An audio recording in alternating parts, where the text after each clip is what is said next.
Good evening, folks, and welcome back to the Library of Lore. We are going to carry on with the Roottrees Are Dead today. We made a ridiculous amount of progress yesterday. Look at this family tree. So much of it is complete.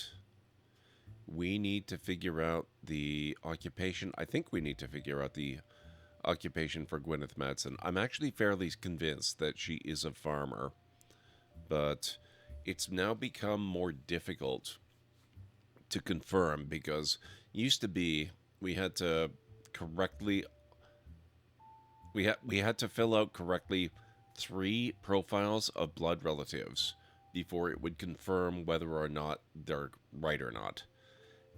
But now they've upped it, so we have to confirm 4 before it goes. So it's a little bit more tricky. But yesterday we had a bit of a breakthrough checking through the cornerstone here. Lauren Roottree seems to be the key to a lot of the information that we're getting. She was a writer, and we were going through her library books that are available, and we had some good luck with that. We originally got a lot of information from her diary. Then we found an updated version that was published 10 years later that kind of blew the roof off a lot of stuff. So we're going to start off with this. Actually, let's go back to the original. I want to see how much information is still in here. Looks like there's nothing new on this page or here, so we're good. Or here. There's 1 clue remaining here. And 1 more here. So we've got almost everything out of here that can be gotten. An entry entitled Sam from Lauren Roottree's diary written in 1963. From a previous entry, you learned that Elias Roottree had given in to his wife and announced that Sam, an obscure relative, was to be included in family gatherings. Gwyneth had been pushing to include Sam for quite some time. Now let's look at the connection between them. This is Sam here. We have correctly identified her. So it looks like, yeah, Gwyneth is her grandmother through Elias Roottree Jr.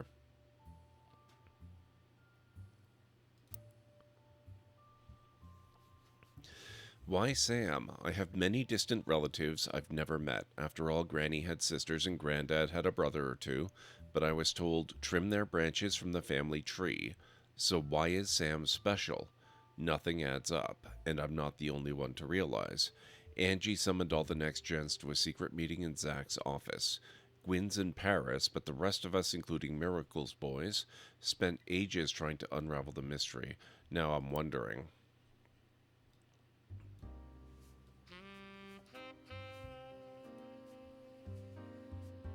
Okay, there is reference to Miracle's boys. He's one of them. We haven't nailed down his occupation yet.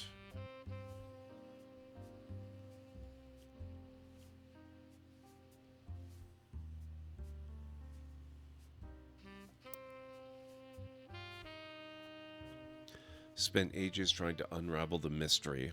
I didn't recognize Sam at Uncle Junior's wedding to Patsy last year.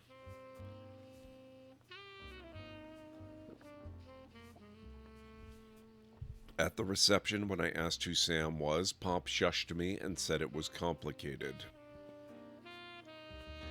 Clancy swore he saw Sam working alongside the farmhands, EC and John, when he used to drive past the old Anderson farm on his way to work. Upon hearing that, Zach checked the records and managed to confirm all 3 are on the books. Eli, Miracle's youngest, not my brother, even chimed in. Apparently, when he was riding his mini bike alongside the farm a few weeks ago, Sam gave him some old tools and taught him how to make the bike's engine faster. I wonder if that's a clue in itself, actually. Is there an occupation related to racing, perhaps?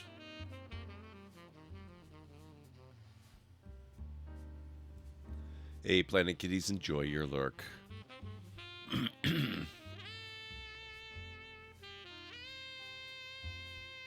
don't see anything related to racing specifically.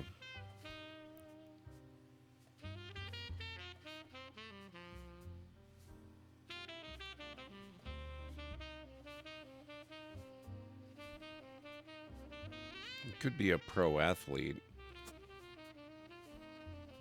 I'll put that there for now, but I'm not gonna treat that as full confidence just yet.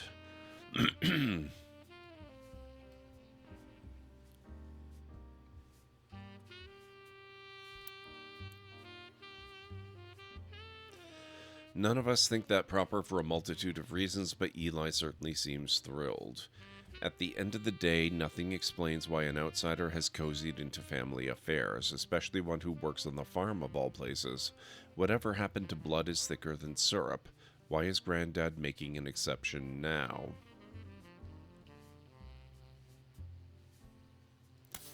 Now, if we read the follow-up to that...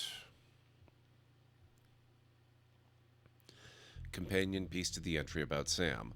Clearly, I did not know our true family history when I wrote this. I didn't even know Sam was a Roottrees. All of my doubts were ill-founded. She's a fine woman. Had she the chance to grow up with us, Sam might have been the sister figure Gwen never was. Ernie and the kids are lucky to have her, and her children seem eager to help the family in their own ways. Ernie Jr. has been learning the day-to-day from Zach.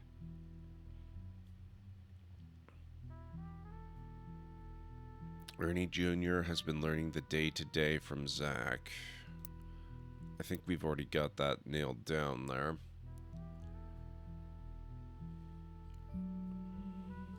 That was over here. Ernie. Wait.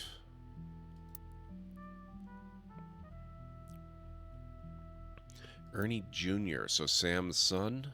Ernie Jr., yeah, 4th president, okay. So that doesn't help us. We already got him nailed down. Ernie Jr.'s been learning the day-to-day from Zach. It's been a long, long time since any real Roottrees was as excited and interested in the actual candy as Ernie. As a bonus, Gwyneth has the green thumb of her mother and her adopted grandfather. What I'm most ashamed of is not figuring it all out myself. Sam's a spitting image of Patsy with her jet black hair and green eyes. She doesn't have the thick glasses Patsy did, of course, but I guess that skips a generation. Her children have that covered. It's hard to explain the look on Pop's face when they read that the farm's operations would pass to Samantha Roottrees for as long as she was willing. I got flashbacks to when Zach was made president. Mother reframed it a bit to calm him down. Sam wouldn't receive any candy money after all, and was essentially inheriting the right to rule over the peasants for eternity. Pop warned us away from that farm for years. I never met EC in person, but Pop once referred to him a confirmed bachelor, and I suspect that's why he kept us from there. Sam had to grow up in a house with him and his roommate, Mr. Miller. I'm not sure Sam will ever forget... Mr. Miller. Who's EC and Mr. Miller? Would they even have a place on here? I don't think they would.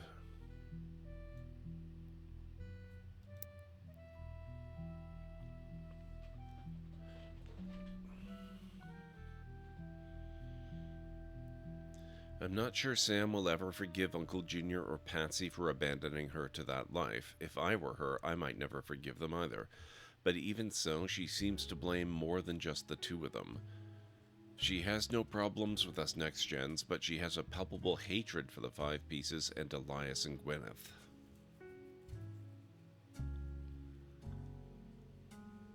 But it seems weird to give us an entire paragraph about these guys if they are not on the tree somewhere.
Stacy and John. I guess John would have to be Mr. Miller, right? I wonder if the name pops up in the list somewhere.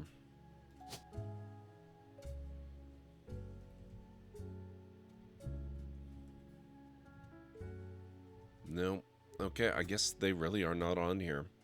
That just seems so strange. To devote so much page space to something that... I mean, I guess it's additional lore, but it doesn't seem very useful. Maybe a red herring. Something you obsess over a little bit. Which is exactly what I'm doing.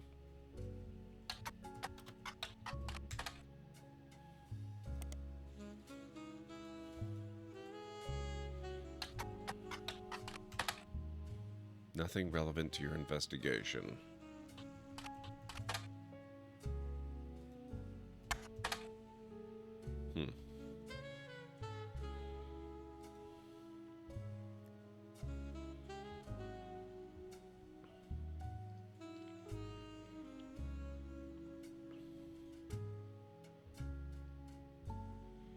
Apparently when he was riding his mini bike alongside the farm a few weeks ago, Sam gave him some old tools, taught him how to make the bike's engine faster. None of us think that proper for a multitude of reasons, but Eli certainly seems thrilled. Okay.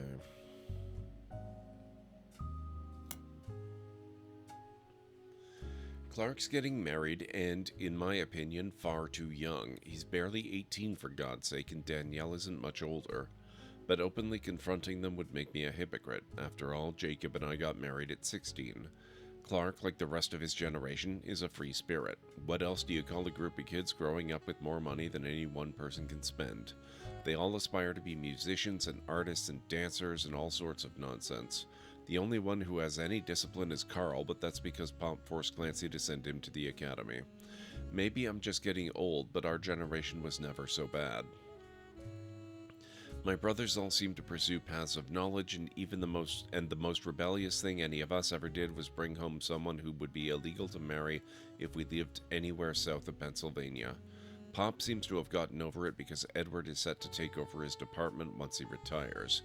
And as for me, my first published book, Swashbuckle My Heart, is based on the pirate stories I used to invent with Jacob when we were walking in the woods after school. I still want to get some results on this. Hang on a second here.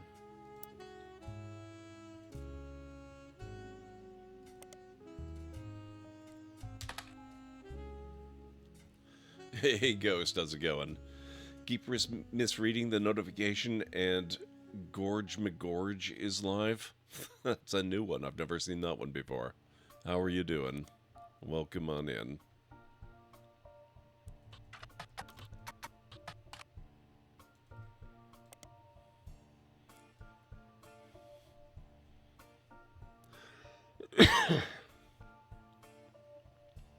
Okay, let's check under her other name, Rafferty. Out of print. Re-released as X Marks the Spot.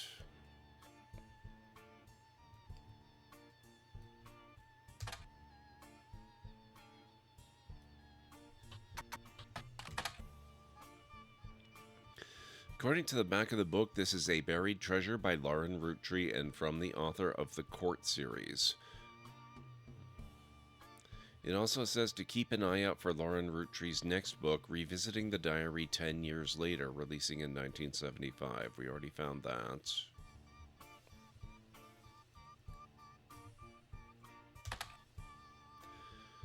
This was a version of Lauren Roottrees' diary released in 1975. Unlike the original diary, it contains no pictures, but has many new passages that reflect on her thoughts 10 years later. One major event happened between releases that changed Lauren's outlook on certain subjects: the death of Elias. A summary of the fallout has been added to your notes, as well as some other select pages.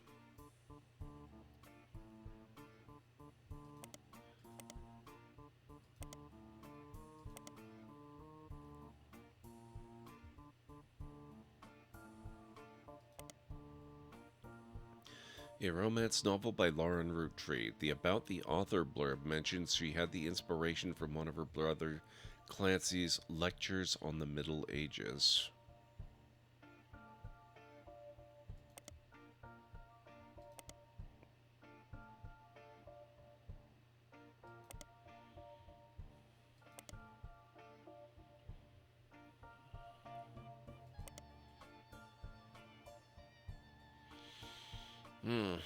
It doesn't look like there are any other breadcrumbs to other books other than brief mention of the Court series.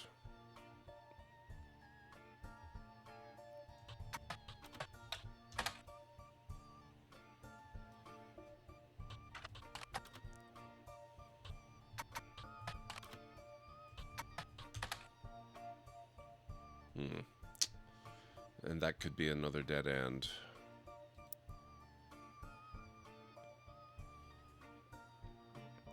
Hope you've had a good day, Ghost.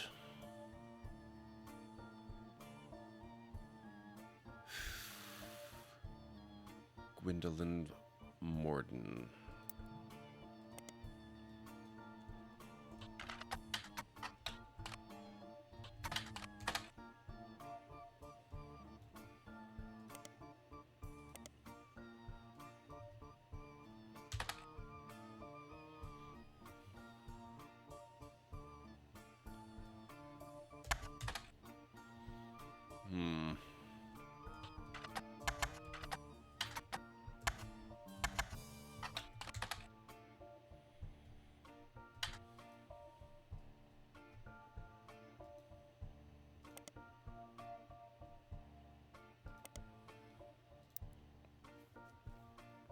I think there was mention of Gwendolyn in the new version of the diary.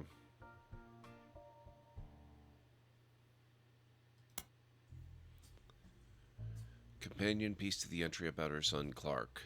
Reading this back, I get deja vu. As I write this addendum, Clark's gotten married again. No Roottrees has ever remarried. Sure, I lost Jacob, and Gwen divorced Wild Bill just before she had her second. Not even I can blame her for that. I've seen what he gets up to in Starlet. Oh, interesting. Hang on a second here.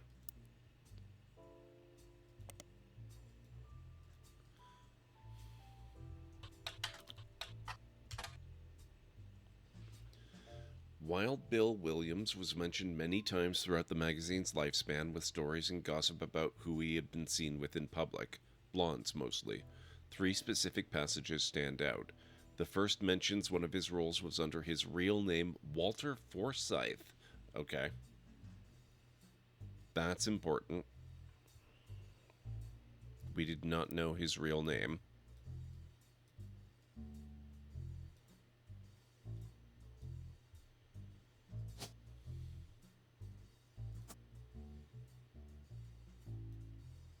Which means these guys are also Forsyths in all likelihood. Or not. Interesting. Okay.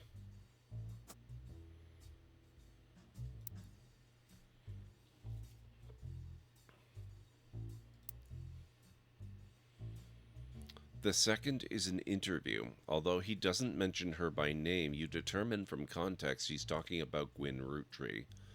An apology to all the ladies. I'm actually taken. Earlier this year, I did a friend a favor. He was directing a war movie and asked me to play a small part. Wouldn't you know it, that son of a bitch cut me from the picture. I'm just ribbing, it wasn't his fault. Apparently the studio didn't want to pay for a star of my caliber. I got the last laugh, though. I met someone. She spent most of the film crying. She was playing a soldier's wife. But even through the tears, she was incredible. I know I tend to have a reputation, but this one's true love. I only have eyes for her. Ironically, the third is a rumor that his divorce from Gwen was due to multiple affairs, including one with another actress. An American reader on vacation in Paris claims to have overheard Wild Bill and Gwen arguing in public, while she was holding a baby and visibly pregnant.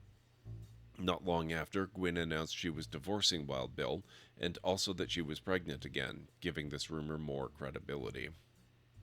Okay, so that's good. We did confirm why I've never been able to find the guy's name.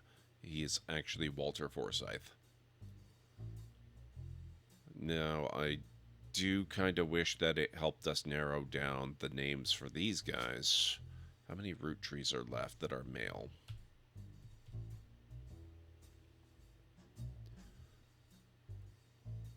There's Jack Roottree, Robert Roottree, Ronald Roottrie, and Wolf Roottrie. So we can't really use process of elimination to get these guys.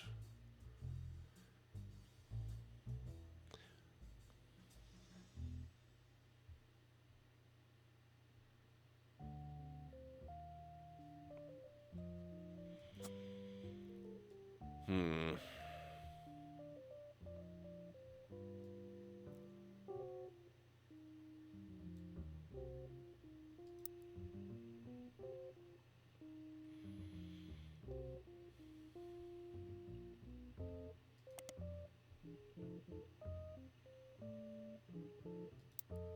Okay, well, it's not a lot, but it's another name.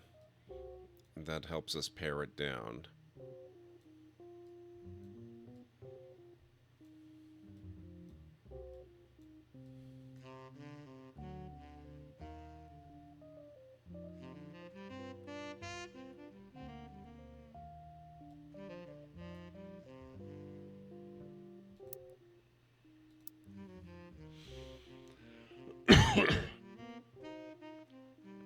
Gwen divorced Wild Bill just before she had her second. Not even I can blame her for that. I've seen what he gets up to in Starlet. But neither of us ever took a second husband. With the way the world is moving, I guess it was inevitable someone in this family would remarry. I just wish it wasn't my son. I can only wonder if Clark's apparent disrespect for marriage is due to the lack of a real father. I did what I could, and Lord knows Eli C. stepped up and helped. More than I can say for Clancy or Edward. Eli C. practically raised Clark and Jim as brothers whenever he could. Eli's marriage seems fine and Jim's marriage seems solid as a rock, pun intended. So, who knows what causes these things? I suspect that he's marrying Jane to keep her from running out on the band. Without her, he'd be the third wheel, and I imagine they wouldn't last long as a trio. But still, I don't think a marriage on such a shaky foundation like that can last. And Lord knows I was right last time. So Clark, yeah, he did split up. He married Jane and they split up, but they got Chris Rafferty out of it. Then he married Kim, Jane's sister, and they have 2 kids of their own.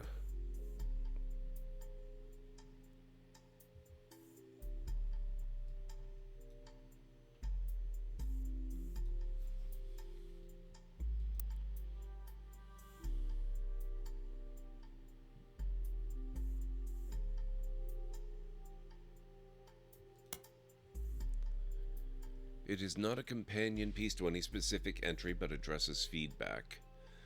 The biggest complaint I got after publishing my diary was how many similar names there are, and I get it, there are 4 Elis for Pete's sake, but that's how it is. Someone would say, I saw Eli in town, and I wouldn't know which one they meant. My brother, my uncle, my cousin. That's why they became Uncle Junior, or Miracles Eli, or Eli C. Our family's names were always unusual. Grandpa Elias was a believer in using the names of each generation to honor those in the last. His father and Grandma Gwyneth's father were named Edward and Clancy, so now you see where my pop's name came from. One thing that's always been consistent in our family, though, is that anytime someone's a junior, they're always the firstborn son. That goes for Miracle, Eli, or even Clancy. With the women, however, it all goes out the window. I think Gwendolyn got her name from some combination of Gwyneth and Caroline, who was Elias's mother. Women's names tend to get all mixed up as the generations went on. I guess that's because there's no female equivalent of Junior. So if you're reading my diary and confused, you're not alone. Even the government had problems. I remember once receiving certified mail for an Edward Clancy Roottree. I had to break the news they got my father's name backwards. So, if Gwyn held to that standard, it seems likely that these guys share names with some of these. So, Elias Jr., Edward Clancy,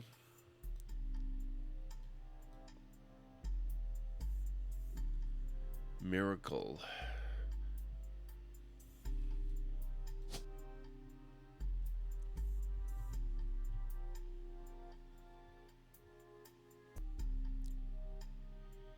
unfortunately, there's nothing that matches, so it looks like she may have dispensed with that tradition.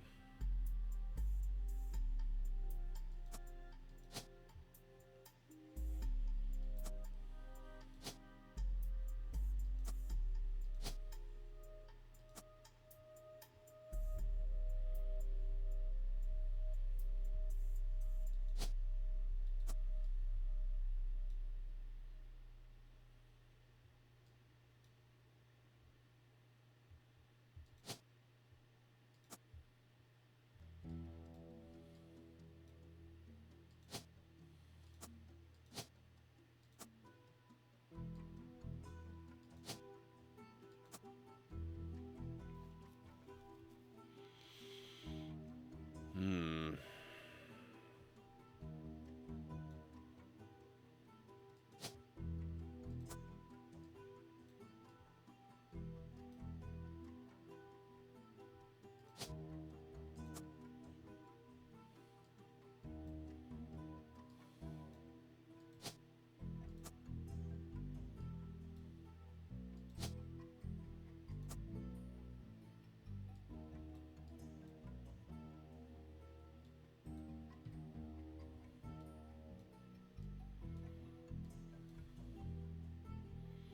It's going, Pragma. This game feels so good because you get rewarded for being insanely nosy. That's a good way to put it. How are you doing, Pragma? It's good to see you.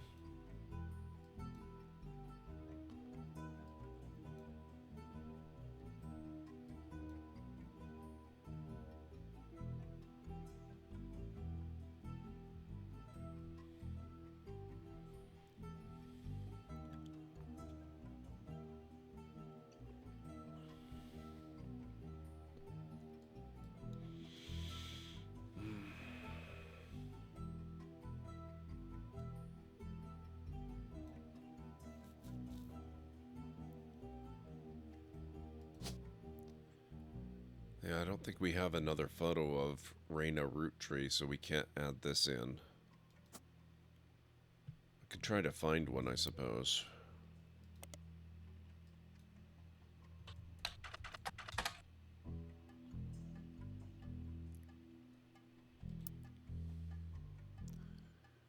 Reyna.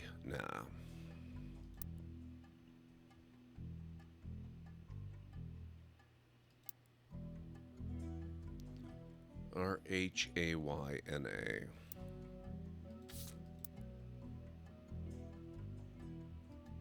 No, that is right.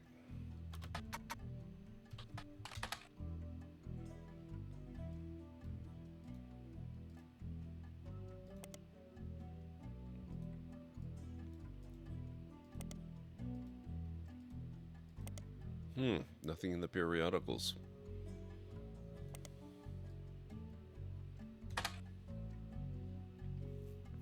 There are a lot of obituaries that focus on the Roottree sisters' modeling careers. You also come across an unofficial Roottree fan site seemingly curated by a teenager. Reyna's the most famous because she's oldest and got married to TMS, but Riley is the smart one. Rose is a middle child like me. Might also think they're rich just because they're models, but their dad is also the president of the candy company and their mom Brenda is a fashion designer. They do the modeling for her brand Root. Yeah, okay. Nothing really relevant there, and certainly no additional photos. Found a good game that I can play with my controller. War Robots. Oh, nice.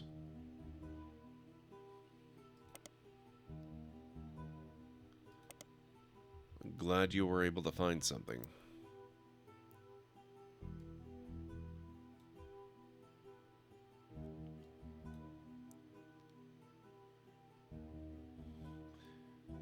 only thing you would like about it is that you can customize mechs. That is appealing. I do like mechs, and I do like customization.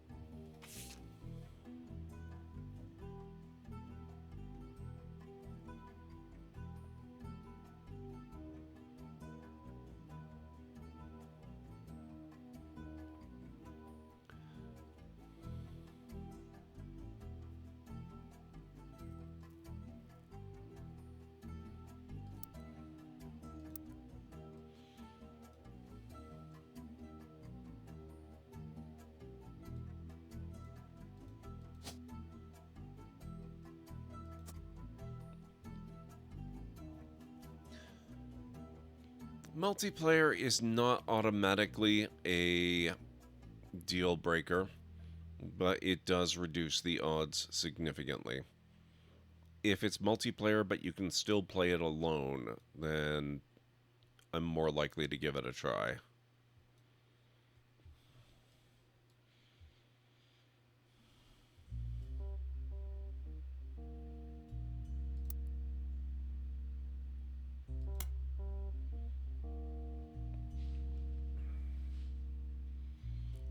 Apparently there's nothing new in this one.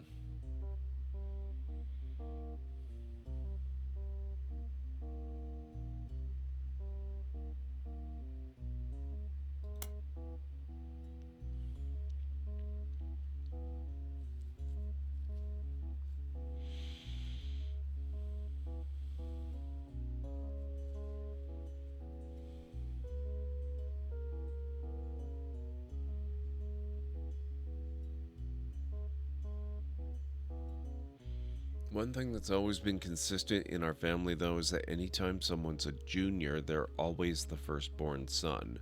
That goes for Miracle, Eli, or even Clancy. With the women, however, it all goes out the window. I think Gwendolyn got her name from some combination of Gwyneth and Caroline, who was Elias's mother. Women's names tend to get all mixed up as the generations went on. I guess that's because there's no female equivalent of junior. So, if you're reading my diary and confused, you're not alone. Even the government had problems. I remember once receiving certified mail for an Edward Clancy Roottrees. I had to break the news that they got my father's name backwards. Maybe I'm just not seeing it, but I don't see yet where that would be relevant to anything. But it could be over here somewhere. We still don't know a lot about her. Or her family. We don't know anything really here. We don't know nearly enough here.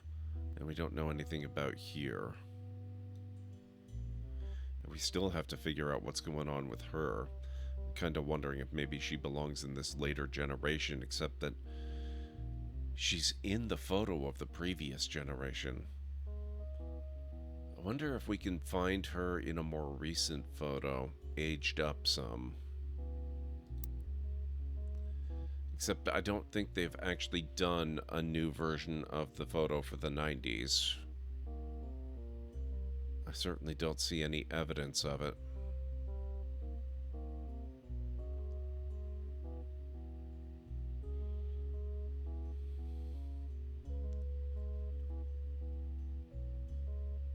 So there is hope. I mean, the bigger black mark against it is that it's a mobile game. If it's a mobile game, it's far more unlikely than being multiplayer. Yeah, apparently this ad still has a couple of things too.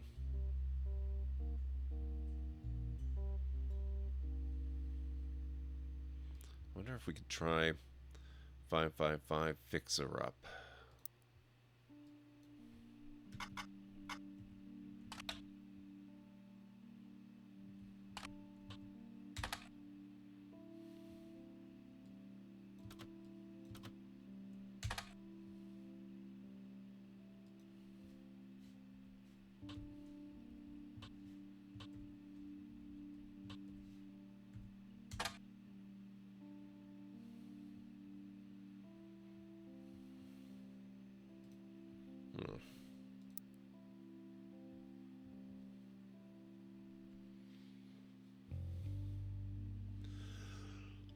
We've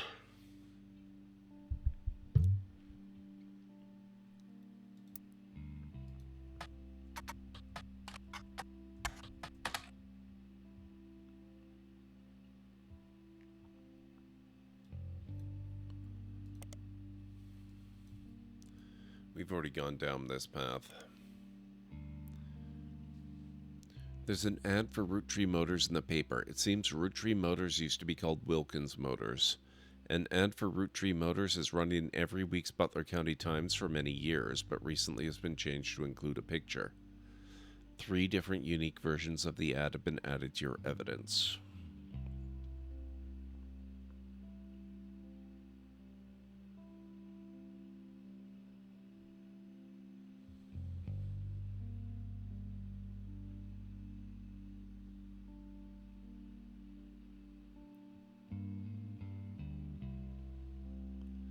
Well, being on Steam isn't bad.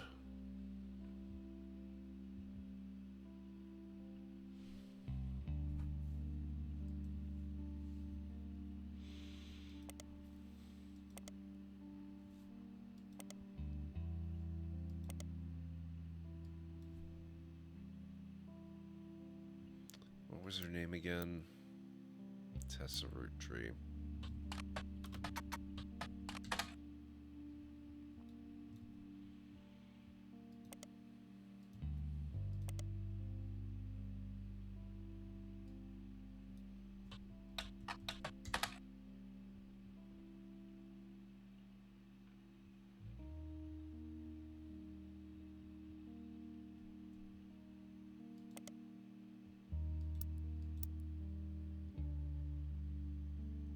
Now, this is a recent ad. When was this one? 1996, 2 years old.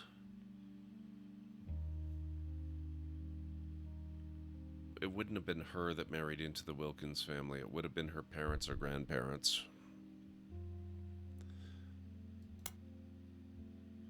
This one is from, wow, 1977 to 1995.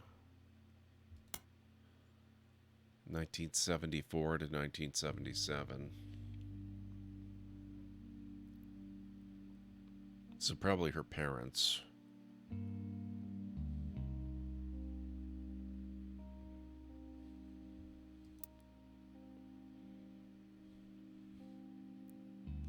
Only game you've heard of that reverse ported? Now, there's no such thing as reverse porting. It's just porting. You're making it work on a different platform. Doesn't matter whether it's it doesn't matter what the platform is, mobile or otherwise. I get what you're saying though. But that actually happens more often than you might think.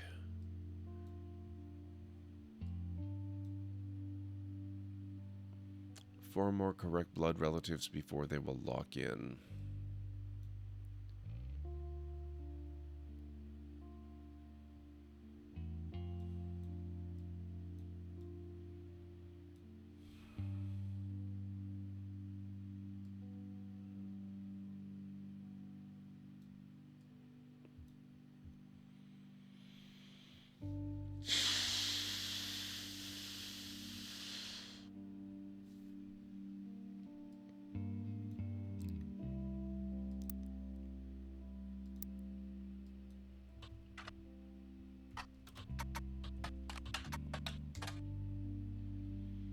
Search for only one person or concept at a time. I hate that limitation.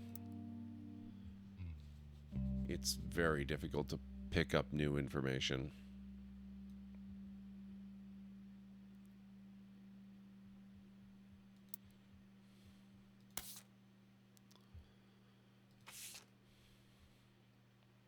There's still 5 clues in here.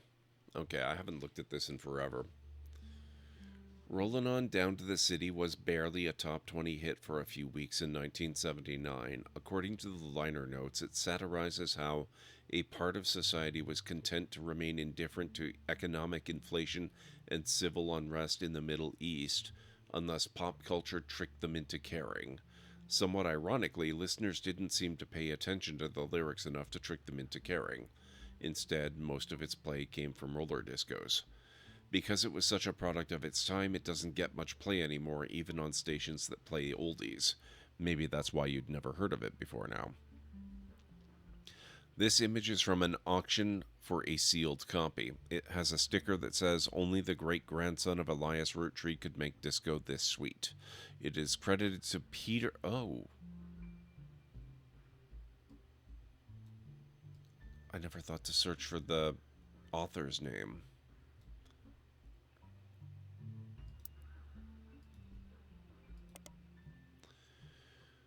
Seemed to be a music critic. You find him mentioned on a fan website about a band unrelated to the Roottrees. He used to work for Modern Music Monthly before the magazine went under.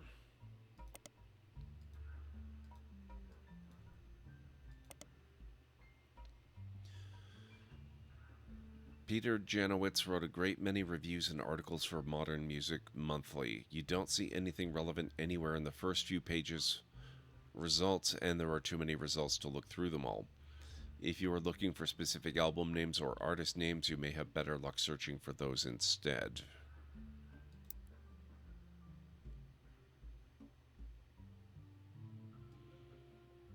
I suppose it's possible I didn't look this up.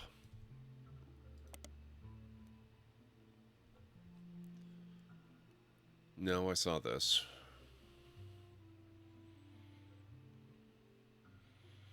Regardless, when Diamond walked in on Clark in bed with her youngest sister, everything exploded. No more family band.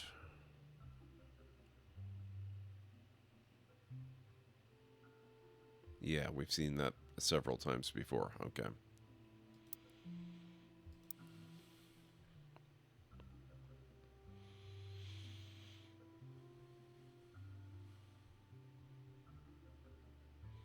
Music and lyrics by Jim Roottrie, vocals by Jim Roottrie and Diamond LaRue. Jim Roottrie is on the notable Roottrees list. In your evidence, he will be marked on the chart with a star. The lyrics of this song contain no clues.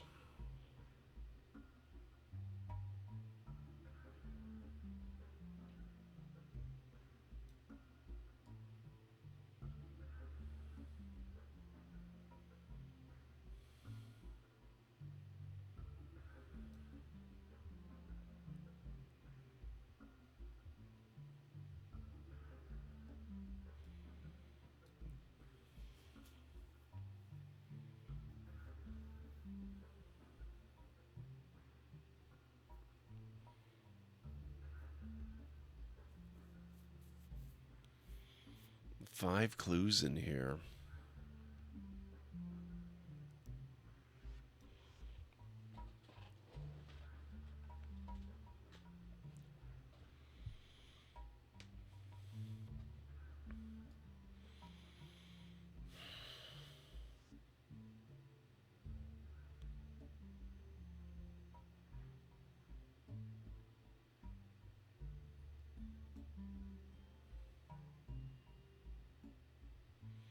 Top 20 hit for a few weeks in 79.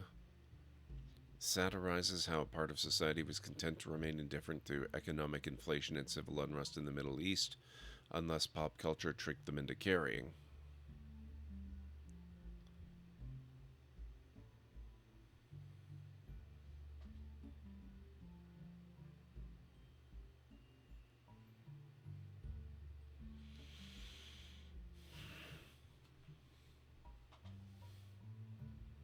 I don't know, I'm not seeing anything in there. There's apparently 5 clues in here, too.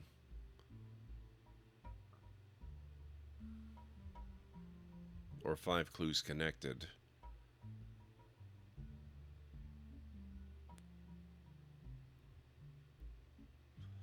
Caroline standing next to her sculpture, Atlantis was burden. Self-portrait art and the beauty of women.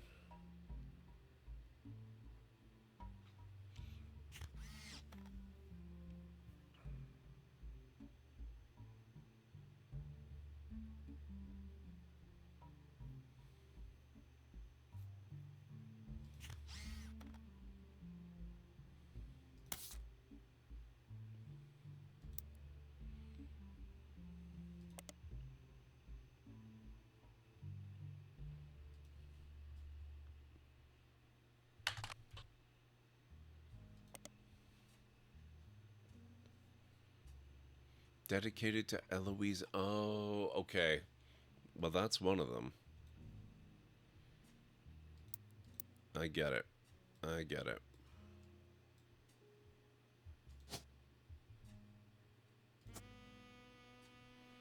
Eloise is her partner then.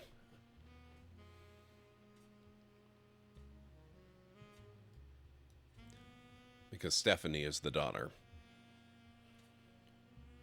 So that's one.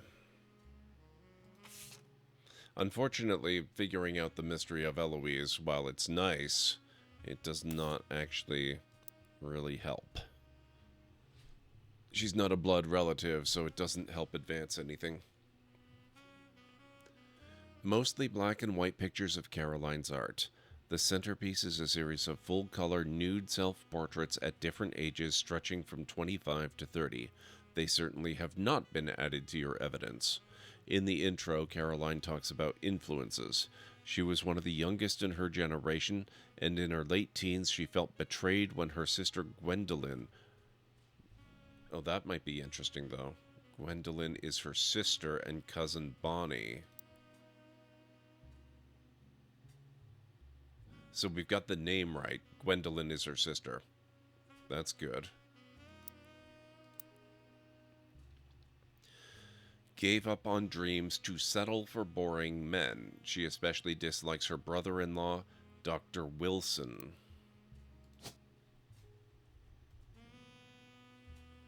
There are 3 potential Wilsons.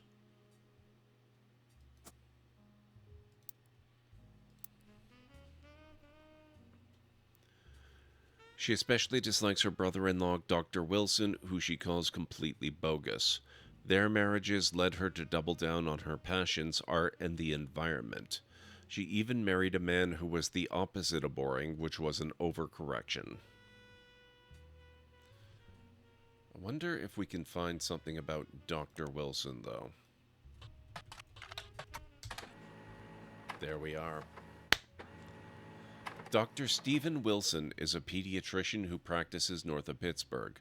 Although there are a lot of Stephen Wilsons and Dr. Wilsons, this one apparently found a way to game the search results as he pops to the top every time. His website claims that he is the pediatrician to the stars. The only evidence for this is that he apparently was the doctor to the Roottrees sisters.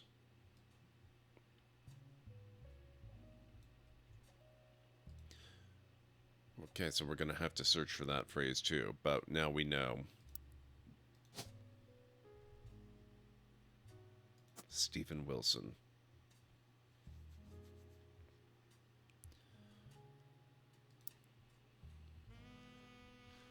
There is a picture of him on his website as well as a picture of his 3 children. The 3 of them look as though the photographer was holding them hostage. Regardless, the photos have been added to your evidence. There is also a quote that, although credited to his child Jason, you suspect might not be written by a 10-year-old. My dad is the best dad in the entire world, and he treats every patient with world-class care. He will treat your children like he would me, my big brother, or my sister.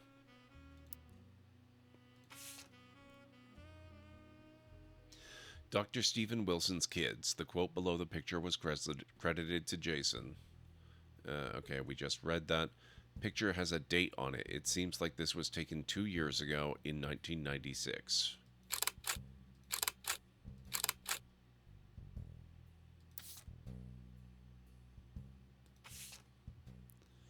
This is Dr. Stephen Wilson, self-proclaimed pediatrician to the stars. You found this photo on his website.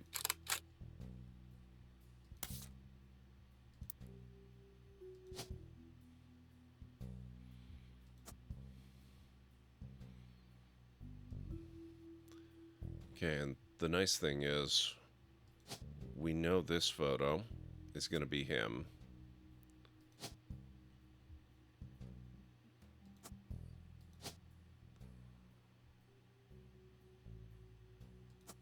Okay, that pretty much sets their order of age.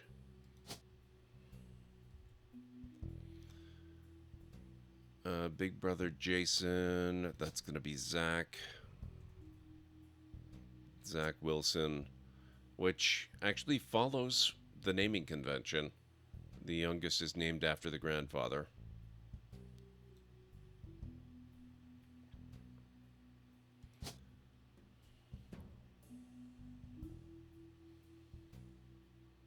And that would be Jem Wilson. So, college student by the looks of it.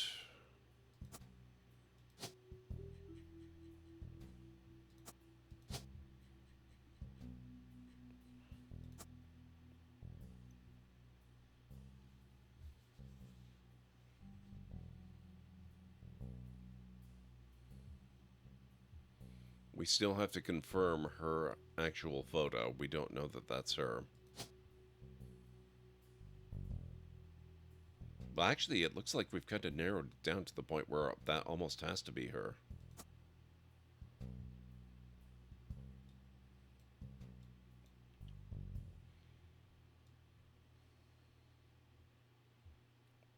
And the daughter does bear a certain resemblance to her.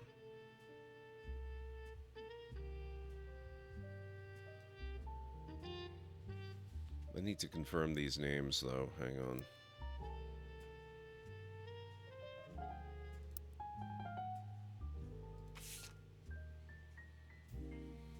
Alert, ad break coming up in approximately 3 minutes.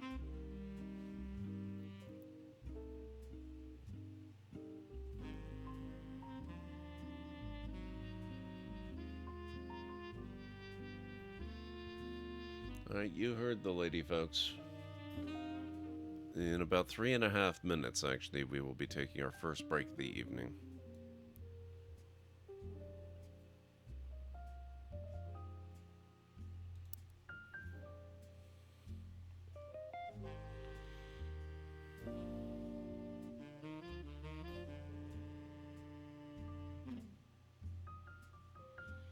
The quote below the picture was credited to, to Jason. Okay, so Jason is the youngest.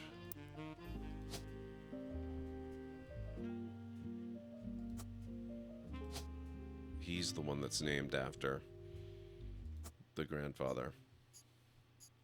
There we go.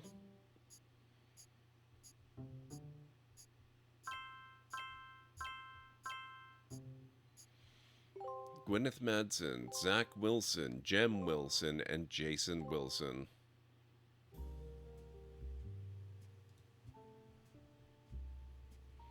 Ah, we were right about Eloise. We got the photo correct. This whole section is now finished. Awesome. We have not yet nailed her. We need to figure out what her occupation would be. Actually, you know what? I suspect she's probably doing the housewife thing. Until we find more evidence otherwise, anyway. It seems to me that might be one of the reasons why Carolyn here kind of disdained her a bit.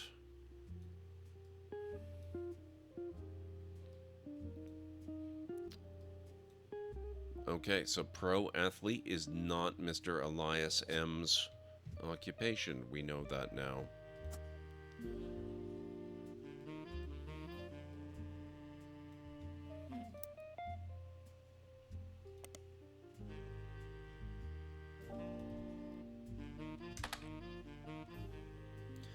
Dr. Stephen Wilson is a pediatrician who practices north of Pittsburgh.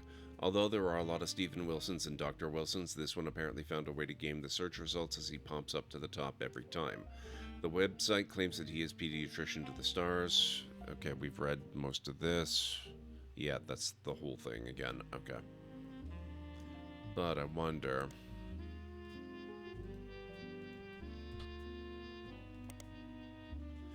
Dr. Stephen Wilson does not have a practice in Butler County. It seems he operates out of Warrendale, which is somewhere between Butler County and Pittsburgh. He does still advertise occasionally in the Butler County Times, calling himself the pediatrician to the stars.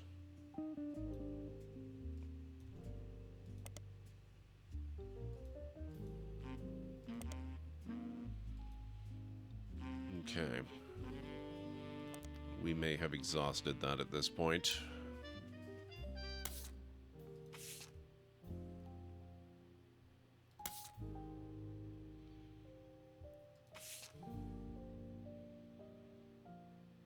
Okay, we're down to 3 pieces of evidence on that. Alright guys, I need to start the break. If you guys need to get up and grab anything, this is a good time to do it. I'll be back in about 6 to 10 minutes. I need to make myself some tea and whatnot.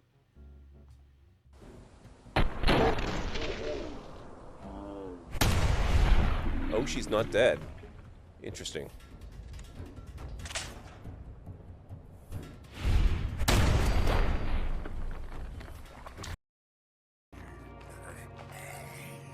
You're being all sneaky stealthy, are you? 2 can play that game.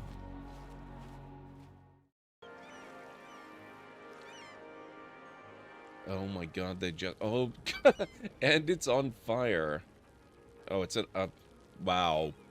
The ice cube factory's on fire. You know your city has problems when?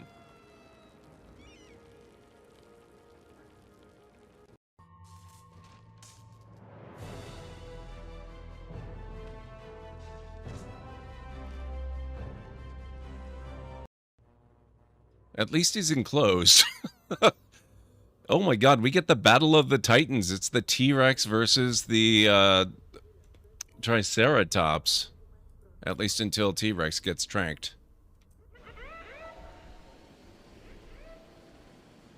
These guys have got a hell of a show.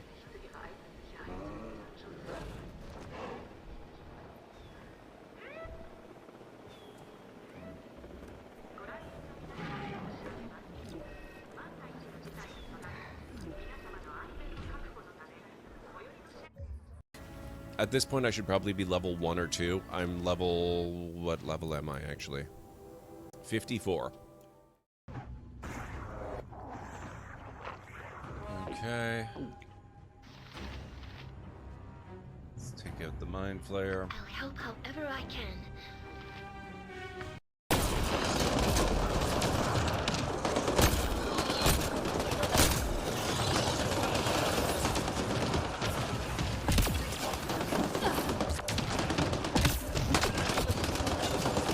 Rude. What the hell?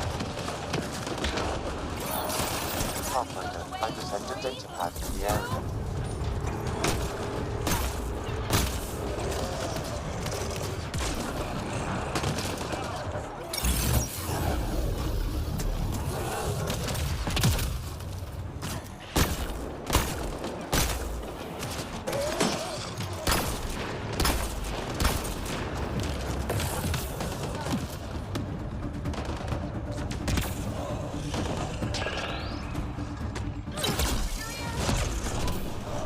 Gotcha.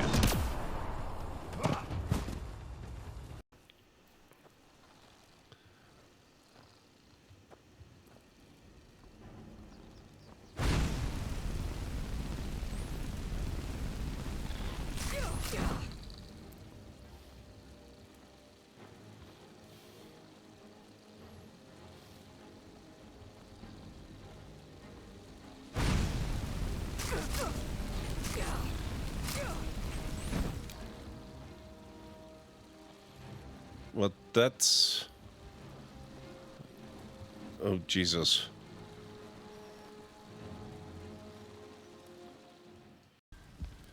Okay, so...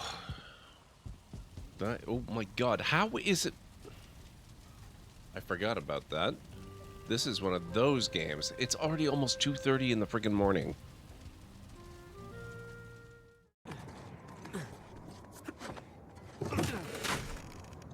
This way! Hey, Oh. nice move! Up. Nathan! Well, almost a nice move. F6 to release grip on rope.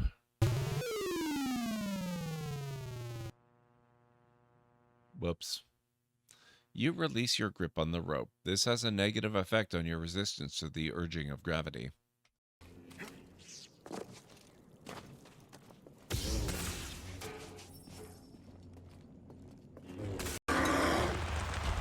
Oh, crap.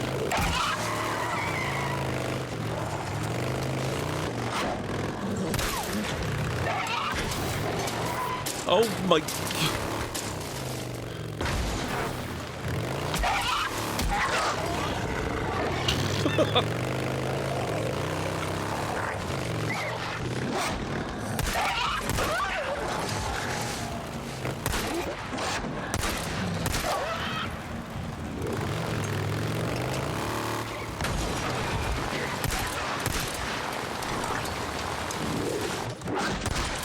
Another marauder camp. Yeah, I seen what you assholes are up to.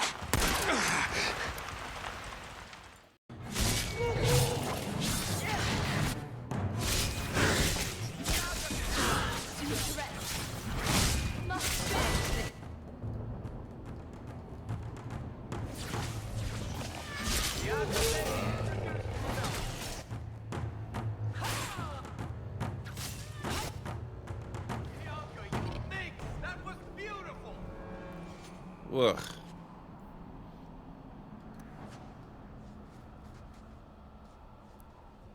Okay, first Revenant kill.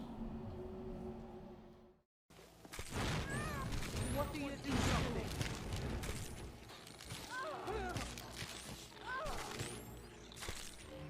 Guess it's all clear. Hey. Ugh. Hey. Damn it. Order the yawl. Stop right there. Wow.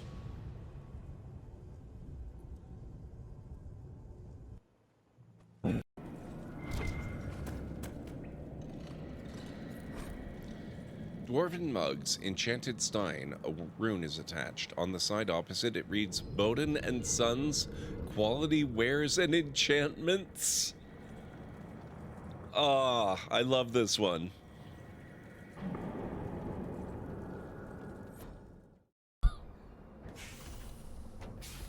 Holy crap.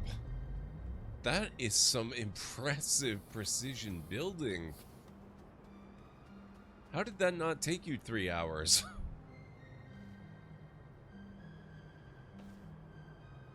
That is awesome. Thank you so much. I don't know how it didn't take me 3 hours. Wow.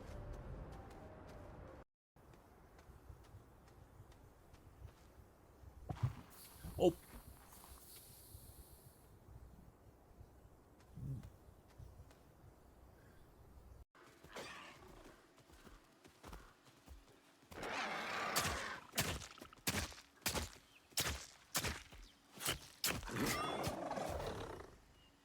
Nice.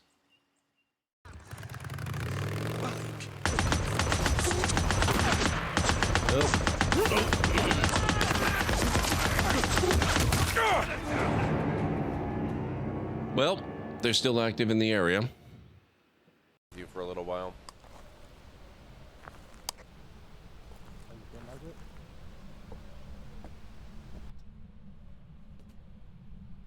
Wow, that looks so creepy.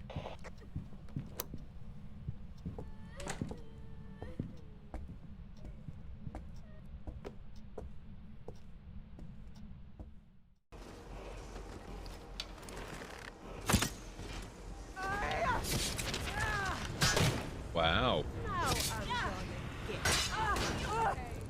That's it? That's your best? Damn you. Did Serana just raise my corpse? Try that. Rude. Supercharge boost. Excellent. Okay. Maybe. Oh. What do you like to do for fun? Whatever's next. That's what's fun. There they are. They're still there.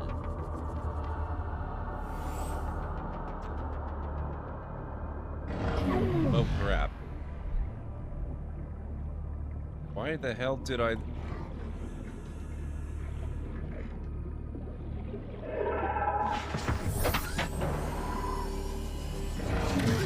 Excuse me. Oh my god. What are you... Ah. Oh.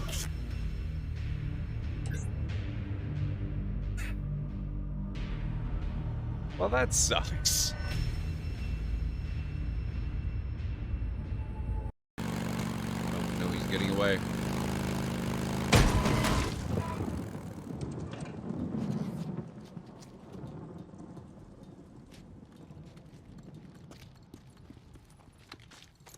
wasn't too Doesn't look bad. Too bad.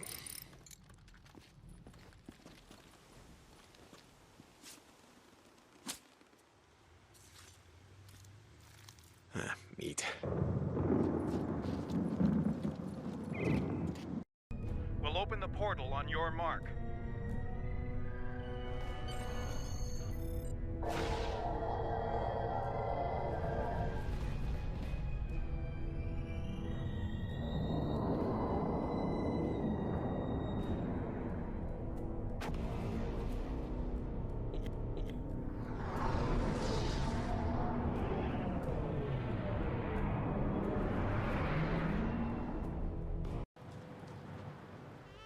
All right. I am back. Candlejack, what the heck? Thank you so much for the resub. How are you doing, sir? It's been a minute. I hope all is well with you.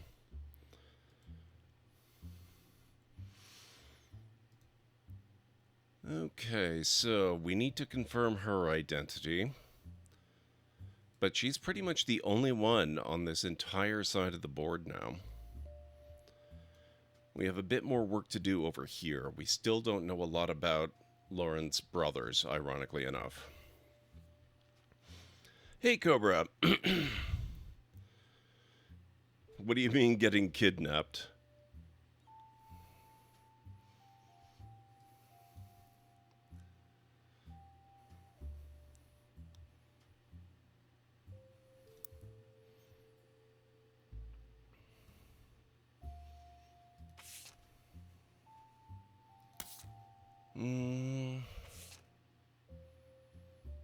Okay, names.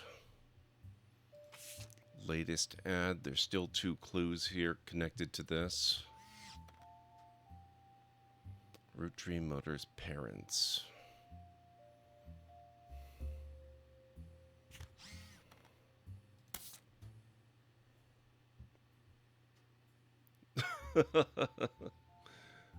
I feel like I'm missing a reference there, Cobra.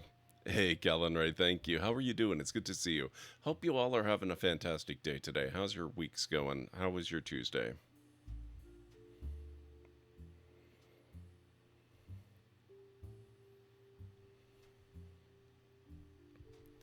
So for those who were not here prior to the break, we've done some really good work today. We filled all of this in. Basically, this side of the board is complete, except I'm guessing that this is Gwendolyn Morden's occupation. I don't know that for sure yet. We still need more information. And I'm still not 100% sure that that is her photo.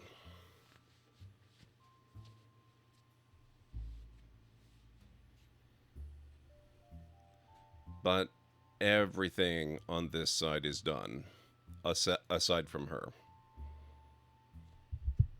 Lazy day, Cleric was under the weather. Oh, I hope she feels better soon. So we just hung out and napped a bit. That sounds like a good day, aside from the being ill part. 90s cartoon freakazoid villain who kidnaps anyone who says his name. Running gag of everyone investigating him getting taken after they say his name the moment the camera pans away from them. Okay, see, I wouldn't know about that. But that's funny. I can appreciate it.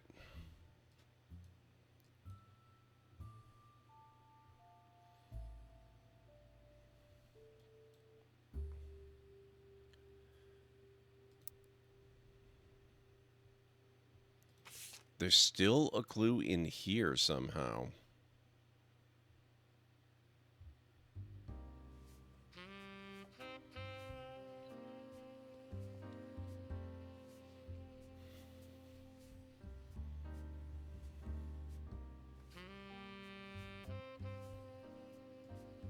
So apparently red root tree is a red herring, surprisingly enough.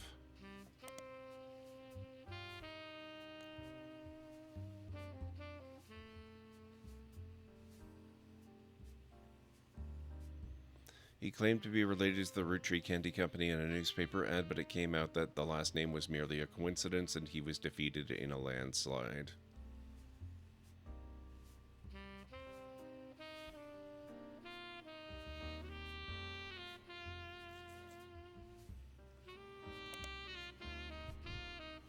What could we possibly still have to gain from this?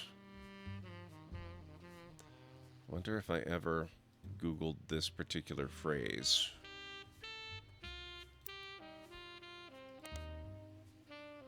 Nice stream streak, Vera Johnson. How are you doing? It's good to see you.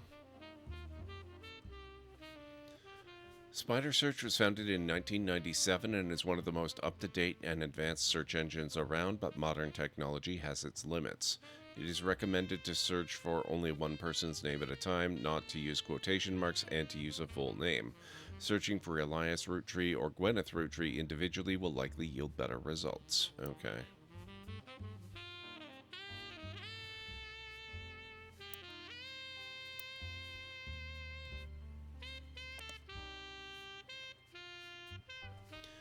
Carl Roottrees died in the recent plane crash along with his wife Brenda Roottrees and their daughters, the Roottrees sisters. He was president of the Roottrees Company as well as the clothing company Root, which he co-founded with his wife. There is a short press release that the Roottrees Candy Company released today to news organizations. I don't know if I actually saw this. I wonder if this is what it's referring to. December 6, 1998. It is with a heavy heart that we mourn the loss of Carl, Brenda, the Roottrees sisters, and the other employees that perished in the terrible tragedy. The entire Roottrees family is in shock and requesting privacy at this time. As the head of our company, Carl was an incredible man and an unmatched leader. Filling his absence will be difficult and may take considerable time. In the interim, we hope that you join us in looking back fondly on Carl and his family's triumphs and accomplishments. They go on to list some of those accomplishments. One of them seems relevant to your search. Like his great-grandfather before him, we did see this. We saw this really early on. That's where we learned about Watchman of the Year. Okay.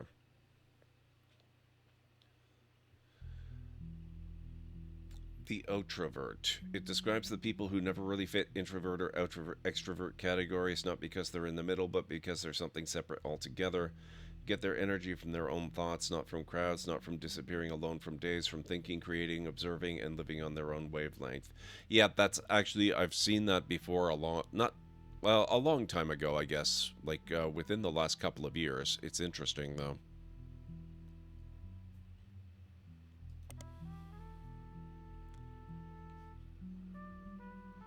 Depending on how you define a long time ago, I guess. That really doesn't seem that long ago. Okay, so it's unlikely to be the Roottrees sisters. It's not Carl Roottrees. It's definitely not them. Let's try Gwyn, although I'm sure I've already searched her plenty of times. Guys Like Us, Christmas Mission, widely circulated picture of Gwyn. Gwyn was the granddaughter of Elias Roottrees, founder of Roottrees Candy. She shouldn't have been named Roottrees, but her father took her mother's famous name, which was quite rare in those days.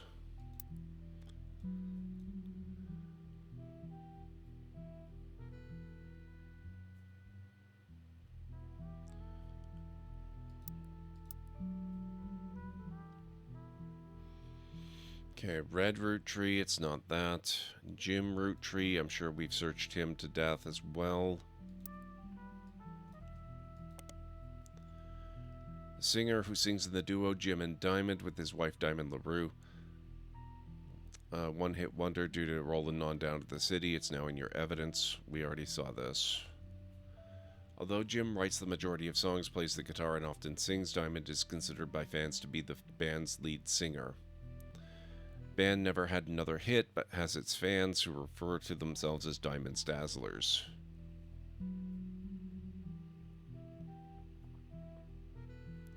Other albums you find mentioned are Cherry Tree and Sound of Laughter. Okay, I don't know about those.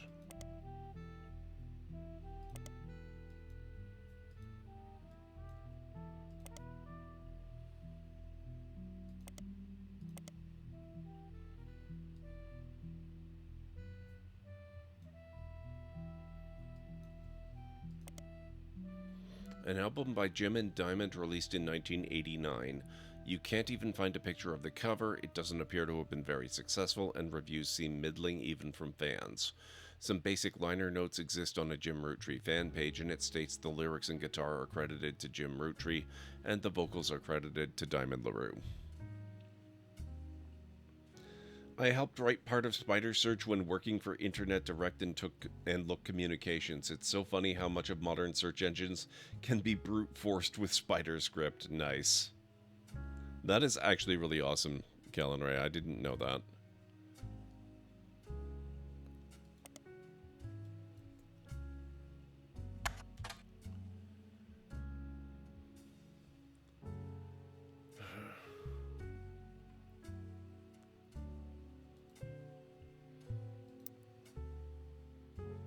Lauren Roottrie.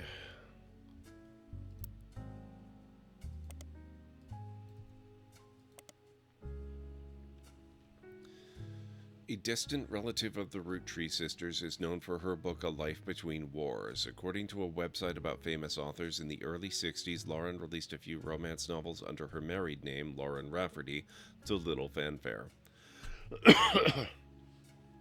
When her publisher learned she had been keeping diaries about her famous family, they insisted she release them under her original name, Lauren Roottrie, to take advantage of her family's notoriety.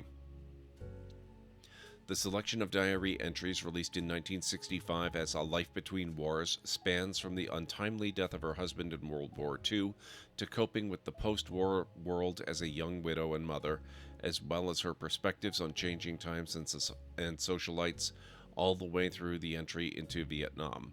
While the content is not considered particularly relevant to modern audiences, it has found new life as an exercise in high school English classes to show an evolution in writing style and for a look into life in previous generations.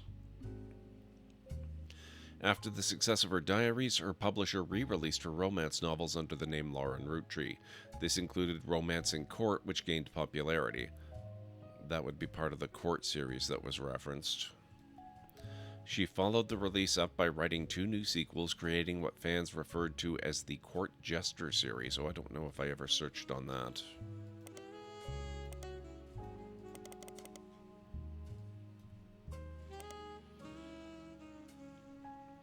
Romance in Court is a book by Lauren Roottrie. It is the first and most famous of a series of 3 books often called the Court Jester series. All 3 books in the series are about different romances but told via the same narrator. You can probably surmise the narrator's profession. The 2 other books were called Return to Court and New Romance in Court. Searching for them online yields few results.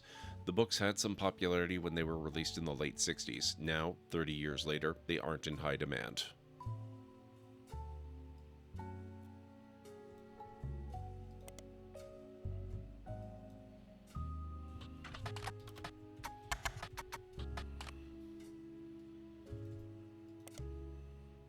Romance novel by Lauren Roottrie. The About the Author blurb mentions she had the inspiration from one of her brother Clancy's lectures in the Middle Ages.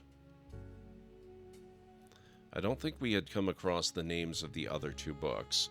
I don't have high hopes for finding much in them, but you never know. There could be something from About the Author stuff. Lauren Roottrie's follow-up to Romance in Court. The About the Author blurb mentions she had... Okay, Clancy's same thing. Hopefully this one's different. I could use a little info about her other brother.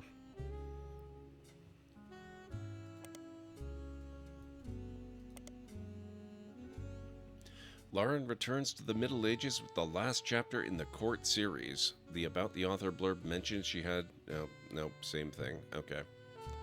Fantastic.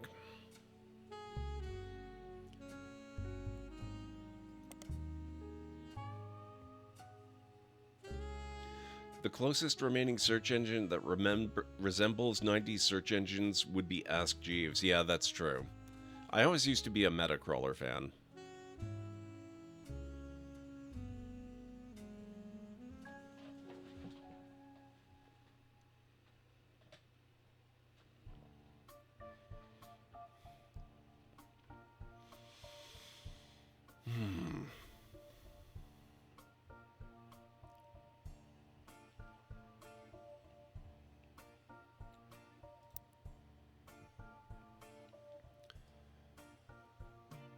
Miracle Jr.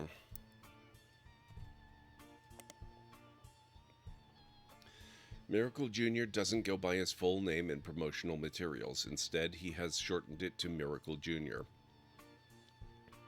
Miracle Jr. is a televangelist who is part of the Miracle Network. He used to have a show that aired on local access across many stations in the northeastern United States. According to a website called Clergy Watch,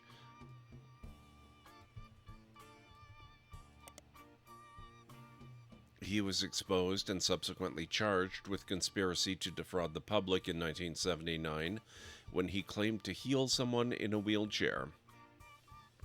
A news expose revealed it was his wife Edith's sister. Do we have that already? Yes, we do. Okay, that was almost exciting for a moment. Edith's sister in a disguise. The author also mentions that Edith had a bit of a checkered past herself, but doesn't clarify. He has since lost his television show and instead goes on tour across the southern United States, where he was not well known before the scandal. Now, we could try searching the wife, Edith Jacobson.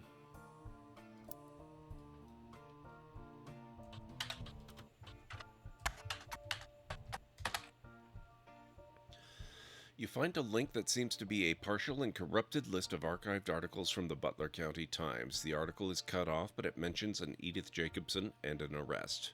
You might be able to find the article somewhere else.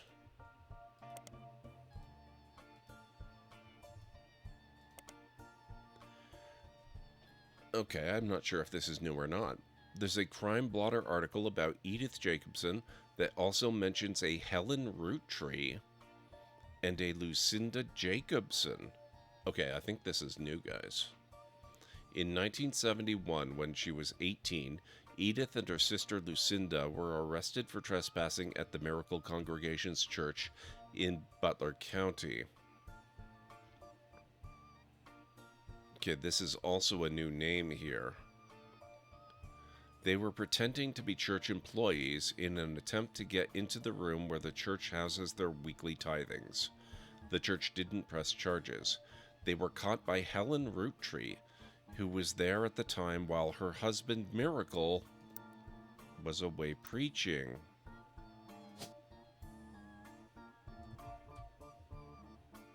Helen Lennon.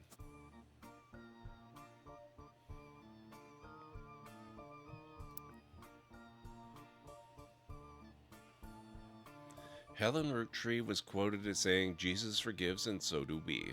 The Lord works in mysterious ways, and I am confident he has brought these young women to us for a greater purpose."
Lucinda Jacobson. I wonder if it'd be worth looking her up.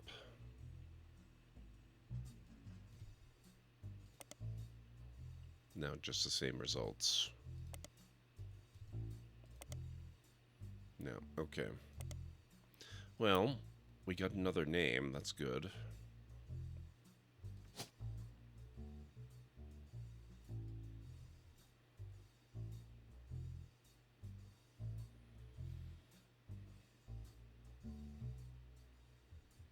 We are starting to get close to the point where process of elimination could start to help for some of these names.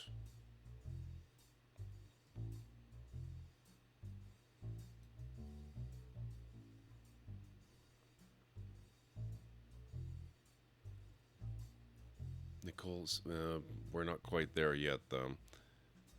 We've got 1, 2, 3 female names that are not root tree. 4, 5.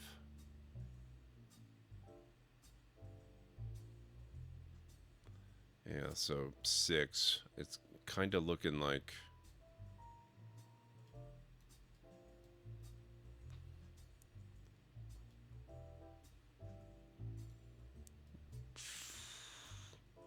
It's kind of looking like we're going to... have to narrow it down.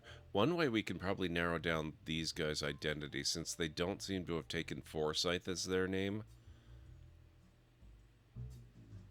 Where's that evidence list of names? We're gonna want 4 names that are the same. Like the same surname. Probably easier to spot here.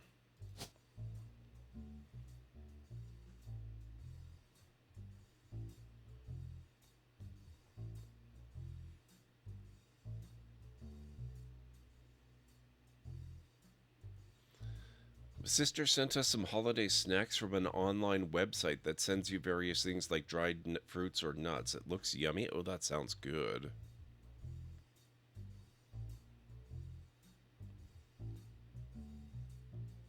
Okay, they have to be root trees. There is no other name that appears 4 times that is available. Not even close. So they are root trees. We have confirmed that.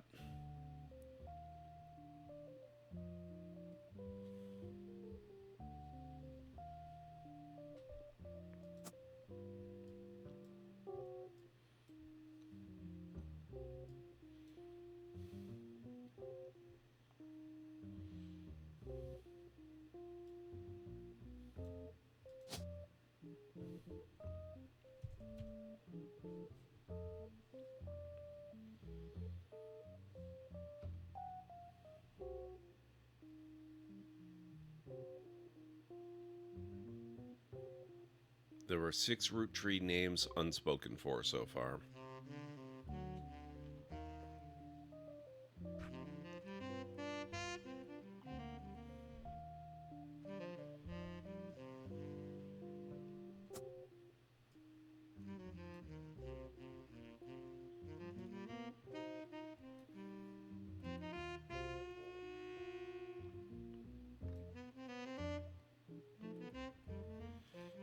Seven, actually.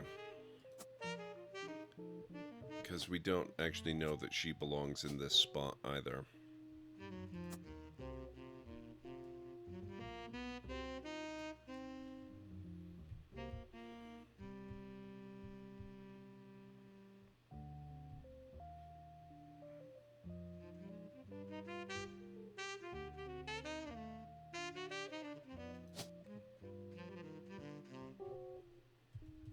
That can't be right. 1, 2, 3, 4, 5, 6, 7, 8. Okay.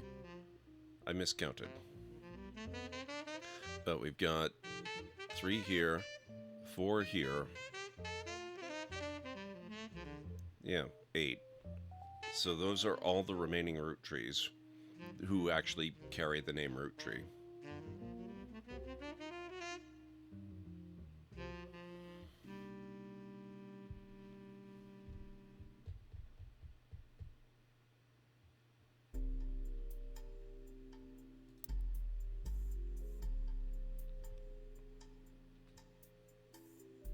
And one of them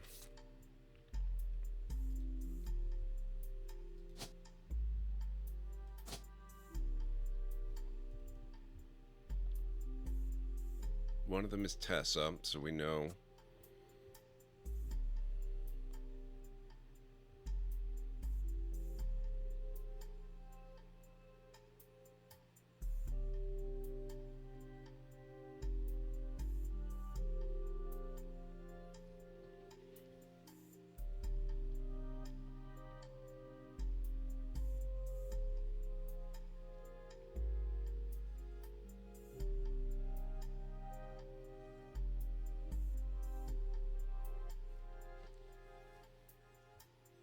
Okay, I'm confused again now.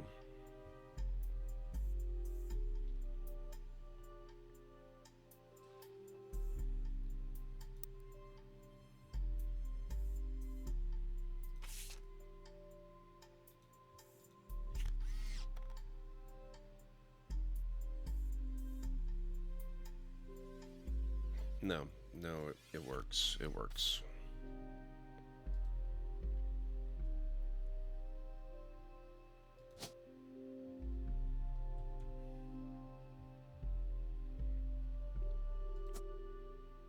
If whoever's here married Catherine Wilkins,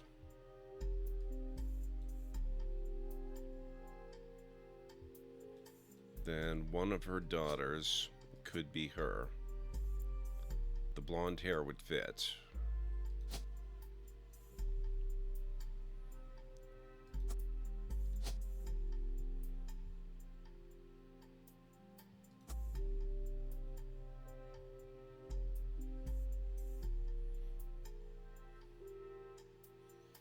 Catherine Wilkins.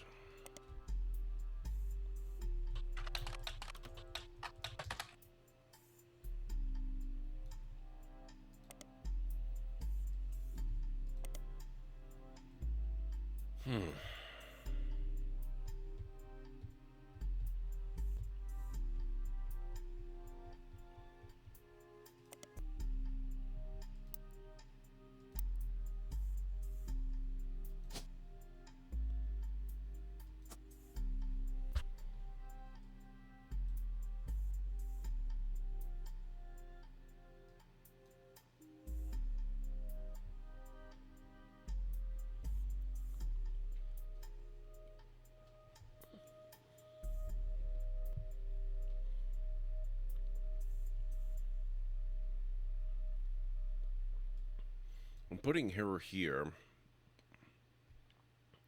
because the ad this photo is from only started running about 2 years ago. She's got to be part of this younger generation.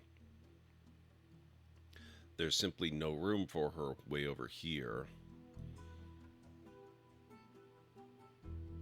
And whoever her father is had to have married someone from the Wilkins family.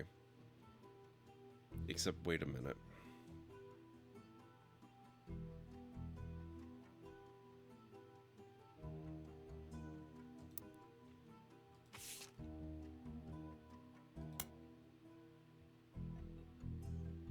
The marriage had to happen in the 70s.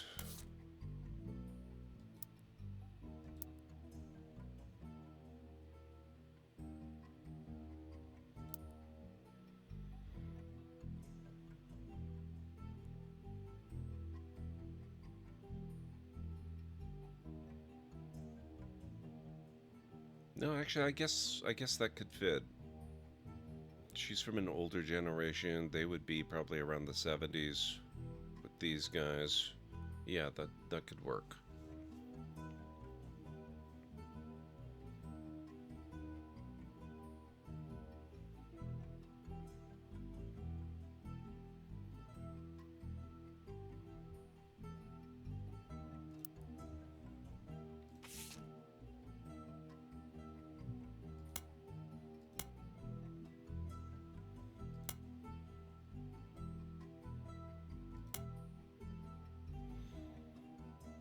Roottrees Motors has been around for 50 years, is a family business, and that Tessa Roottrees, their newest fixer, learned all that there is to know about cars from her Roottrees Motors parents.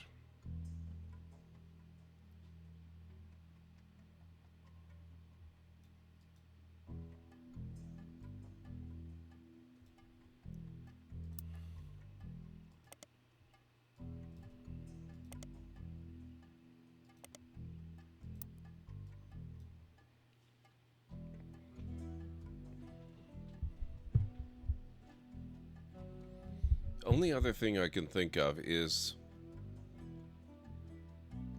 maybe she could be here because there was that whole passage in the diary about Elias M being really into learning how to make his his motorbike go faster when he was young.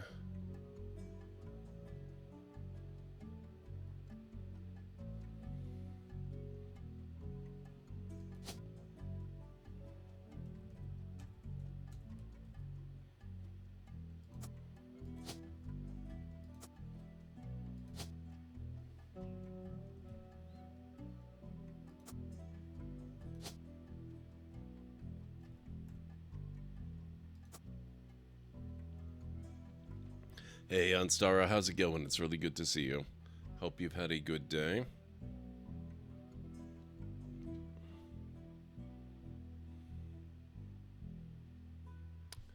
But no, this doesn't work because now she's way too old. So she's gotta be here. Or here, but we'll narrow that down.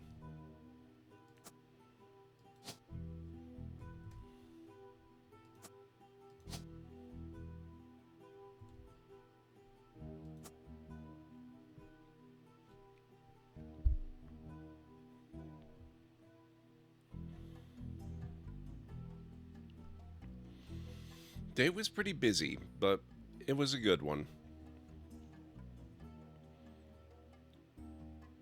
We're into the difficult part of the Roottrees. Most of this side basically is done. The only holdout is we need to confirm Gwendolyn Morden. I don't know her occupation with certainty. I'm kind of assuming. And I'm fairly certain that that's her accurate photo, but I can't be 100% sure on that either. I just don't know enough about here and here to really nail it down.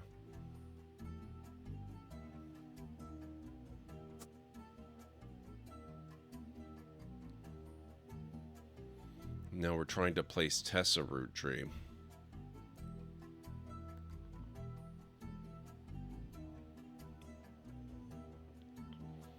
And just based on what's left on the board, I think she has to be the granddaughter of Gwyn.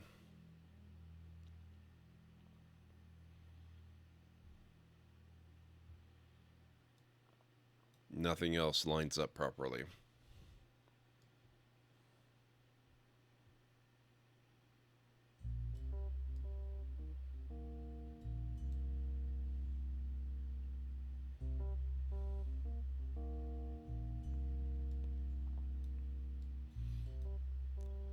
Quite possibly correct, Unstara. I mean, there is this whole thing here, and our source, who was so cagey about who she was when she was giving us all this information, did acknowledge that she is herself a Roottree.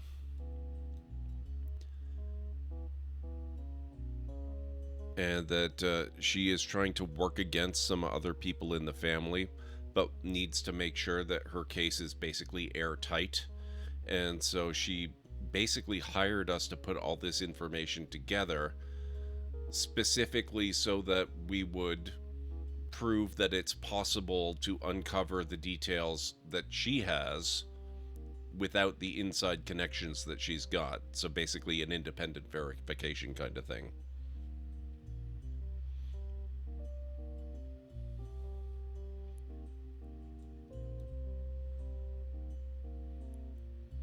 So we don't know why yet, but hopefully we're getting there.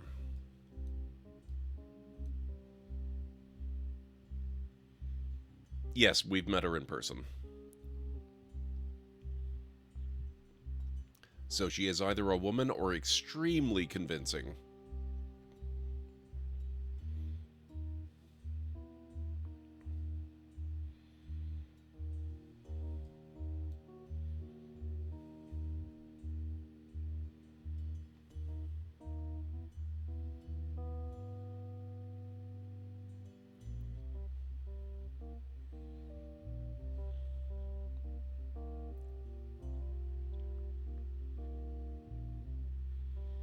Not so much disguised as the game only showed her in sort of backlit silhouette.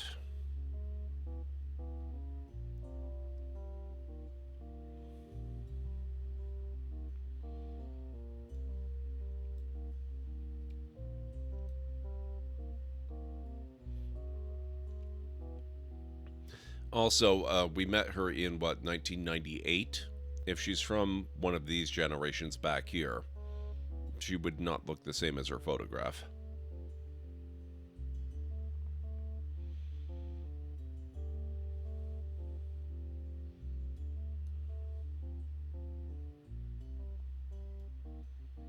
And we have no voices we could try to recognize.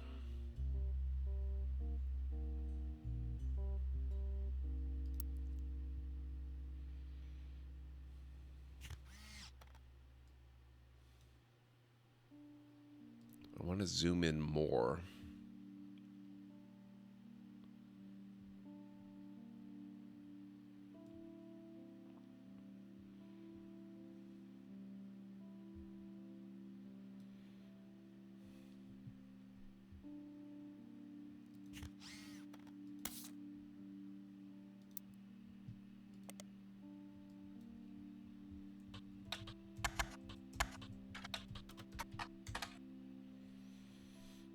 It was a thought.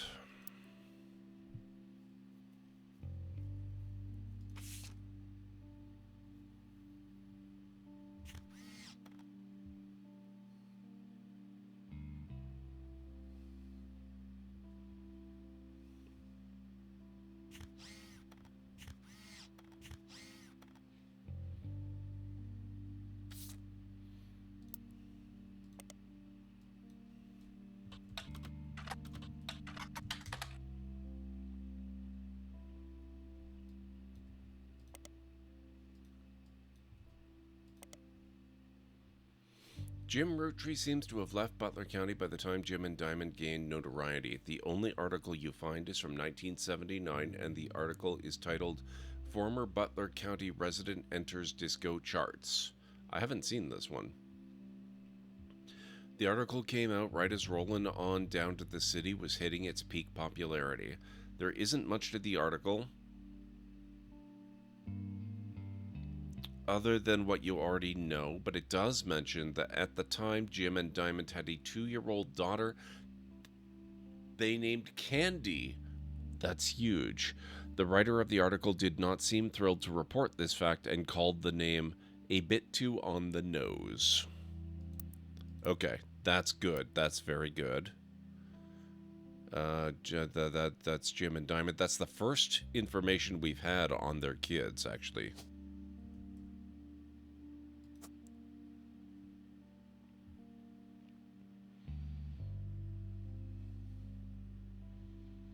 So we have no idea what she looks like, but we know their firstborn was Candy Roottrees.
Okay, we've seen that.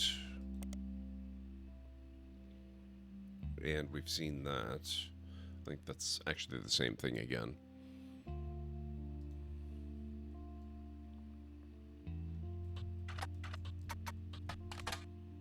Nothing relevant. Okay. Well, that's something. That narrows the naming field a bit more.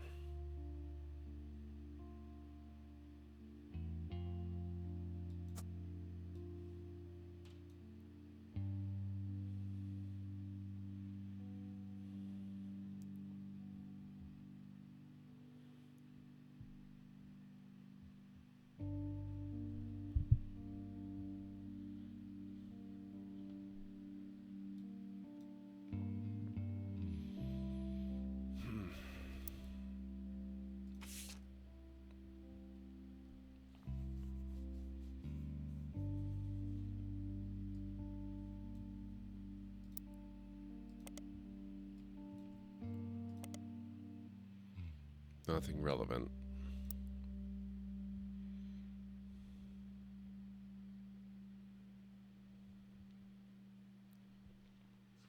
There's supposed to be 5 clues tied to this piece of evidence.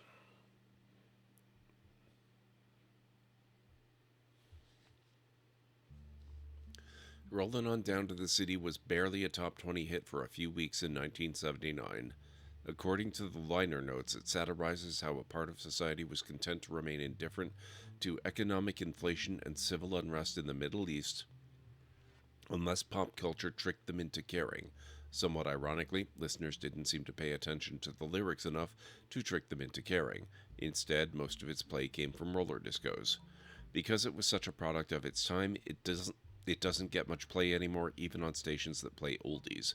Maybe that's why you'd never heard of it before now.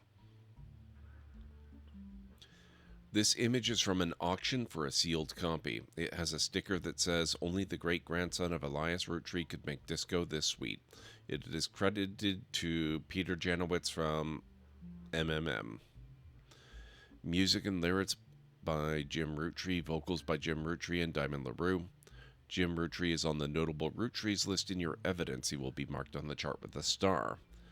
The lyrics of this song contain no clues, and I read them, and that pretty much seems likely.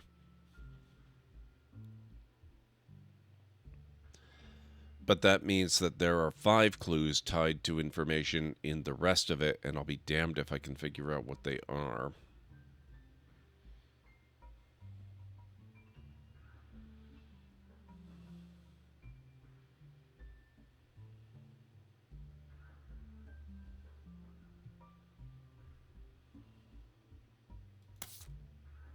That is the single biggest nexus of clues we have remaining.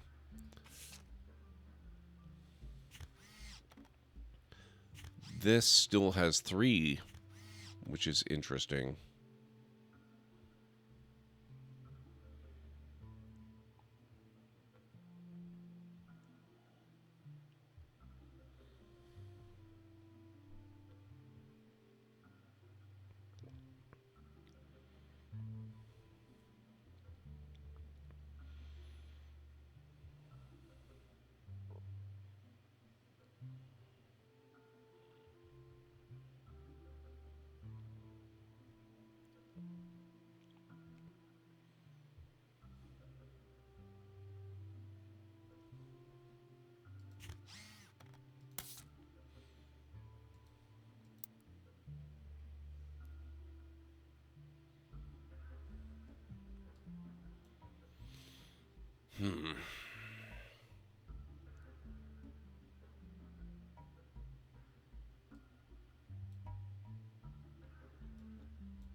I've been finding a lot of information about non-blood relatives, like Helen Lennon, Catherine Wilkins, etc. Well, I can't even claim her, actually. We don't know much about her.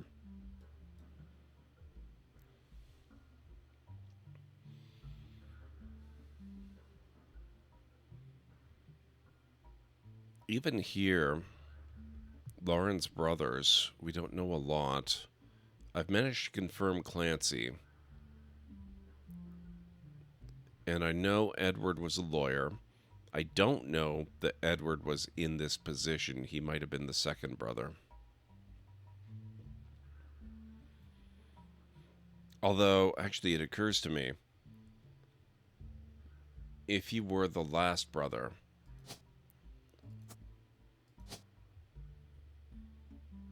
it would have been confirmed when I last confirmed names, identities, etc.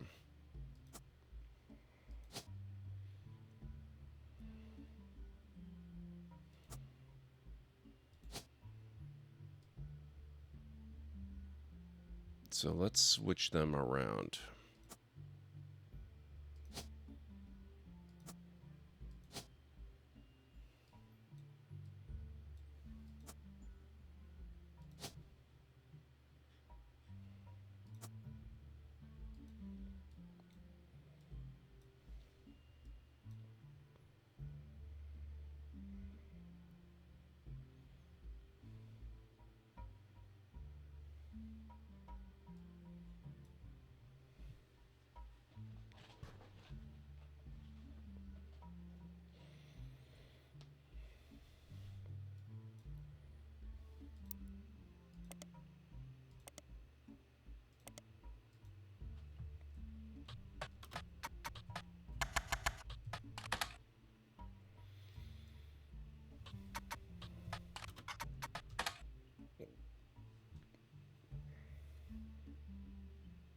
Alert, ad break coming up in approximately 3 minutes. That was a really quick hour. Holy crap.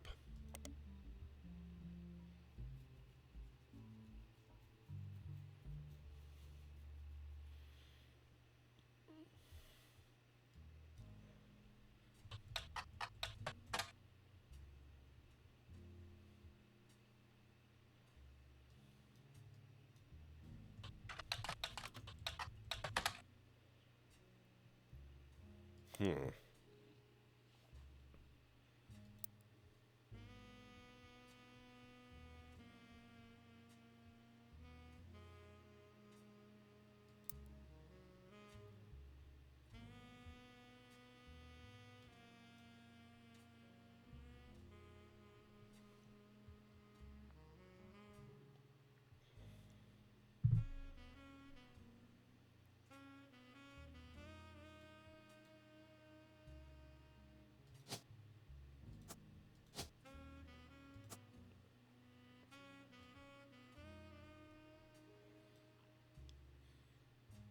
Just going on a gut feeling there.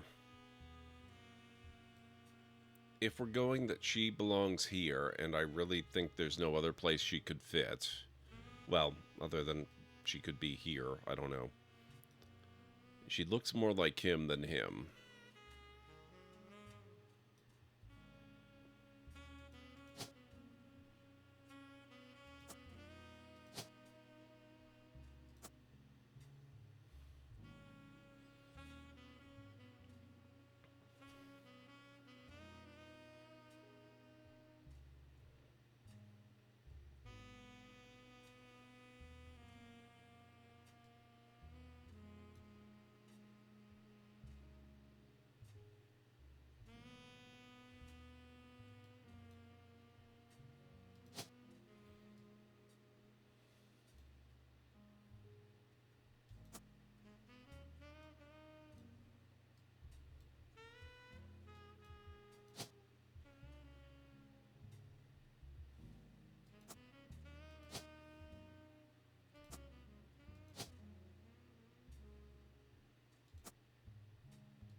I don't know, there's a lot of guesswork remaining in what we have to figure out.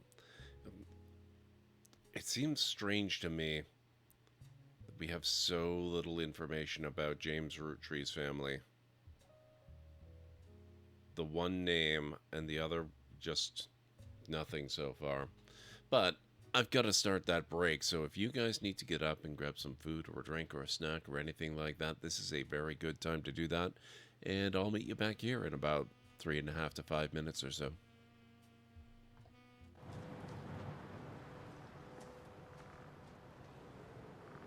Oh, damn it, Serana. Your freaking skeleton is making noises at me.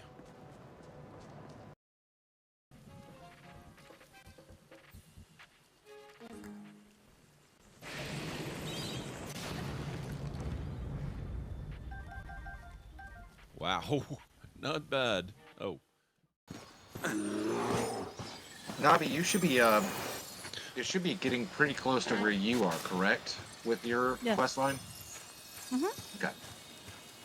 I'm just going to ignore the bear that I just walked past. No, there is an infestation right here, too. I forgot these were Turns out ignoring the bear was not the best idea. It's okay, Lewis is on the way. Thank you, Lewis. Mind you, I haven't tried putting 2 in a single enclosure yet.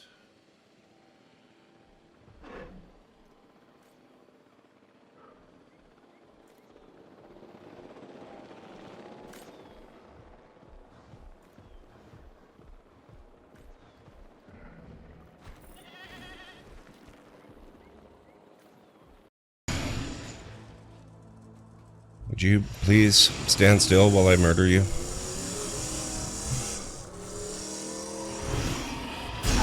Gotcha. Damn it, another one.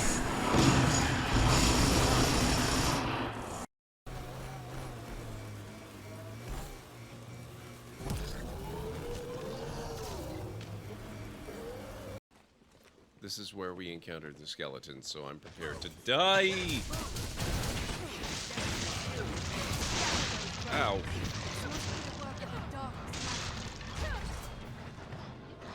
I'll heal your wounds. What's this? Did we just obliterate the skeletons? There's something in there. Something horrible.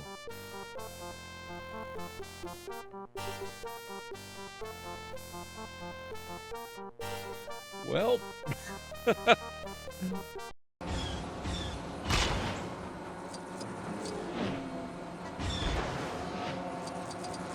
Oh! Where the hell did he come from?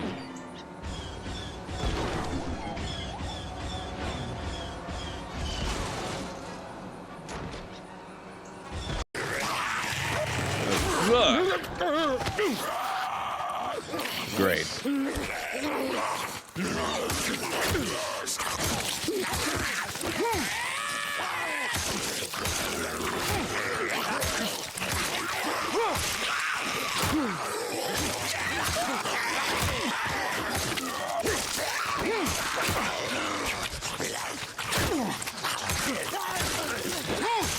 Would you please?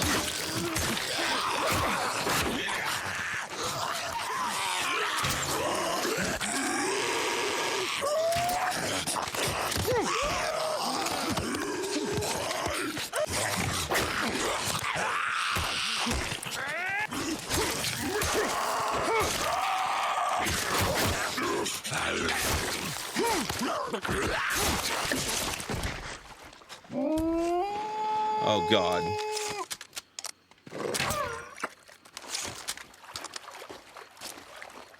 Just what I needed. Wolves, too. He's been... All right, I am back.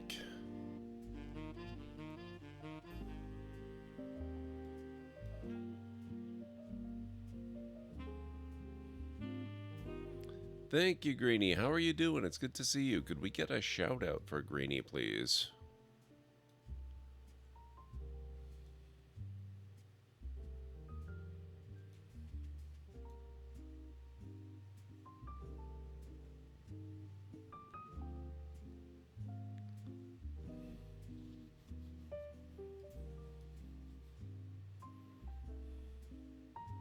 Thank you very much, Calinray. Oh, you got a replacement keyboard. That is awesome. How's it working? I see several E's in what you just typed, so I assume it's working well.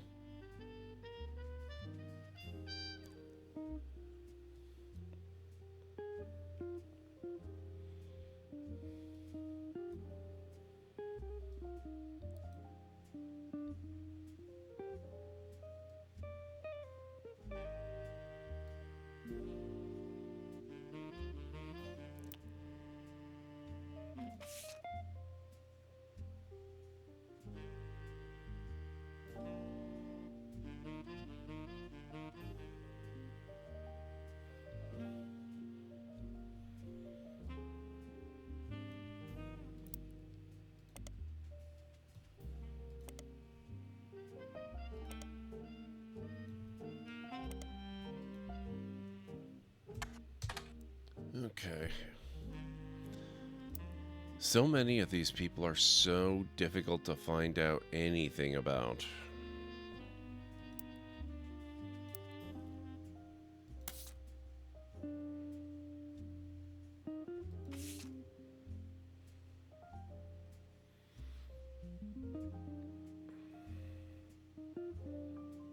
From a previous entry, you learned that Alliance Roottrees had given in to his wife and announced that Sam was to be included in family gatherings. Gwyneth had been pushing to include Sam for quite some time. Lauren writes, "Why Sam? I have many distant relatives I've never met. After all, Granny had sisters and Granddad had a brother or two, but I was told trim their branches from the family tree. So why is Sam special? Nothing adds up, and I'm not the only one to realize."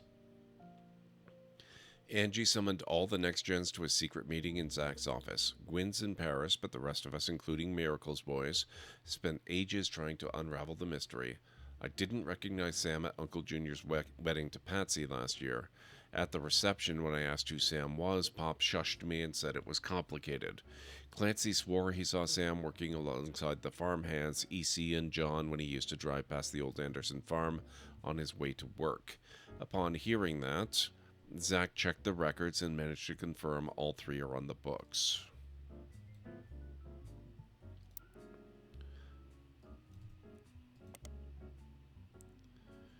Butler County Times has had consistent ads for tours and demonstrations at the first Anderson maple farm for a very long time. The farm also appears every so often in a section about things to do in Butler County. It seems that twice each summer, the Roottrees Candy Company's current head of farming, Mrs. Cattrall. I'm not sure if I've seen this one. I know the name Cattrall has come up.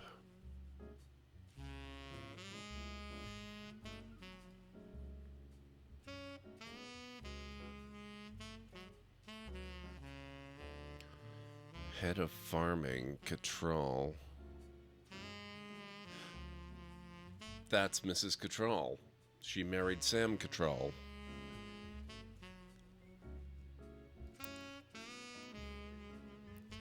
Returns to Butler County to demonstrate how 5 pieces were made at the beginning of the century.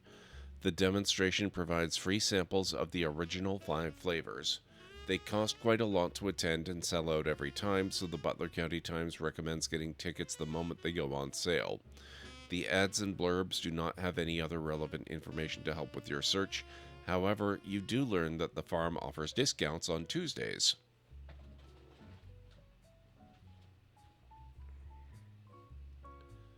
So that's the piece of information that confirms that Mrs. Cattrall is a farmer. I had kind of inferred it, but now we have it confirmed. Even more so than the fact that it's confirmed.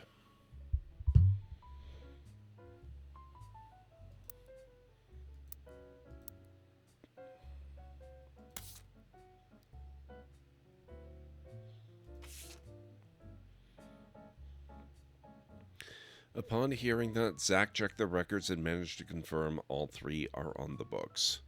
Eli, Miracle's youngest, not my brother, even chimed in. Apparently when he was riding his mini bike alongside the farm a few weeks ago, Sam gave him some old tools and taught him how to make the bike's engine faster. None of us think that was proper for a multitude of reasons, but Eli certainly seems thrilled.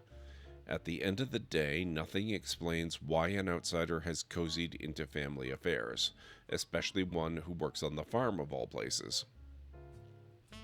Whatever happened to blood is thicker than syrup? Why is Granddad making an exception now?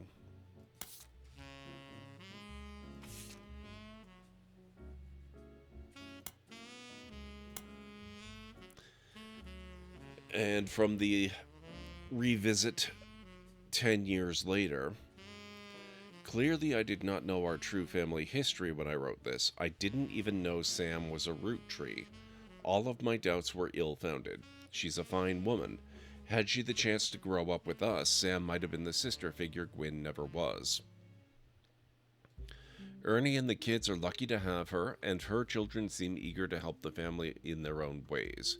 Ernie Jr. has been learning the day-to-day from Zach. It has been a long, long time since any real Roottrees was as excited and interested in the actual candy as Ernie. As a bonus, Gwyneth has the green thumb of her mother and her adopted grandfather. What I'm most ashamed of is not figuring it all out myself. Sam's a spitting image of Patsy with her jet black hair and green eyes. She doesn't have the thick glasses Patsy did, of course, but I guess that skips a generation. Her children have that covered.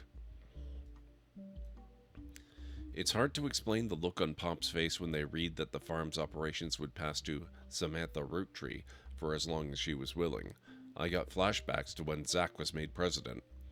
Mother reframed it a bit to calm him down. Sam wouldn't receive any candy money after all, and was essentially inheriting the right to rule over the peasants for eternity.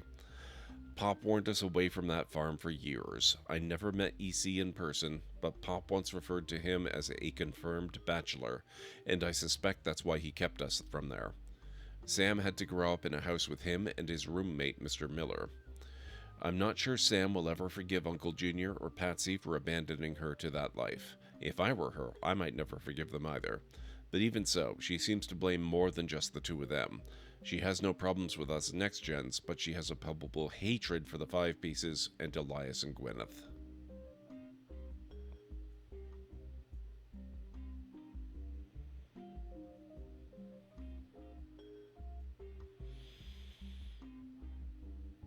It still seems weird to me that they devote so much text to EC and Mr. Miller. I get what they're implying about them, obviously, but they don't appear on the actual family tree, so why write so much about them when they are not relevant?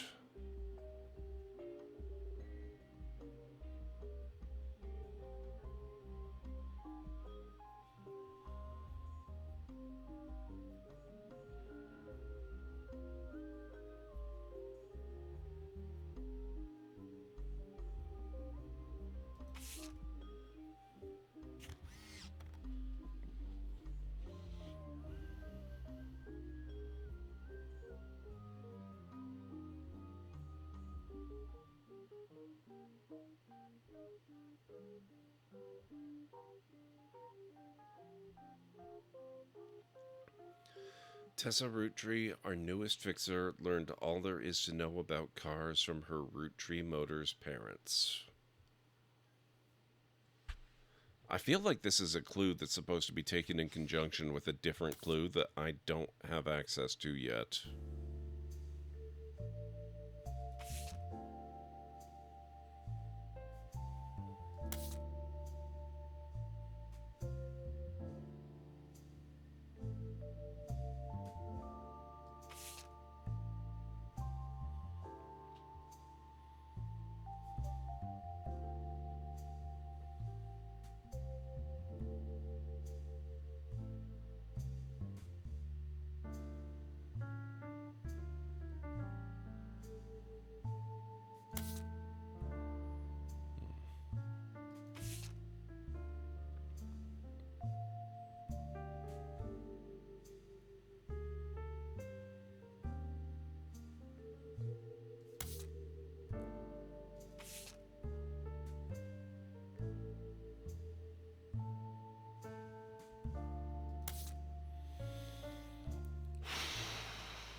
There's still something here, too.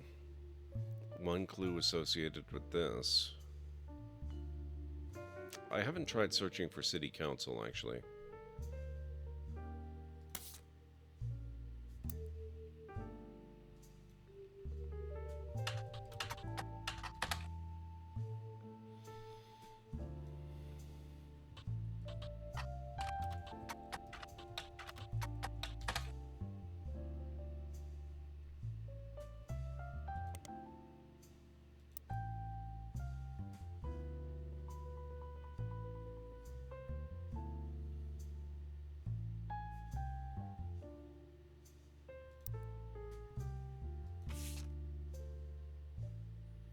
It does show that she's pregnant. Carl, I know we don't see eye to eye when it comes to the candy company, but if you could talk to your girls about putting out a statement supporting Stephanie, she could use the publicity your daughters bring. Don't let our conflict spread to the next generation. CM.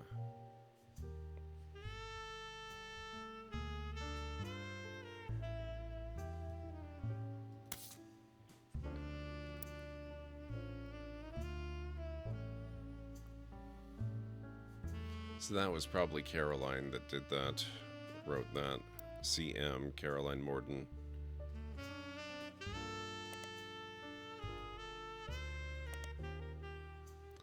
You learn from an election results page that Stephanie Jones, a candidate for city council, won her campaign on election day about a month ago. You find no mention of the Roottrees in any articles about her. Stephanie also has a very bare-bones website for her campaign. It is simply a picture of her campaign mailer, and underneath it says, "Be sure to read the full article in the Butler County Times."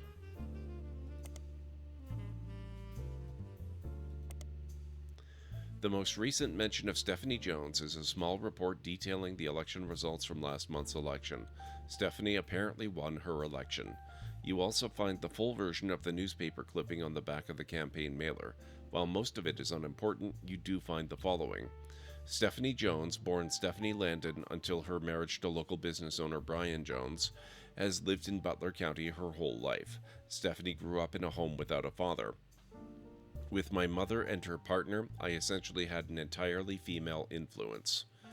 Though she is a distant cousin of the Roottrees, her mother Caroline, a local artist who has appeared on the front page of the Butler County Times in the past, has often come out opposed to the corporation's policies regarding deforestation of indigenous trees to expand their maple farms. Unlike my mother, I'm not a fighter. I want to bring love to the world. Okay, so we've already seen that. And there's nothing to trace past her. She hasn't actually had a child yet, even though it looks like there is one on the way. So that's cool, but doesn't actually help us in any way.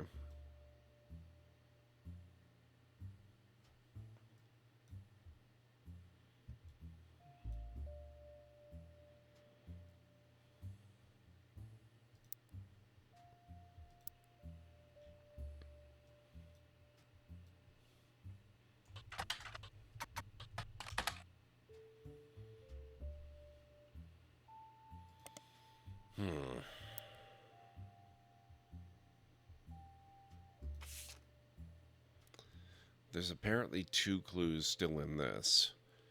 This is a page from the 1975 10-year anniversary re-release of Lauren's diary. It is not a companion piece to any specific entry, but addresses feedback.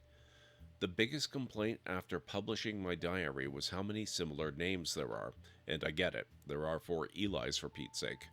But that's how it is. Someone would say, I saw Eli in town, and I wouldn't know which one they meant. My brother? My uncle? My cousin? That's why they became Uncle Junior, or Miracles Eli, or Eli C. Our family's names were always unusual. Grandpa Elias was a big believer in using the names of each generation to honor those in the last. His father and Grandma Gwyneth's father were named Edward and Clancy, so now you see where my pop's name came from. One thing that's always been consistent in our family, though, is that anytime someone's a junior, they're always the firstborn son. That goes for Miracle, Eli, or even Clancy. With the women, however, it all goes out the window. I think Gwendolyn got her name from some combination of Gwyneth and Caroline, who was Elias's mother. Women's names tend to get all mixed up as the generations went on. I guess that's because there's no female equivalent of Junior. So if you're reading my diary and confused, you're not alone. Even the government had problems. I remember once receiving certified mail for an Edward Clancy Roottree. I had to break the news they got my father's name backwards. I can't escape the feeling that that's relevant in some way, but I can't even begin to imagine how at this point.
You can open this envelope after the whole family tree has been filled in.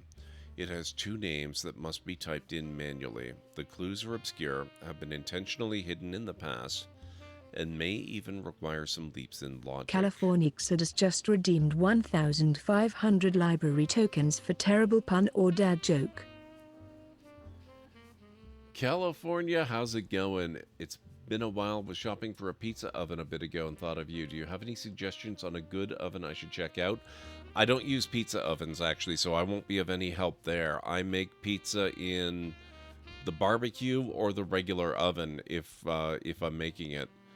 I've even made pizzas in like an air fryer, but I've never used a pizza oven. So you'll want something that, you know, the only advice I could give you is stuff that's going to be too blatantly obvious to bother with. Like, you know, make sure it's something that gets really hot. It's a pizza oven. It's going to get really hot. How have your pizzas been turning out? They've been really, really good. I don't make them every week anymore. It's more like we do kind of an Italian Friday now and make some sort of Italian food. So several times in the recent past, instead of pizza on Friday, I have done like a sort of pizza casserole with pasta, and it's been really, really good. Any other news in your world? It's actually been pretty quiet this year. I don't even have a lot of upgrade stuff to talk about. Like, it's probably been one of the lowest spending years on record for computer hardware. I haven't really done much of anything. I think the only thing of significance that I've done is replacing one of my monitors with an ultra wide, and that's about it. I haven't had to do anything else. It's actually been kind of great. So beyond that, I've been keeping myself busy with streaming and plotting fiction stuff and learning Obsidian and things like that, but that's really about it. But you did request a joke. You did redeem a joke, in fact. So let's do that. How are you doing, California? I hope all's well. What kind of what kind of pizza oven are you leaning towards? I would love to hear about it. All right. Why do artists and writers constantly feel cold? Because they're always surrounded by drafts. There you go.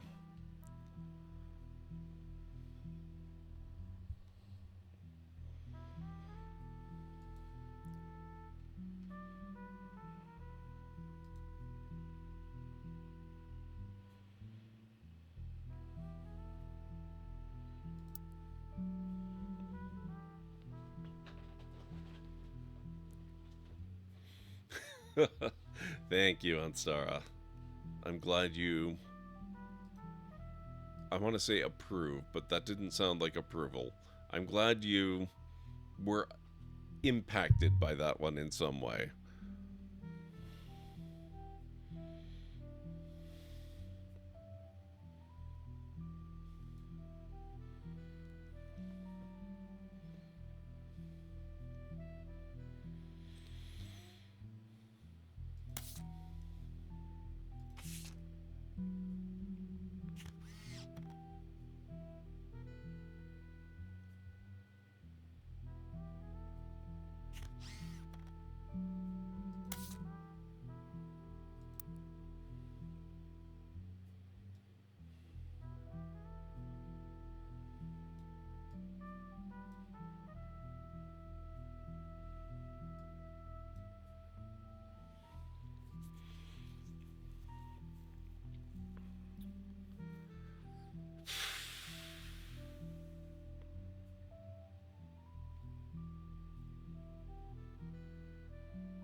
Miracle Jr. doesn't go by his full name in promotional materials. We could always try.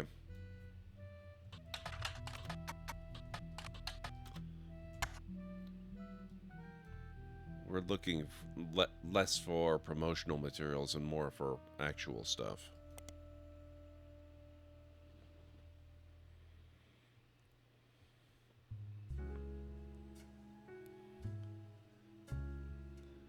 Miracle Roottrees arrived so late in his mother's life that doctors swore he wouldn't survive his first year. His mother and father, Elias and Gwyneth, named him Miracle because they thought him impossible. He was younger than his brothers and sisters by over 14 years. With a birth that late, the final child of his generation was nearly torn apart by countless health problems. But still, with the power of God on his side, he persevered. He triumphed over those complications and even regained his sight to spread the healing word of the Almighty. 23 years later, Miracle Roottrees Jr. arrived and became the famous family's second vessel for the higher power. At 18, he unburdened himself from the Roottrees name and took his father's testimony to a whole new level. Via the power of television, Miracle Jr. spread the gospel across the entirety of New England. He has since left the life of glamour and glitz behind to reach those places that need it most.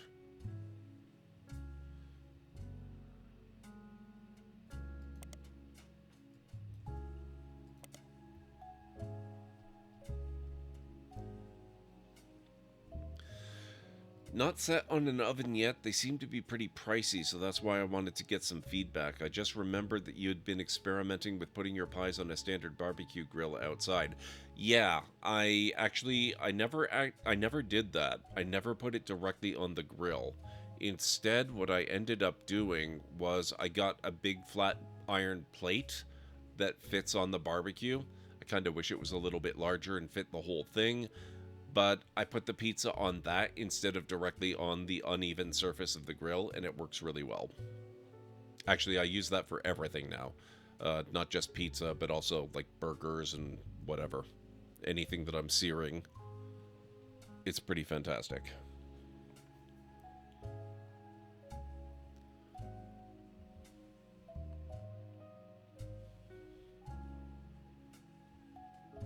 Think I might go that route. Things have been great on my end, just working a lot, and our newborn is now more than 10 months old. Oh, damn. Time sure flies by. Also tried out Civ 7 for a bit, but I was so disappointed, just got my money back. Hoping 8 might be better. Actually, I think 7 is probably the least impressive new main series release I've seen from the game, but I would hesitate to judge it too much right at release because all of them are less impressive at launch than they are down the road. I would maybe take another look at it once they've added some expansions and additional content. They've already added a lot of expansions and additional content and made a lot of improvements to it. So, you know, if you're not fond of it now, I totally get it. I have things I don't care for myself. But, you know, maybe take another look in a year or two.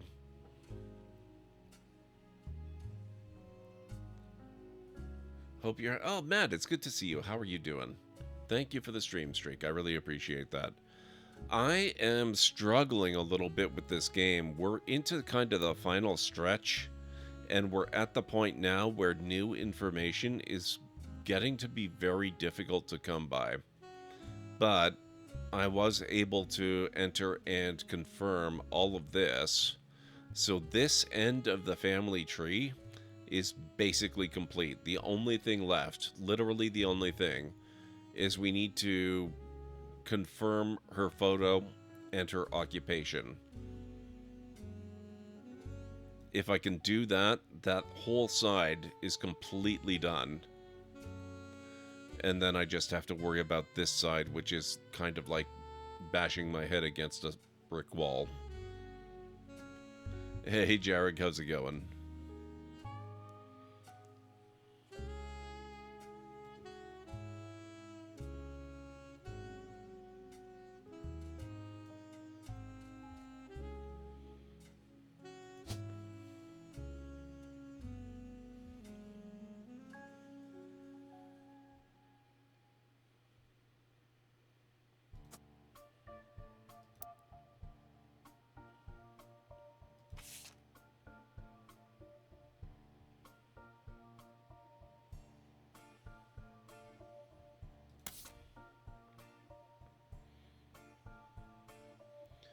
Stayed up way too long tonight watching a really good friend of mine streaming the first 2 chapters of Dispatch. Oh man. A little bit later in December, after we are done with the charity fundraising, by the way. Oh, shoot. I just realized since this is a full screen game, I don't have the counter on. We are still doing charity fundraising for Extra Life, by the way, folks.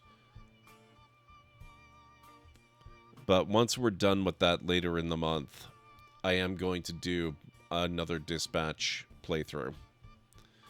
And we're going to reverse a lot of our choices that we made the first time through. And we're going to play with all the censoring turned off. Except for I will still use the stream safe music.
Have to get up in a little over 5 hours? Oh, good luck. Friend was on an emotional roller coaster I could not stop watching. He was so incredibly mad over having to pick between Sonar and Coupe for the boot. He wanted to kick Invisigal or Flambe.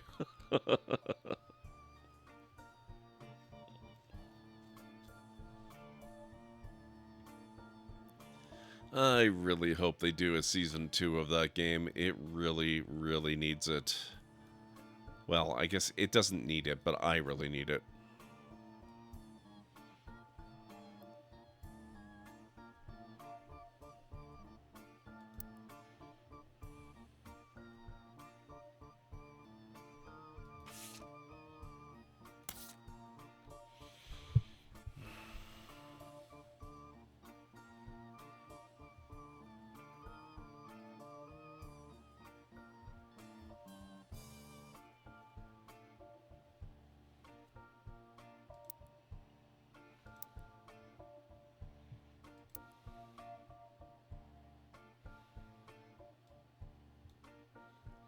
Oh, nice stream streak, Jarek. Thank you.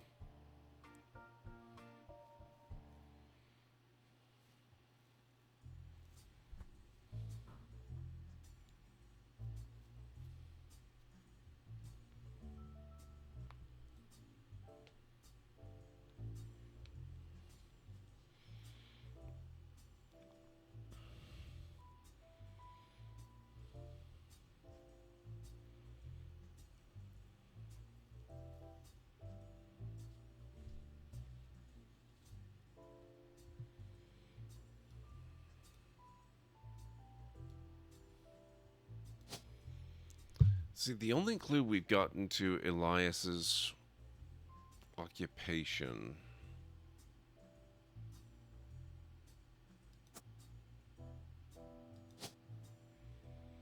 is that it's a path of learning, a path of knowledge.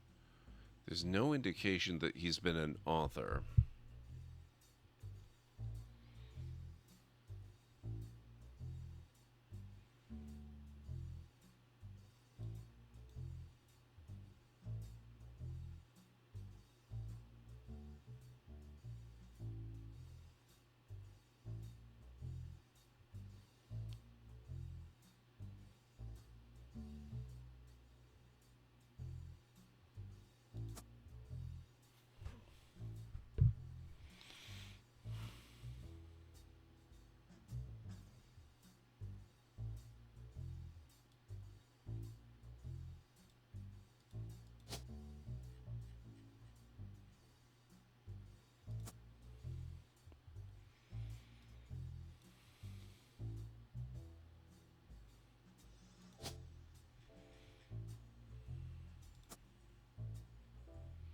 can't think Candy Roottrees. She was born in the 70s. She could be out of college by now.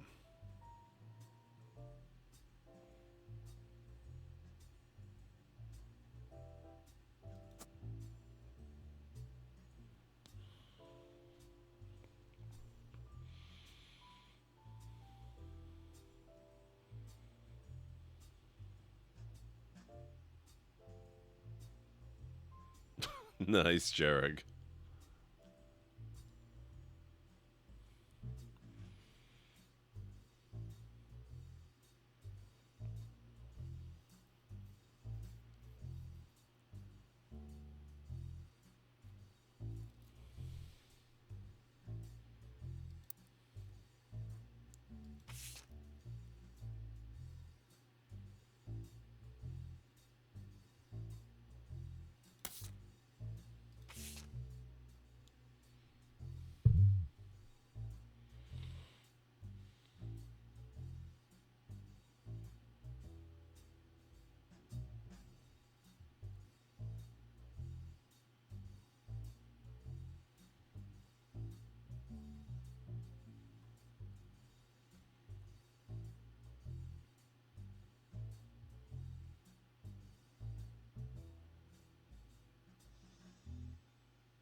Yeah, that was a pretty intense cliffhanger.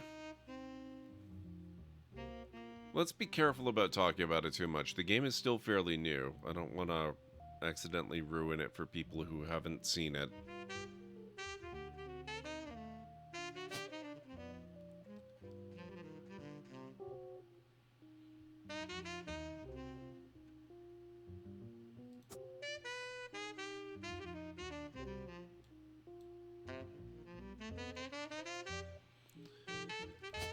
How many Roottrees are left?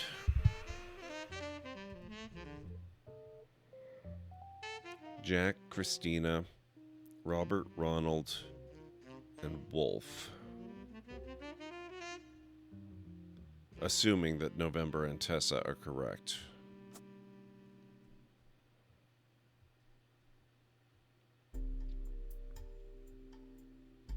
Probably won't play it, but I love that it's written so darn well that I can enjoy it like this from the sidelines.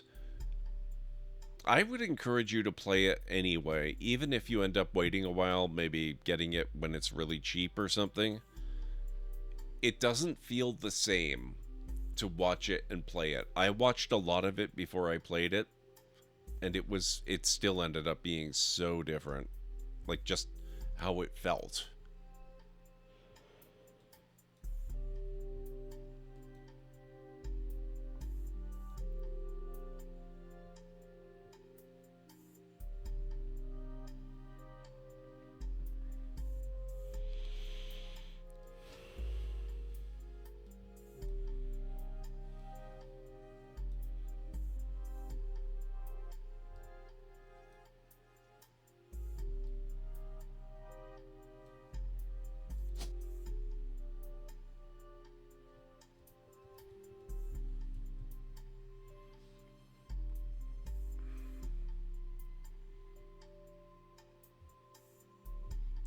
See, there's that whole big article about the family names and how there's this thing of honoring the past generation in the new generation. But none of the names we have remaining hint that that's been followed by the free spirits. That just seems to have completely gone by the wayside.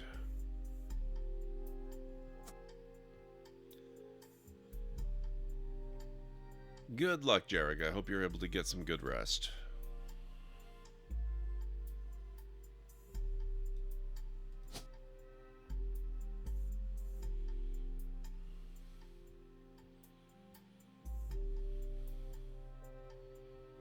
Then there's this generation. I mean, I guess this is Miracle's branch of the family, so it's not surprising, but they had this whole free spirit photo.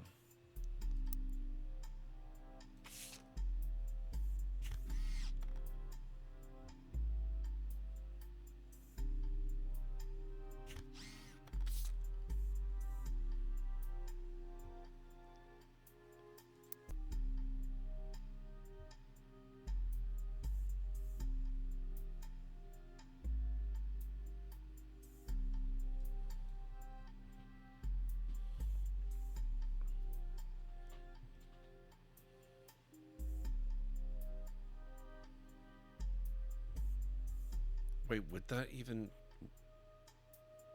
Hang on. This is from that... This is the wrong generation.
See, he looks like he belongs on this part of the family with him. But they're not the same generation.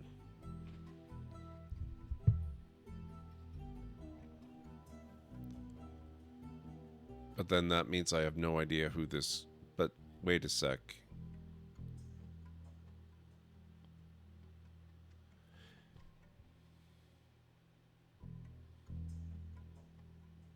That...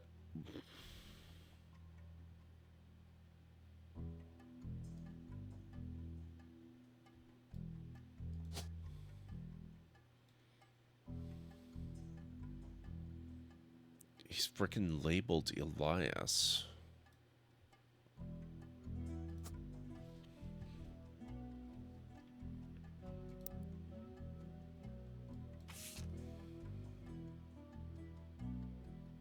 Eli M.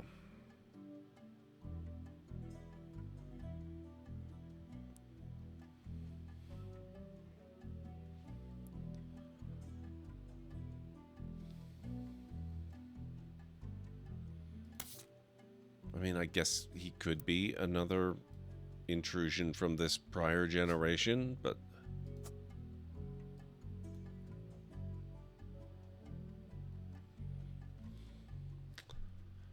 then again, try to keep an eye out for any inconsistencies. That could be one.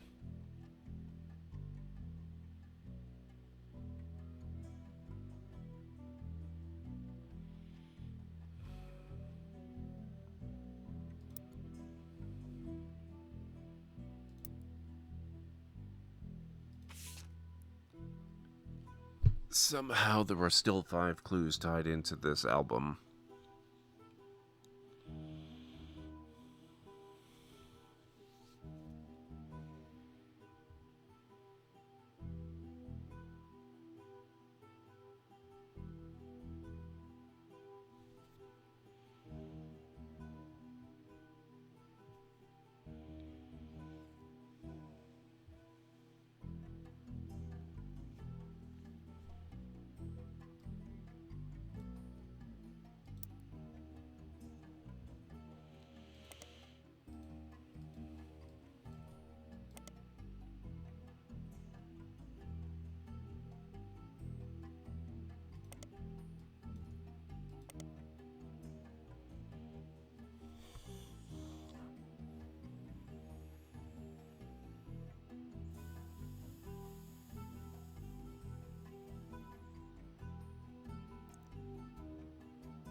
There was mention of a school board.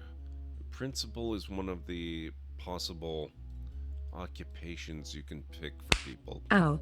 My right kidney. What the heck?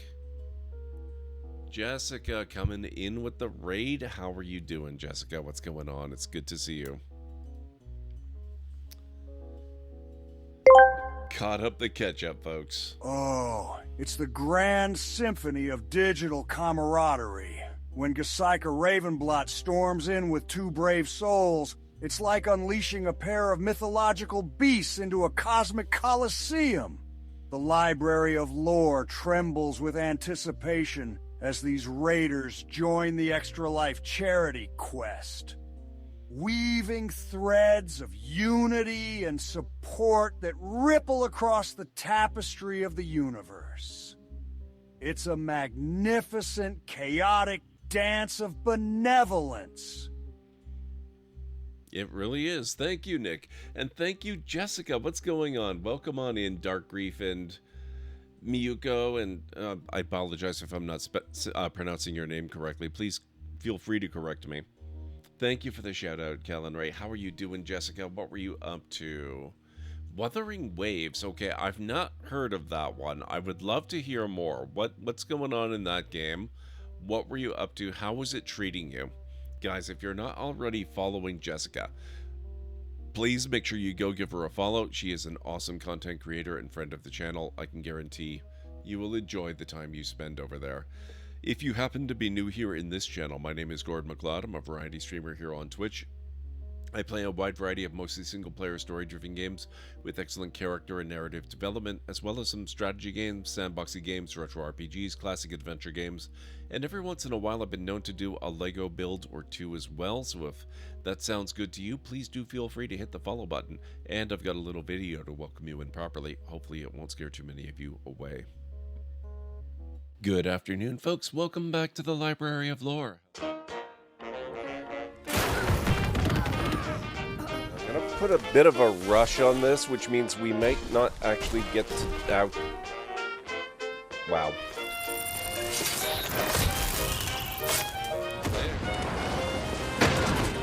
Gotcha. Yep, that is totally a thing that works in real life, by the way. Deal with this. Dealt with.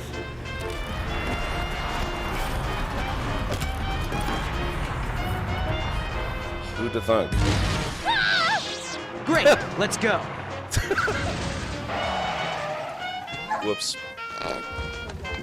Sorry. Boom. How did I do that?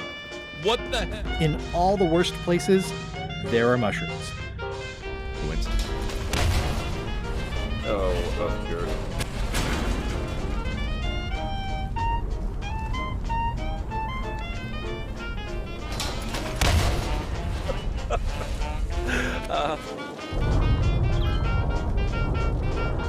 Exterminate!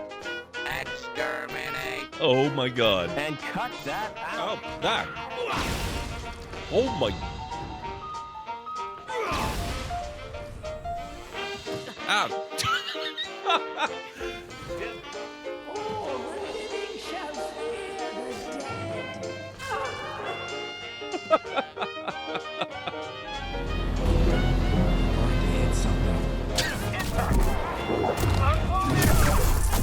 Oh, that was cool.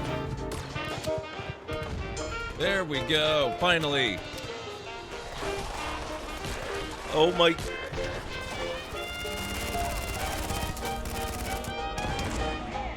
Wow.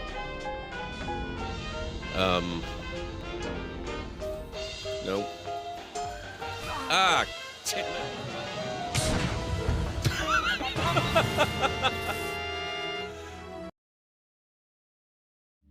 There you go. That's a little bit of a preview of what you can expect around here. And yes, go follow Ginger Tap as well. She is also a fantastic content creator and friend of the channel.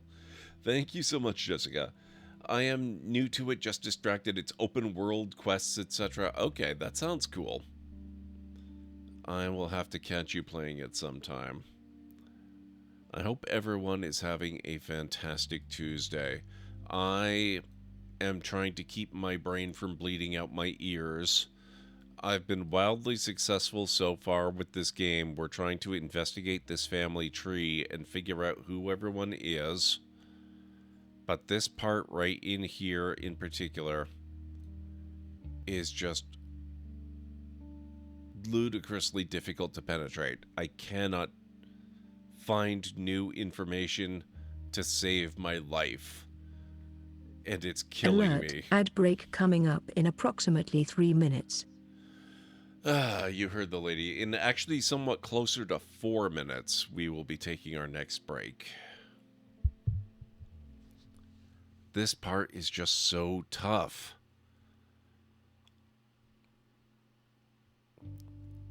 And a lot of what you're actually seeing here, like, I don't know for sure that this photo goes here and this one goes here.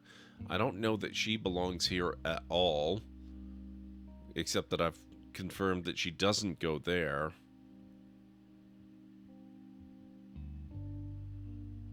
That's really all I know so far.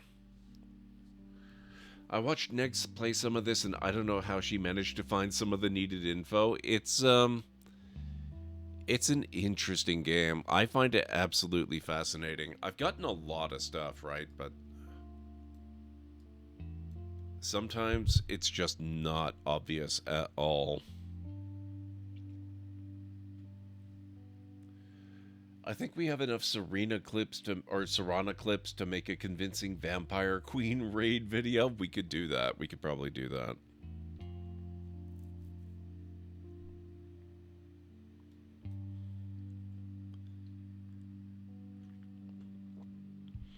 And if it turns out we couldn't, well, I mean, I do still have Skyrim. We could always adventure with Serana some more.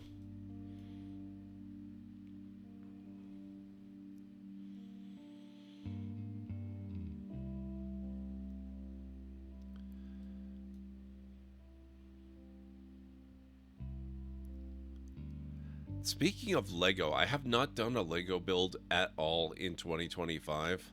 I do not plan to keep that true.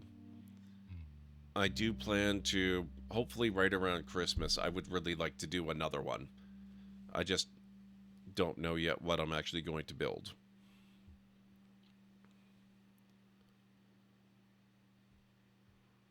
But I miss doing the Lego builds. I really haven't been, I haven't bought Lego in a long time. We need to do one soon.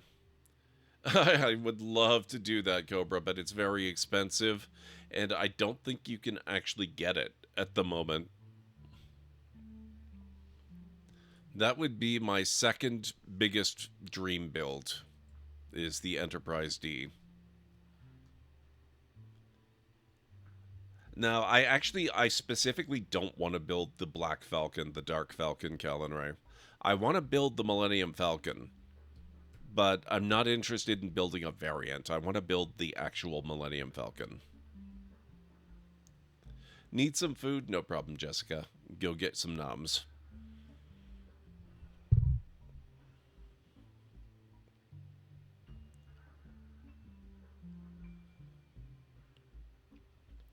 Let me take a quick look before the break starts.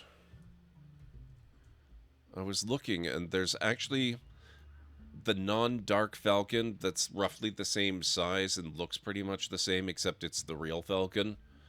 I don't think that one was outrageous. I mean, it's expensive, but it's not like... It's not the $1,000 one, that's for sure.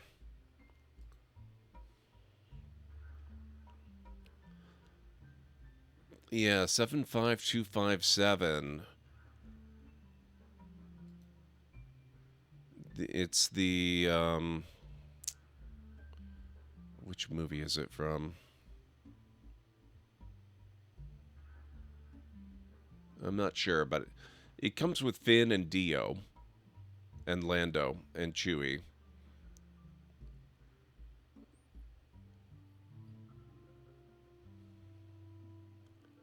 I mean, it's still pretty pricey, but it's a damn sight cheaper than the big Falcon that I would really love to build.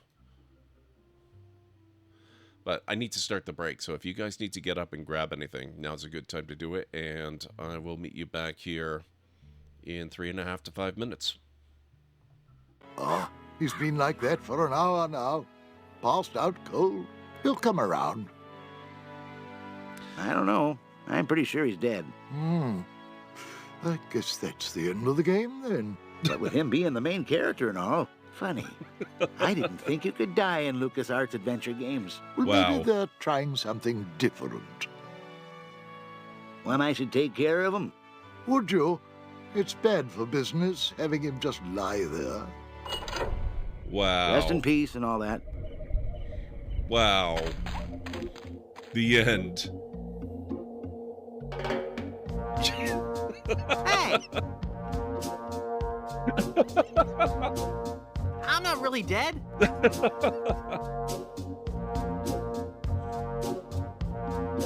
Oh, come on, cut it out. This is...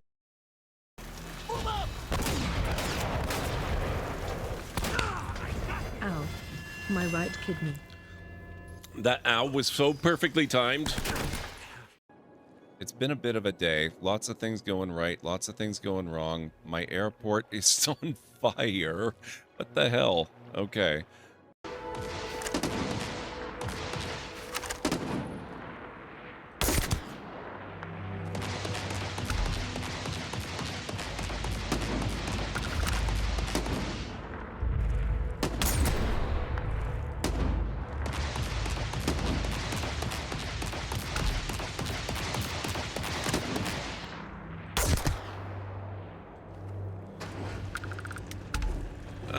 Damn it!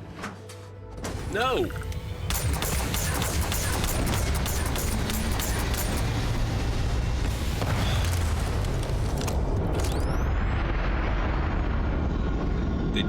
buddies with them. Just go around doing stuff and oops.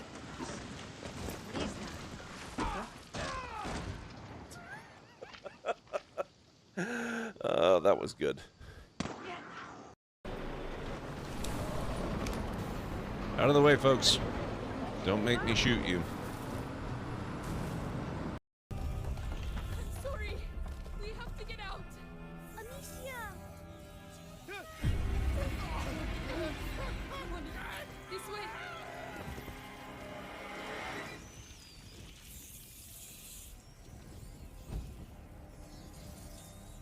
Sorry, dude. It was you or us. I picked us.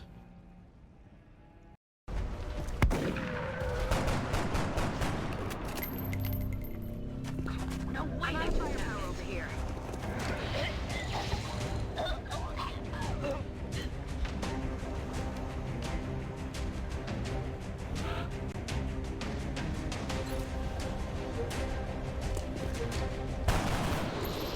Hostiles passing by. Ad break complete. Welcome back to the Extra Life charity stream. Yep, welcome back. I am back. And yes, that's the Falcon I would really like to build. But man, I don't even know where I would put that one, even if I were able to afford it. Because that's going to be a big one. But still, my god, I'd find a way. But the Rise of Skywalker Falcon looks really cool too. I like that it's got an interior.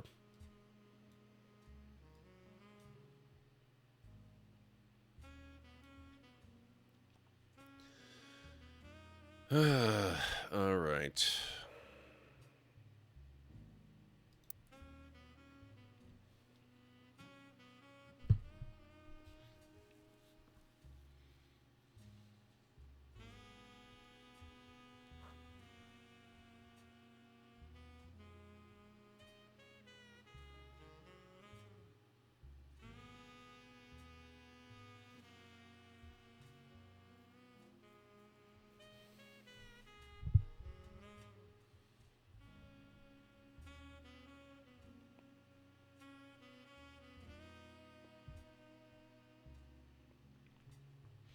Hang on a second here.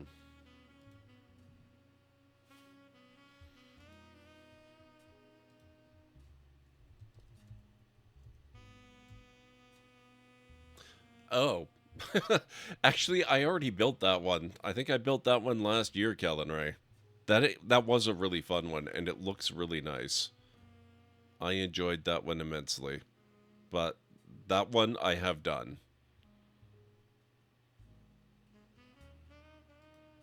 You know what would be cool, though?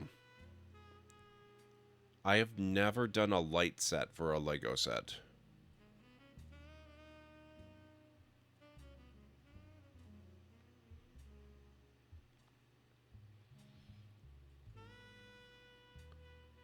I don't know if you're supposed to put those in when you're building the set, or if it's supposed to be, you know, take your built model and then tweak it a little bit to add the light set in. I'm not sure how that works. It might be fun to add a light kit to the Little Falcon.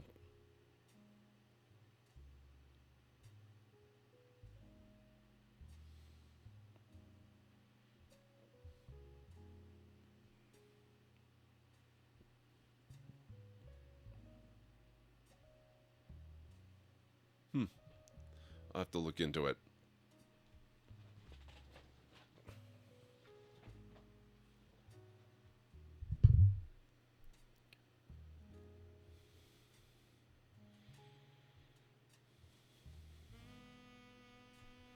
Roller discos.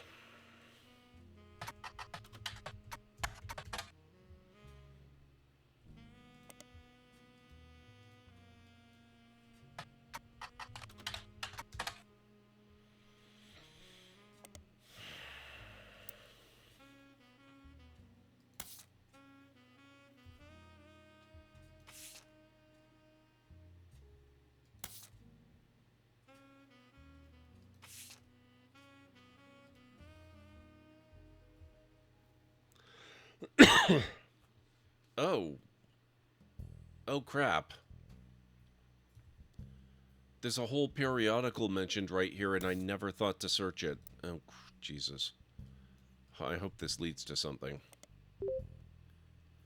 Teen Blast is a magazine aimed at teenage girls. Their website has a news section that offers condolences for the loss of the Roottrees sisters. Their fashion line was often covered by our magazine, and Raina Roottree first appeared on the cover on her 16th birthday. So there we go. We have a new source.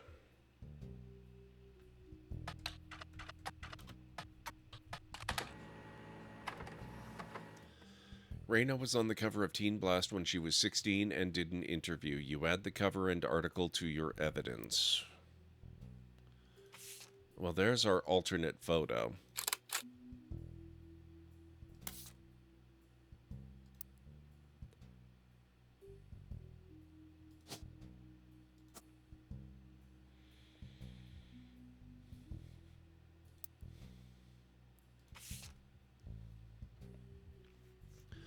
There's an article about Raina Roottree from 1994. This issue also mentions TMS and Brother Trouble.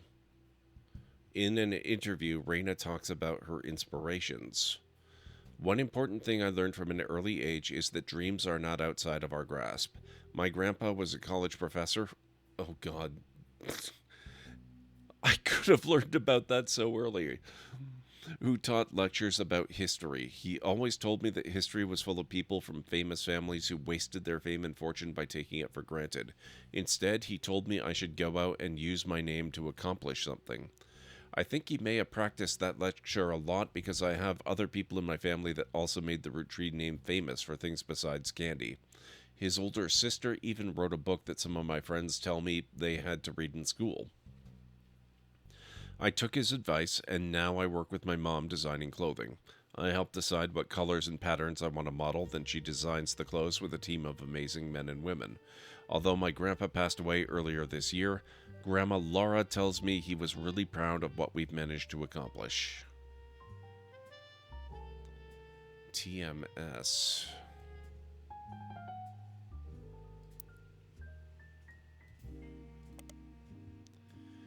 Tommy Mark Sheridan appeared on the back cover of Teen Blast a record 38 times, including 3 back-to-back months during the height of Brother Trouble. In the issues he wasn't on the cover, he was still mentioned quite often. You read every word of every article, and besides the fact that he was married to Raina, the only one thing seems relevant. A gossip section from 1996 about 8 months before their marriage is called Is TMS Dating a Roottree? It says, at a recent autograph signing, TMS told a Teen Blast reporter that he met a girl at a party in Malibu. Apparently, the cast of Brother Trouble gets together at Penelope's house once a year, and this time TMS found love. The mega hottie had this to say. She's incredible. She came to the party to meet me specifically, and I'm glad she did. She said she had a crush on me when she was younger. I told her I have a crush on her from her posters now. When our Teen Blast reporter asked who the lucky girl was, TMS refused to spill, but we did some digging. One of the creators of Brother Trouble, Ron, married Penelope, who played TMS's mom on the show. And get this, Ron is a distant relative of the Roottree sisters. I'm not sure that Ron has come up yet. I think that's Ronald Roottree. He is not yet placed.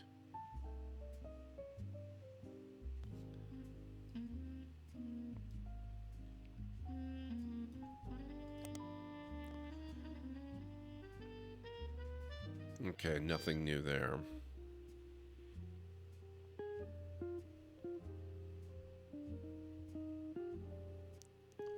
One of the creators of Brother Trouble, Ron. Okay, let's try a regular search. Brother Trouble was a 1989 sitcom about two 16-year-old brothers the same age, one adopted, played by Tommy Mark Sheridan and Dustin Christopher Baker. Their single mother, played by stand-up Penelope Tess Green, which is another name on the list, often had to navigate her job as a magazine columnist as well as the troubles that come with raising two boys who were extremely competitive in sports, academics, and even romantic pursuit of their next-door neighbor, Roxy. The showrunner was small-screen director Ron Roottrees. The show had strong ratings through the entirety of Season 1, rocketing both Sheridan and Baker to instant stardom, mostly amongst the teenage girl demographic. However, it was cancelled in 1991, midway through the second season, due to a significant drop-off in ratings. Ron Roottrees. Ron Roottrees is a small-screen director and the head of RR Productions. He directed episodes of a few other shows before showrunning and creating a one-season hit, Brother Trouble. The show was cancelled partway through Season 2.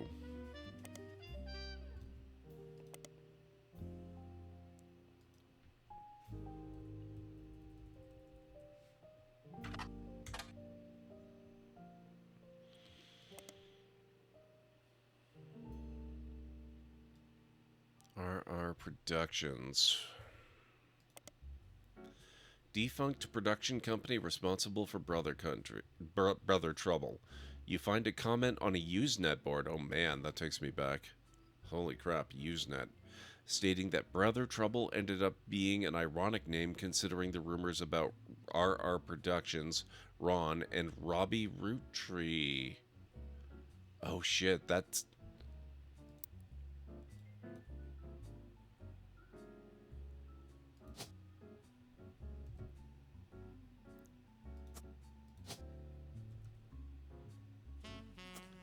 That could easily be them.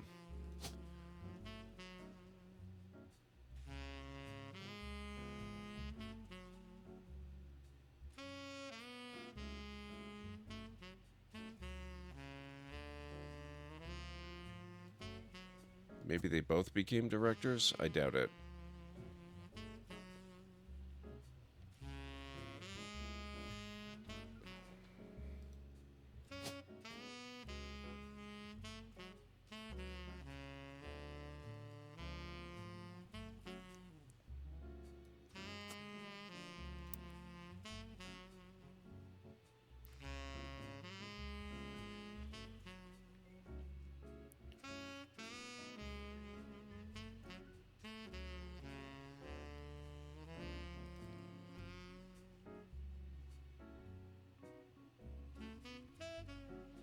Well, it's not bad, Calenray. I was looking at a different one. I'm not entirely sure about this because the transmission dish really should not light up, but that looks kind of cool.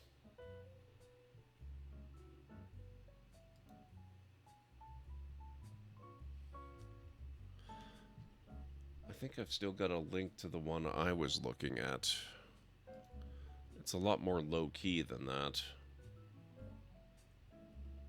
Oh my god, I am sorry.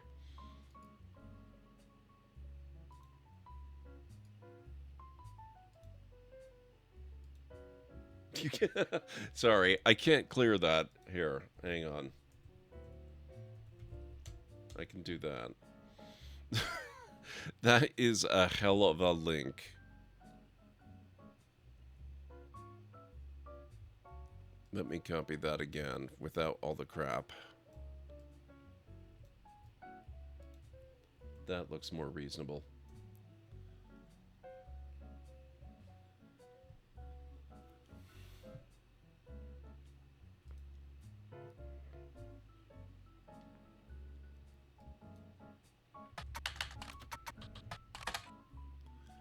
There's not much relevant information about Robbie Roottrees.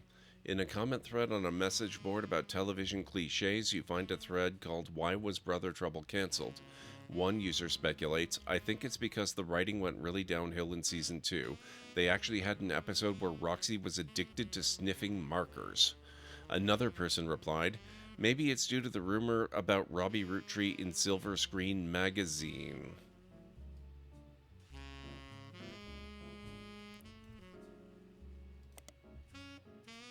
Yes, I did.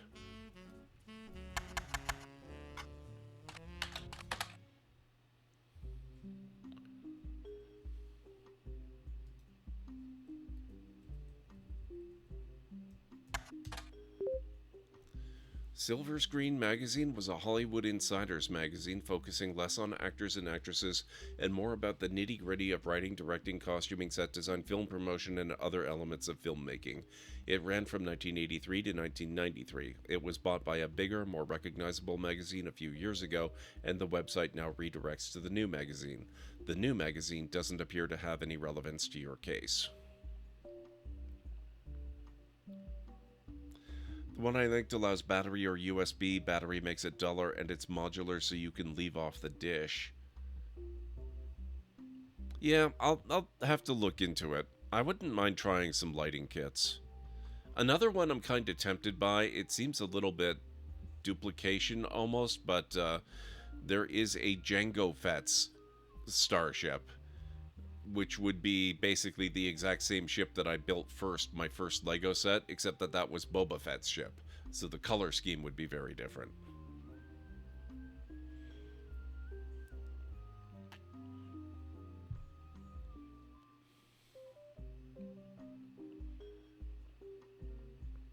Okay, that gives us another periodical.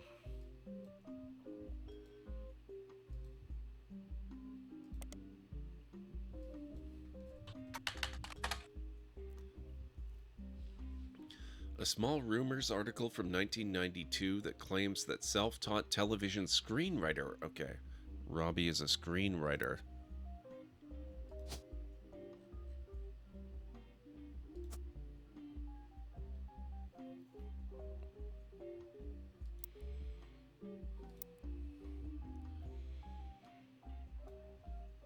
Was allegedly tried and convicted under the name Robert in a French court of law. It seems he, again allegedly, embezzled from the company RR Productions to fuel a gambling habit that left him hundreds of thousands of dollars in debt. He then fled to Paris, where he grew up, and then, Silver Screen continues to insist this all very much allegedly, assaulted an officer who came to question him. The article's author says they were unable to get a statement from French authorities, but received information from an anonymous source and were able to confirm through public record that there was a trial involving a Robert Roottrees around the time that Brother Trouble was cancelled.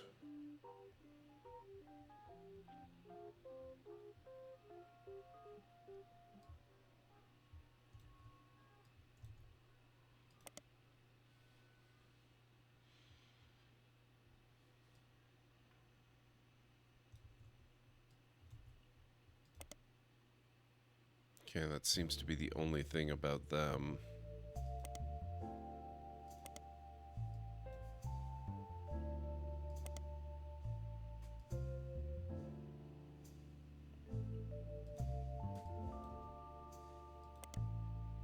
Nothing relevant.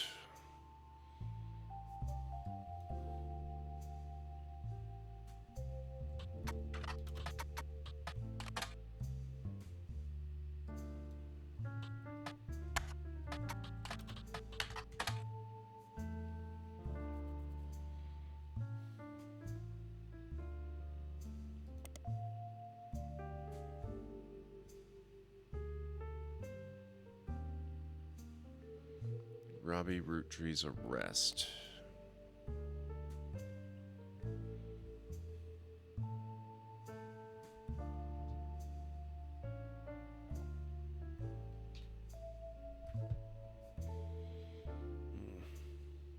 Hang on a second, guys.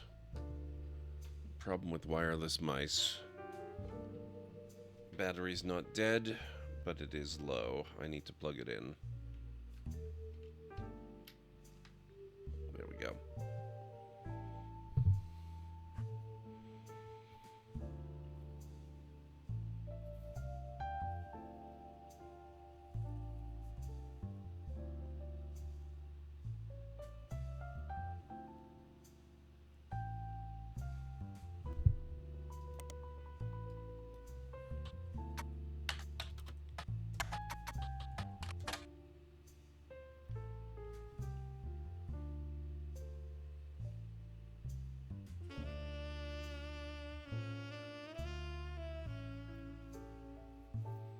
So yeah, that's gotta be who they are.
don't blame nepotism, he gets results.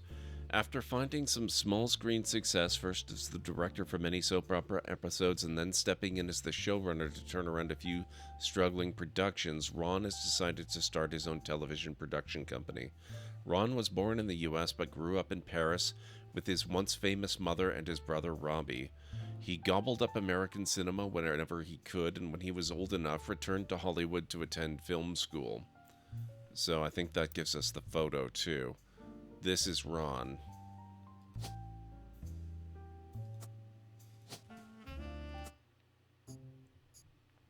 There.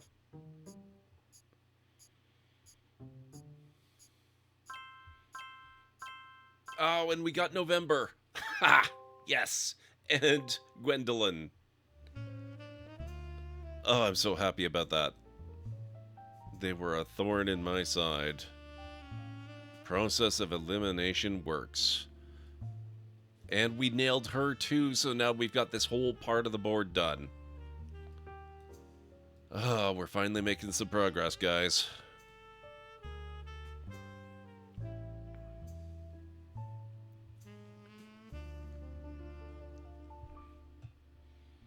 Oh, interesting though. Catherine Wilkins is not confirmed. That is not accurate. Which means Tessa Roottrees may not be accurate either. That's a problem because I don't know where else she could go.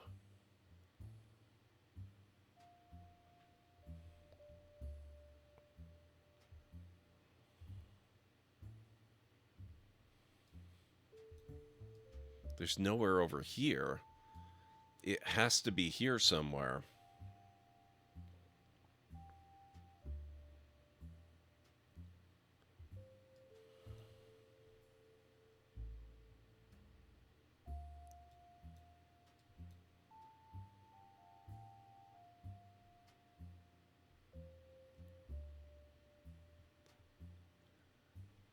This photo is from 1996. She's far too young to be part of this generation.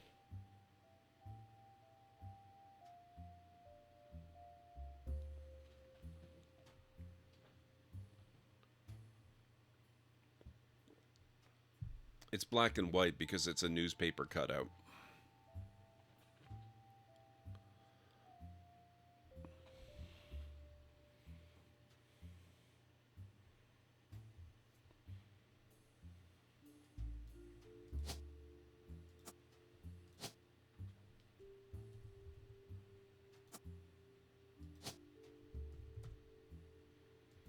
She could be here, potentially. But that would still mean Wilkins has to be somewhere.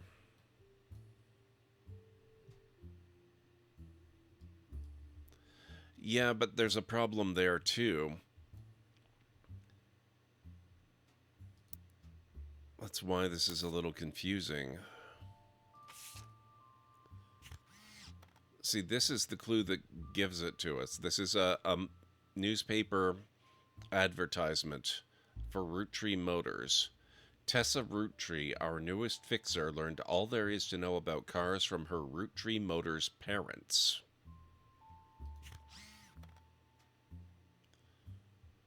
Says that Roottrees Motors has been around for 50 years, is a family business, and also that Tessa Roottrees, their newest fixer, learned all there is to know about cars from her Roottrees Motors parents. Around 1973-1974,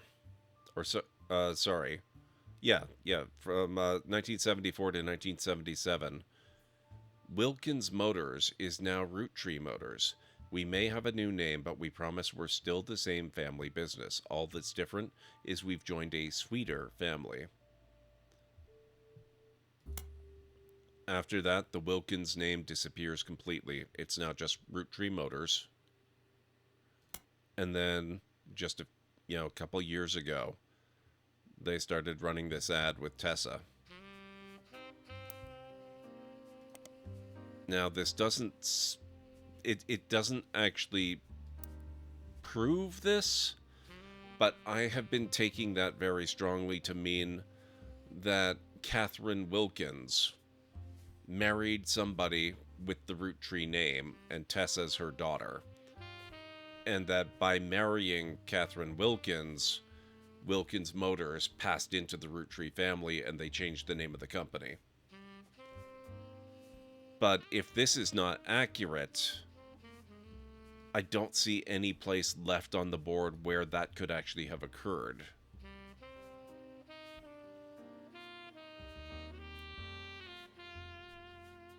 I mean, this could be possible, but I've already put her here with all the information, all of Tessa's stuff, right here, and it has not come up as confirmed. Plus, the generation is all wrong. She's too young.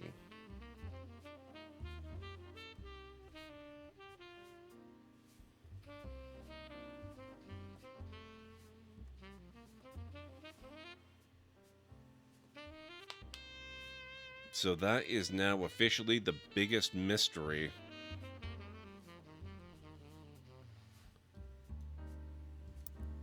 At least in my mind. And we still have freaking 5 clues on this one. What the heck?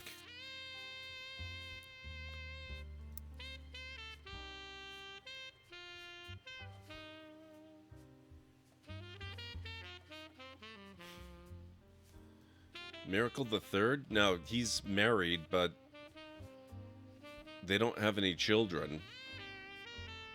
So it can't be him.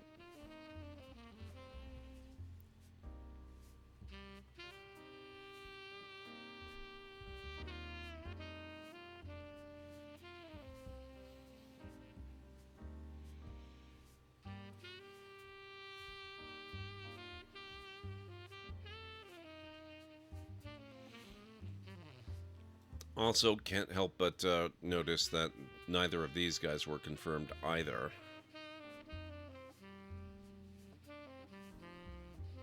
Which is interesting, because now...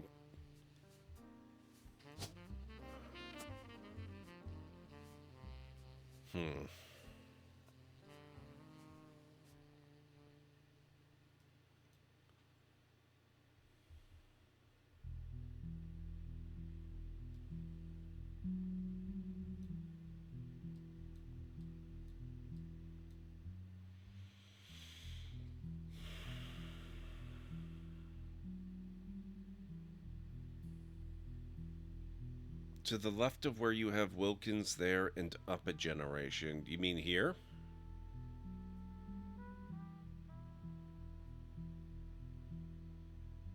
No, this is... I'm pretty sure that's too early.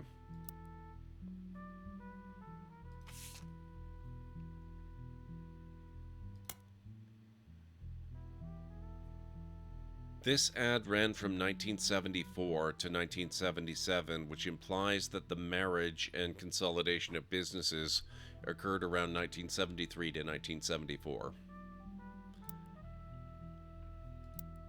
That puts it... Where's our... Oh, evidence. That puts it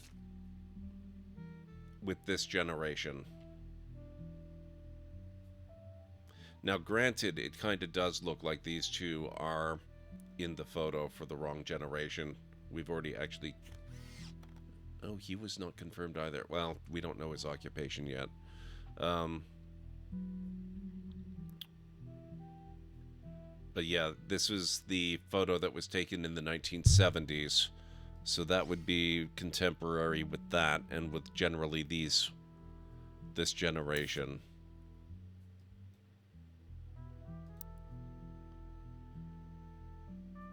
Now, I suppose it's conceivable he could be a little young for his generation.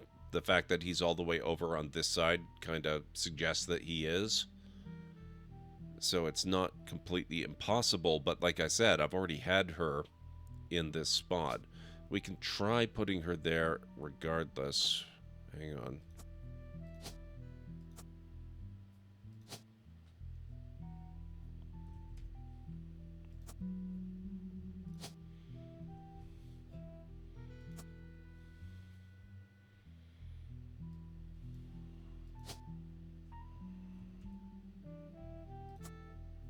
guess it can't hurt.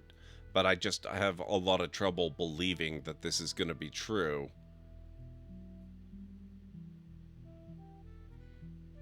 But this is generation, not year. She could, I guess... I mean, she looked awfully young for her generation, too. Where you have the Wilkins marriage. To the left of where you have Wilkins there, and up a generation. Oh, up here? No, I don't think it could be here.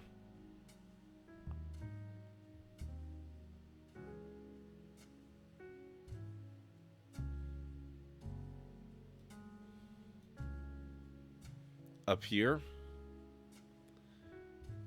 Well, no, because we know they have to produce Tessa Roottrees. There's no space for them to produce Tessa Roottrees. Unless you're suggesting the Wilkins marriage occurred here, and she's actually the granddaughter.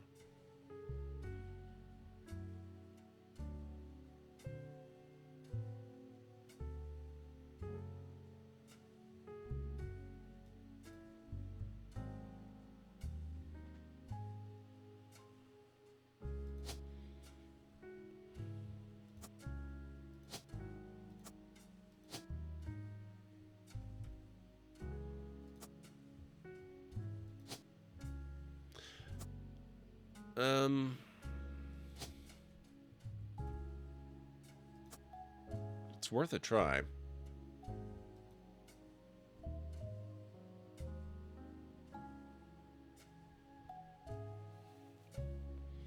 Although, if this were going to be the case, I don't know if that works. Oh, actually, no, wait a second. College student is complete speculation on my part. I don't know enough about Candy Roottrees.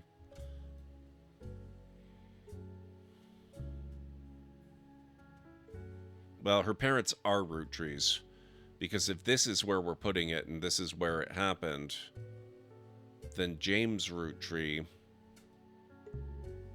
I still think this is too early, but James Roottrees would be Tessa's father, and so the name would still be there.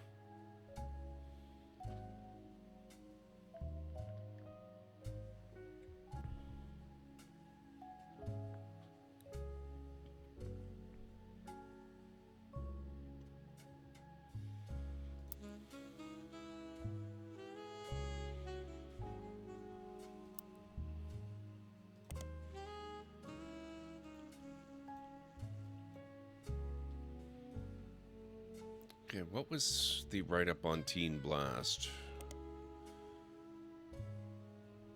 Okay, so it doesn't give an idea of when the magazine's been operational. I wonder.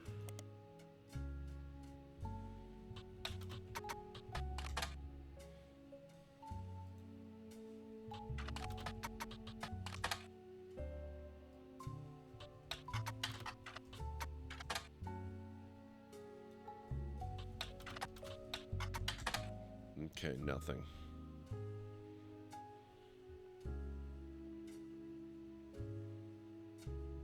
We don't even know if Tessa has any siblings.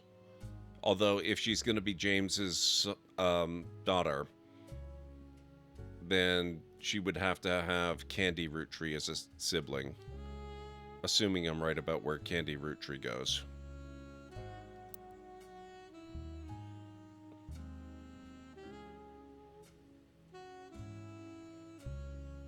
Yeah, I tried searching for Diamond LaRue. It didn't seem to help.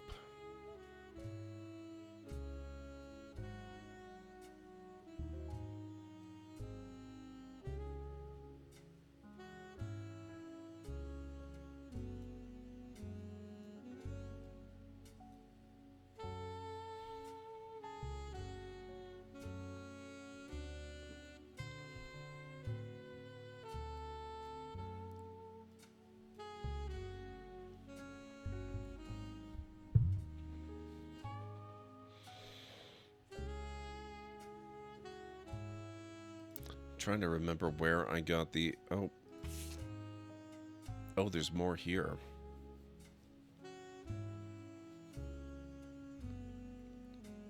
TMS and Brother Trouble.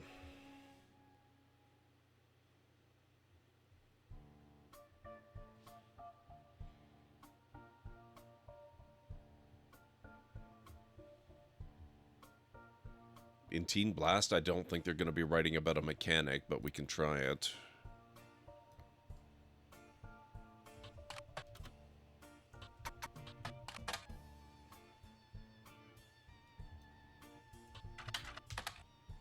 No.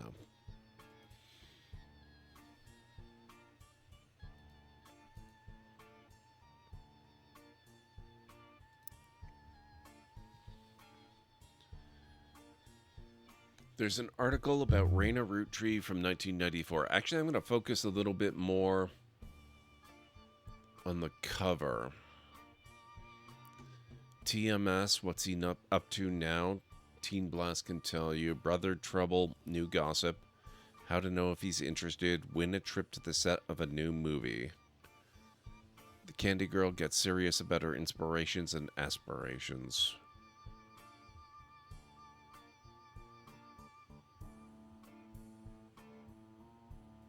I don't really see anything that looks like a clue in the photo either.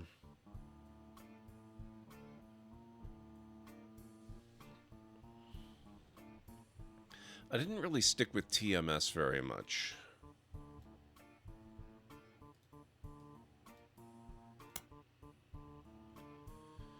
Common abbreviation for early 90s teen heartthrob Tommy Mark Sheridan. Time marches onward. Since the end of Brother Trouble, he has often been on the cover of tabloids for his supposed drug use and more recently his relationship with Raina Roottrees.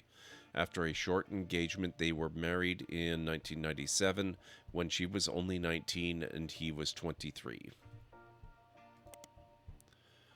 Time Marches Onward is a soap opera. It was the first credited role for Tommy Mark Sheridan, who was only 7 years old and still being credited as Thomas Sheridan at the time. According to your search, the show has been on the air for 22 years and is said to focus on 3 large families that own different ranches in the same town in Texas. TMS appeared as Carson in 53 episodes before his character went away to camp. A few episodes later, his parents learned of his off-screen death in a terrible whitewater rafting accident. After a 6-year absence, Carson returned, now with partial amnesia. He recalled that though he was saved from the river, the couple who found him were evil drug runners. They smuggled him across the Mexican border and sold him into child labor. Wow, that got dark. After he managed to escape, he couldn't remember who he was.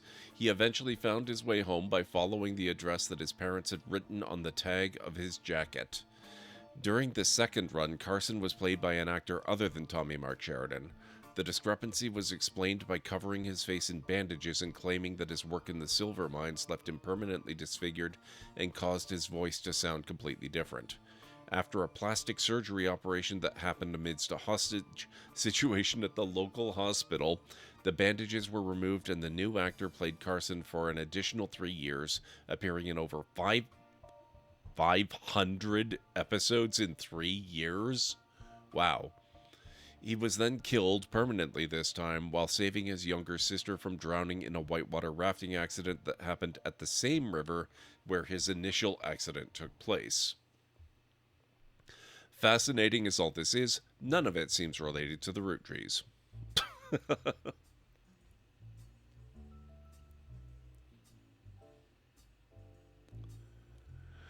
Oh my god. Okay, let's search for him in different periodicals. Okay, we've seen this one. But I'll go over it again once more. Tommy Mark Sheridan appeared on the cover of Teen Blast a record 38 times, including 3 back-to-back months during the height of Brother Trouble. In the issues he wasn't on the cover, he was still mentioned quite often. You read every word of every article, and besides the fact that he was married to Raina, only one thing seems relevant. A gossip section from 1996 about 8 months before their marriage is called, Is TMS Dating a Roottrees? It says, at a recent autograph signing, TMS told the Teen Blast reporter that he met a girl at a party in Malibu. And okay, we apparently cast of Brother Trouble gets together at Penelope's house once a year. Who's Penelope? Penelope's house once a year. Did I miss something?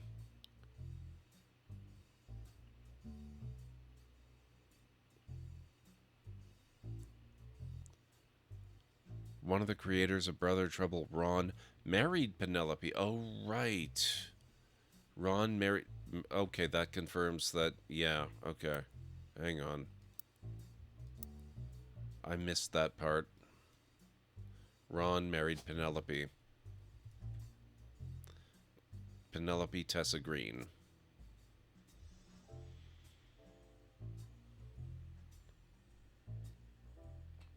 Shooting was brutal, I can imagine.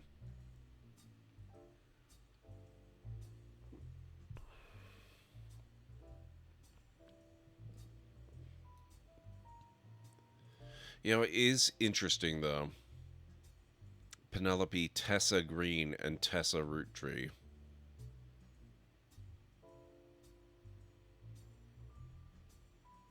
Except she needs to have the Wilkins connection.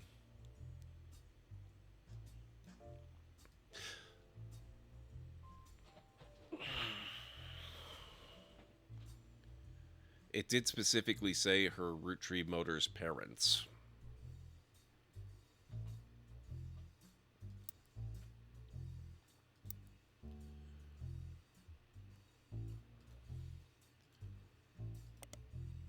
Nothing relevant.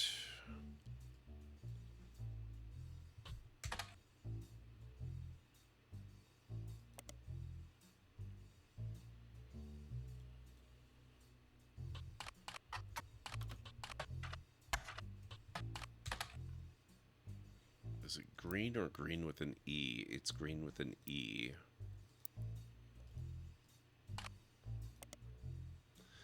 Penelope Tessa Green is mentioned in a few articles about Brother Trouble. The show's stars, TMS and DCB, played her sons on television. Penelope's character was not really who teenage girls cared about.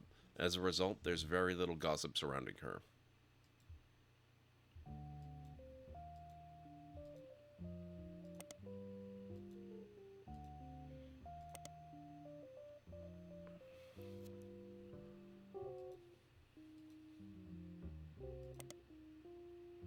Okay. But maybe we can do a spider search on her. Aha. Penelope Tessa Green is a retired comedian. There's a result for the Laugh Lounge, a club in Reno that claims Penelope got her stand-up start and did her famously raunchy breast milk cheese routine in the 80s before she was a TV star on Brother Trouble. The site claims she retired for the birth of her first child, but still makes yearly appearances for fundraisers, doing more family-friendly material. You find a picture labeled Joke-O-Lantern 1997, as well as a different picture labeled Jack watching one of his mother's charity sets 1994. Both have been added to evidence. So presumably, let's find out if Jack watching one of his mother's charity sets is an indication that Jack is her kid.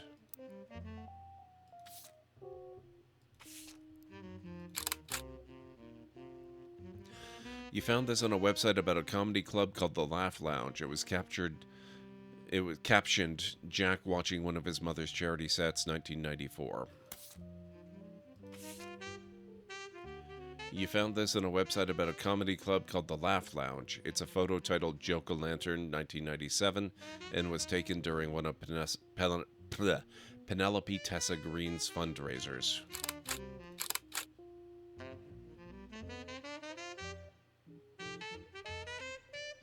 Not everybody, Colin Ray. Ages vary. I mean, generations are not uniform. Raina Roottrees was married, remember, to Thomas Sheridan, the TMS guy we were just reading about. So she was like 19 when she got married, maybe 19 or 20 at the time of her death.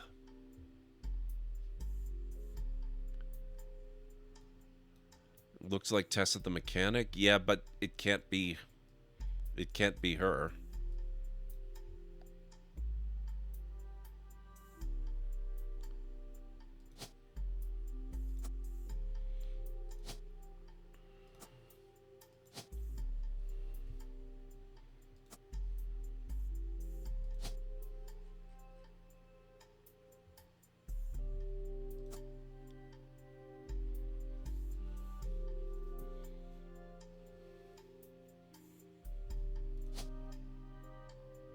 Oh, wait a minute. I forgot something.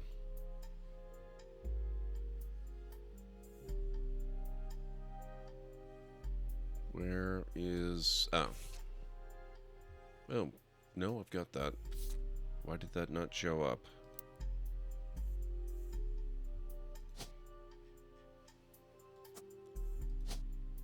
There we go.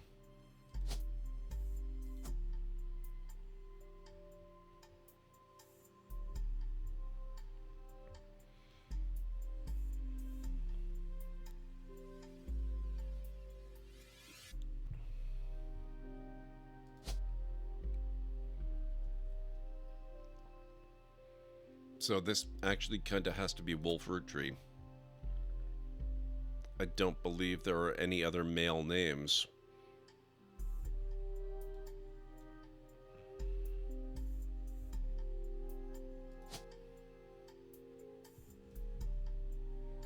Which suggests pretty strongly that that's got to be Christina. And we don't know anything about her yet.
Yeah, we are managing to work through some of this stuff. A lot of the things have disappeared.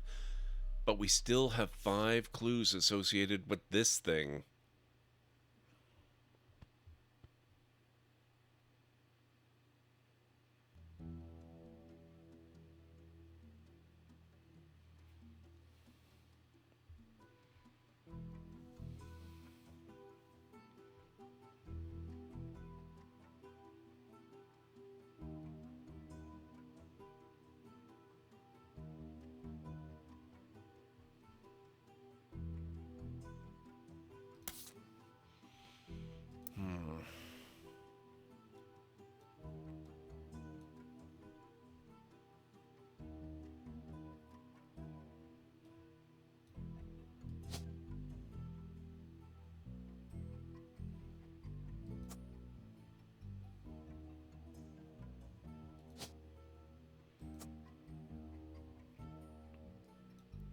So we need more photos.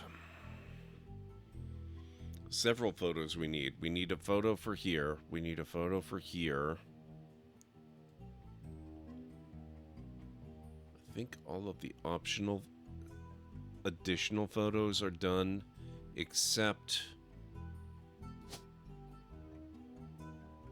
for here. There's another photo of Elias somewhere.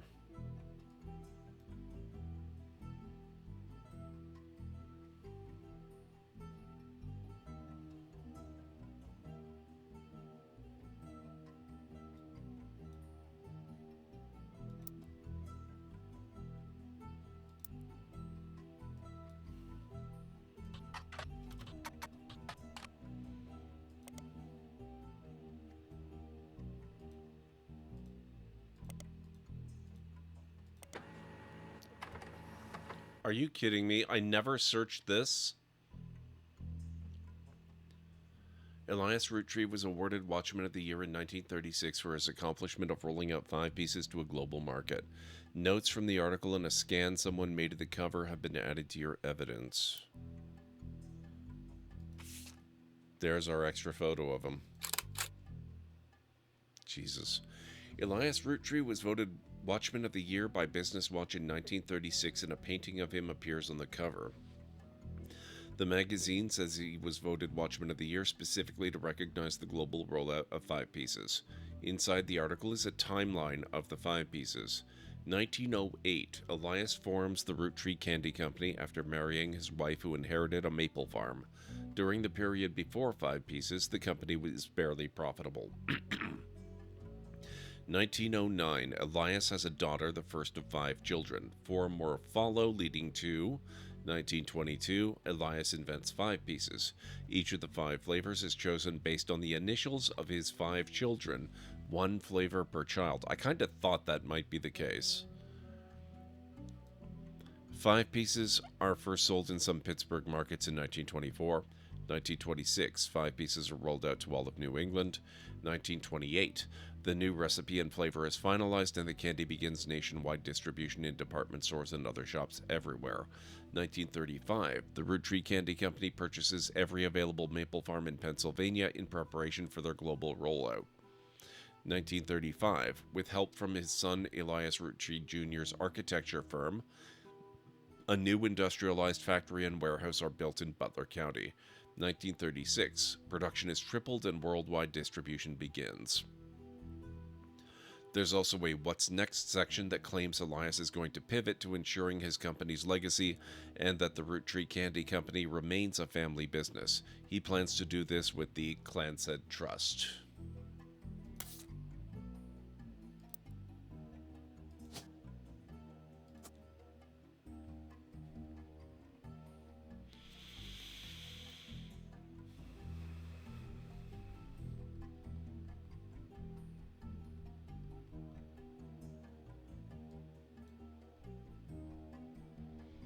Wish I could remember where we caught the reference to Candy Roottrees.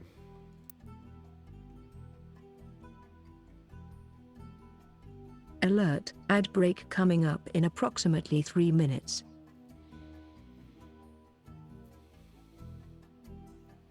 You heard the lady, folks. In about 3.5 minutes, we will be taking our final break of the evening.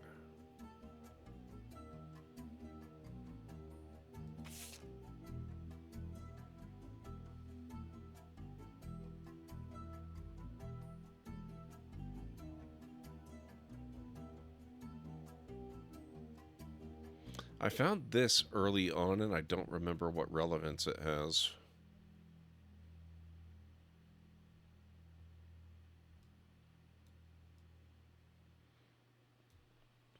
In 1934, someone who goes by Patch wrote a letter full of innuendo to an unknown gentleman who it is clear she had a romantic history with. Patch is thought by the book's author to have been Patricia Christensen, a daughter of the owner of Christensen Steel. Her nickname was Pat, and CH were the first 2 letters of her last name, and Patricia Christensen was known to appreciate wordplay like this. Patricia, who would have been in her mid-20s when the letter was written, was married to an older man of no notable status.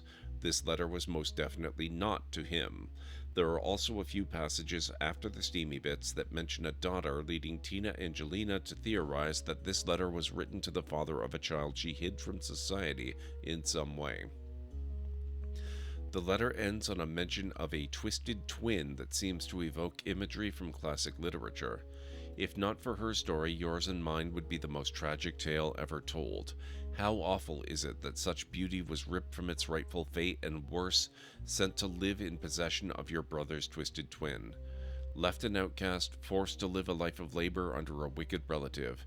It's like something from the start of a children's fable. She deserves not the life he has been sentenced to.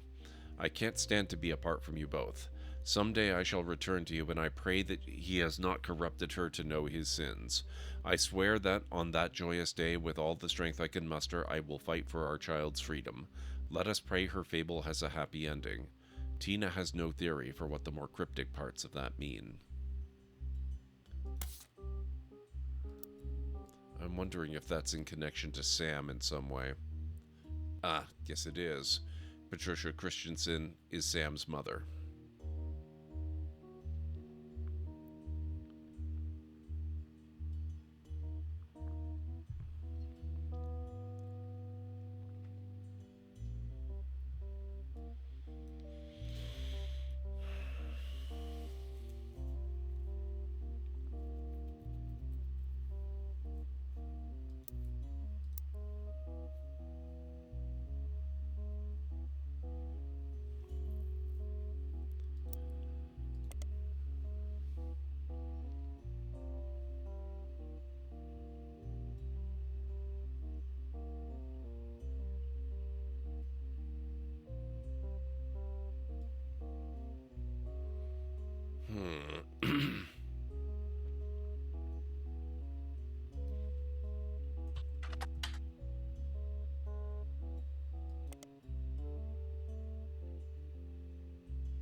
Okay, that was just a whim. Alright guys, I gotta start the break, so if you need to get up and grab some food or a drink or a snack, now's a real good time to do it, and I'll be back in about 3.5 to 5 minutes. What will we start with? We've got a lerma seed, we've got squash seeds, insert enough food grower. Oh, okay, so we probably want the lerma seed then.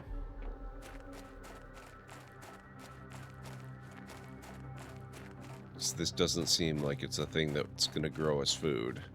Just kind of unfortunate in a way.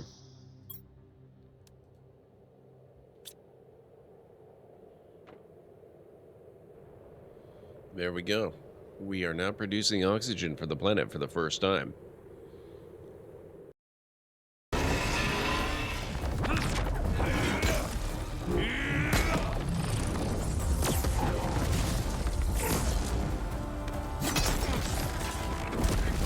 Get to the top and secure Gaia. I'll stop Gerard.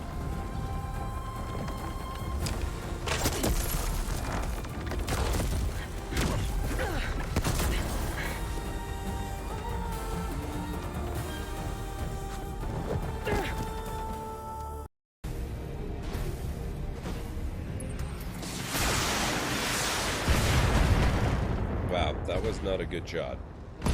Ooh! I'm hit. My mech is coming apart around me. I stand corrected. Damn. I must see the legacy of the Age of Conquest with my own eyes.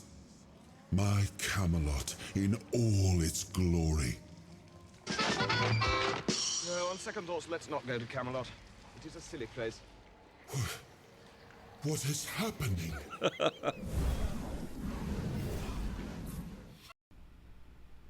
I wonder how bad it would be if I were to actually start the engine. Oh, I think it is gonna murder them.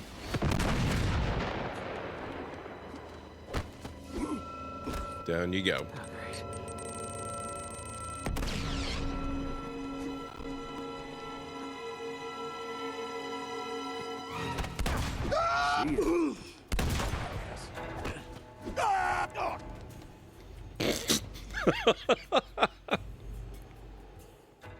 I might be able to help.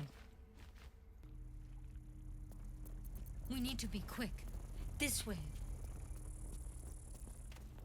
Another step.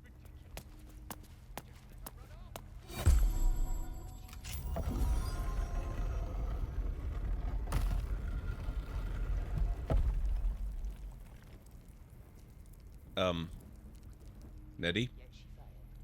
Your warranty coverage has expired or is about to expire. I just commandeered this ship. The political situation in the settled systems.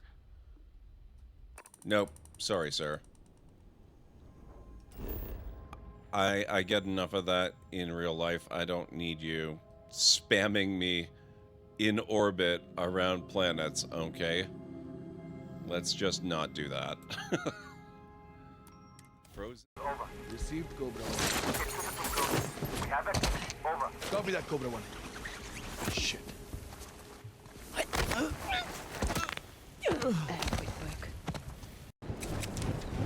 Get back here. No!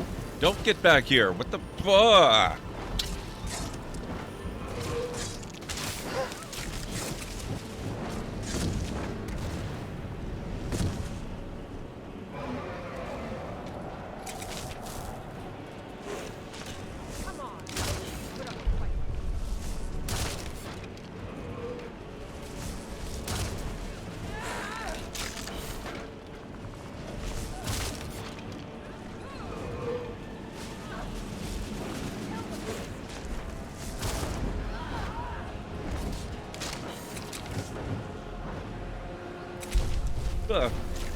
Nope, nope, nope, nope, nope, nope.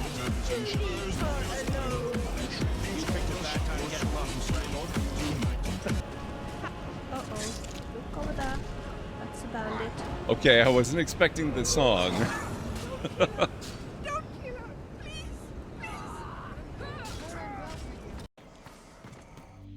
Okay, I am back.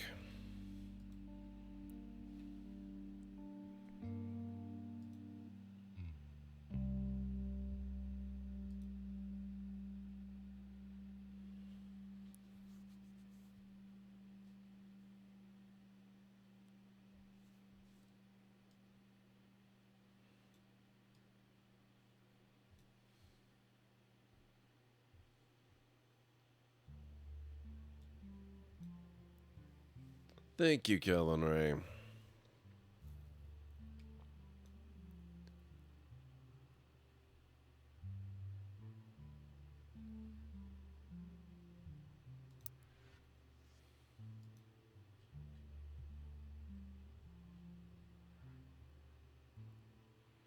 Hey, Mr. Andrew, welcome on back. How are you doing?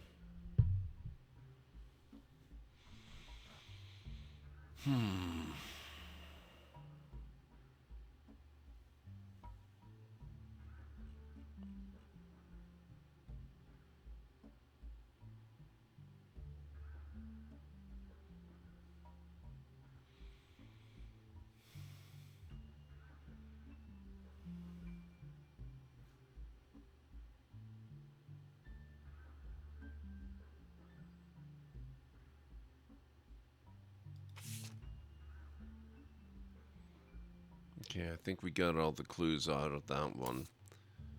This one is still breaking my brain. I can't fathom how there are 5 clues still associated with this album. I mean, what does this even connect to?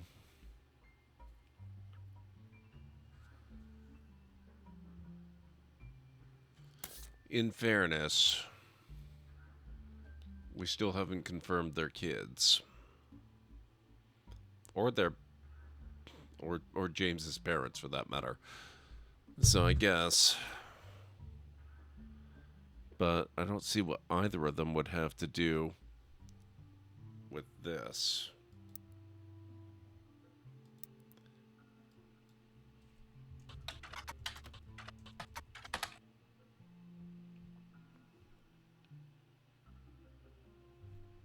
Sound of Laughter.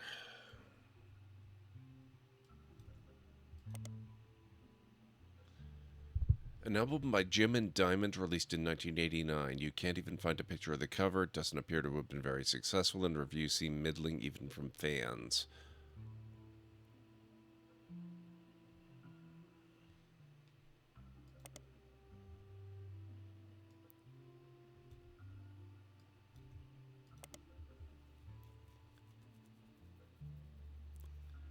Cherry tree is a pretty general search term. Perhaps unsurprisingly, you find a lot of results for foliage.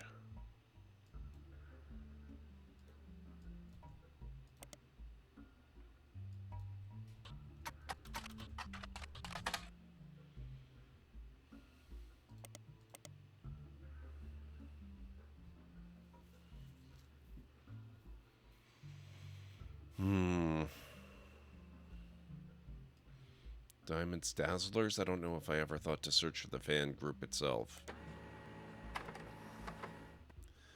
Diamonds Dazzlers is the name of the official fan club for Jim and Diamond. You find a forum post called Cool Things You Got in the Mail on a random forum about video games.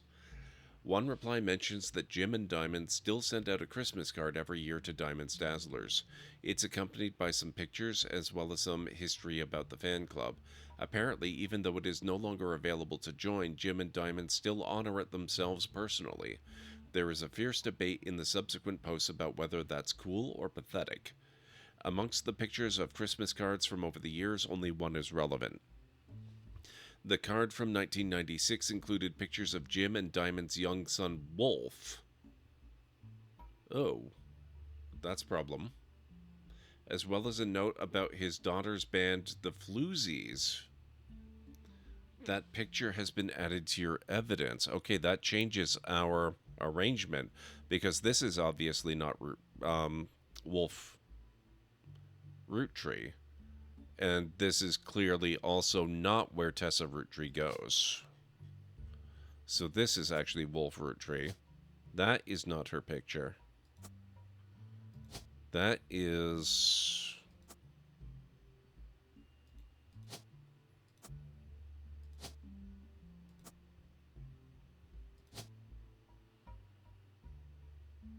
Wait, what?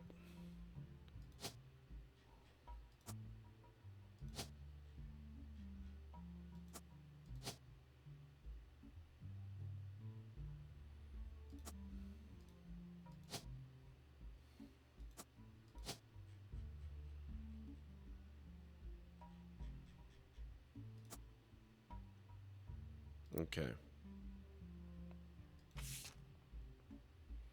You found a picture of a Christmas card from Jim and Diamond to their fan club in 1996, 2 years ago. The description said it included a picture of his son Wolf listening to his parents' latest music. Oh. So the baby is not him either.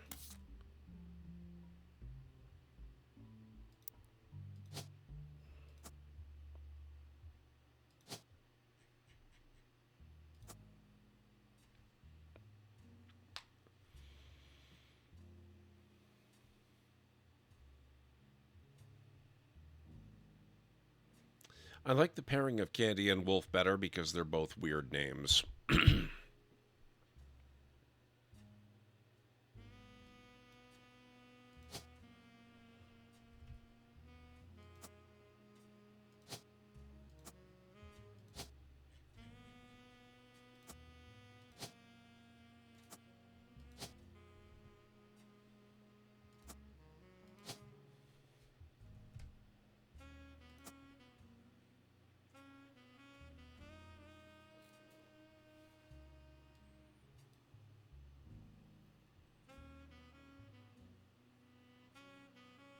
That's quite the age difference.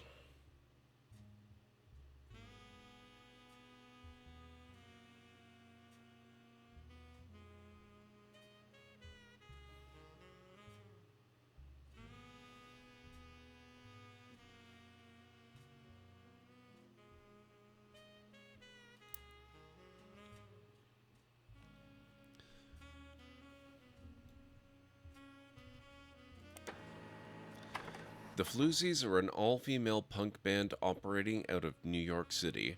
They're mentioned in passing in an online review from earlier this year. Apparently they were the opening act for the band the reviewer actually came to see. The reviewer writes that she normally doesn't review the opening act, but this one was unusual, and not because of the music, which she described as loud, fast, and repetitive, but not in the good way. The trio was extremely cagey about their identities. The reviewer asked the venue who they were, and she was told they were rumored to be the children of other famous musicians and didn't want that to be why they became popular. The reviewer also mentioned that for an underground and unknown band with absolutely no following, their equipment was all extremely expensive, and not only were they selling CDs, but they only cost $1. They were probably losing a fortune. The reviewer said although she bought a copy, she would be unlikely to ever listen to any of it ever again, except maybe Beef Baby, the 7th track. There is no picture of the Floozies performing live, but the cover from the CD they were selling conquistador has been added to your evidence.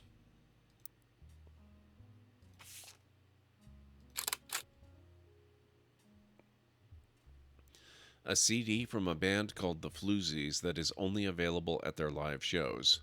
The credits on the cover say guitars, vocals, Candy, bass, Nikki, drums, Nina. So that is Candy Roottrees. But now, let's see.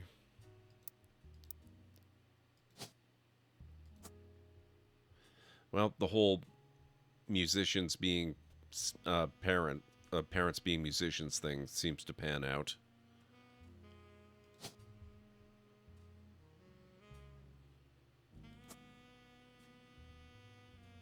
Something's still not right. Something's out of place.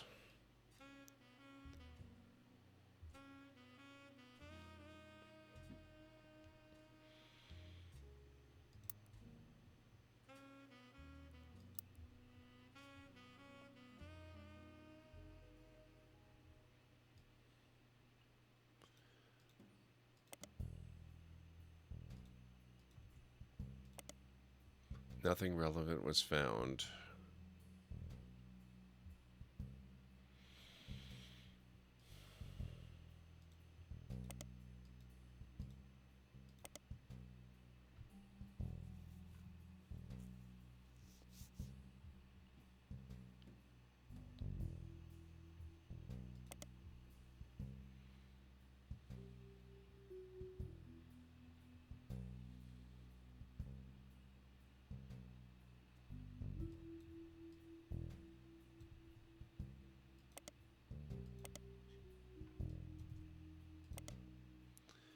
Beef Baby is a song by the Floozies. You can't actually find anything else about it anywhere, but with a name like that, it's hard not to speculate on the subject matter, isn't it?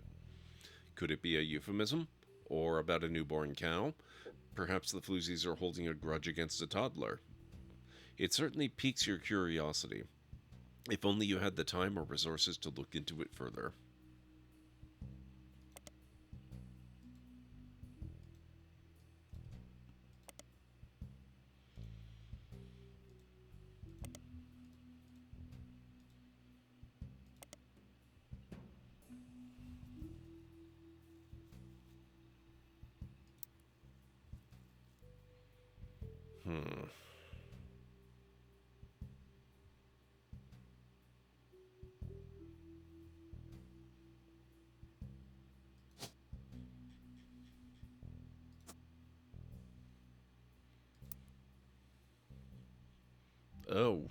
Oh.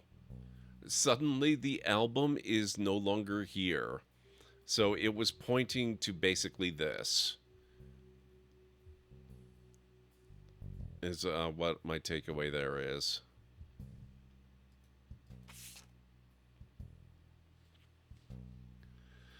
A picture of a Christmas card from Jim and Diamond to their fan club in 1996, 2 years ago. The description said it included of his son Wolf listening to his parents' latest music.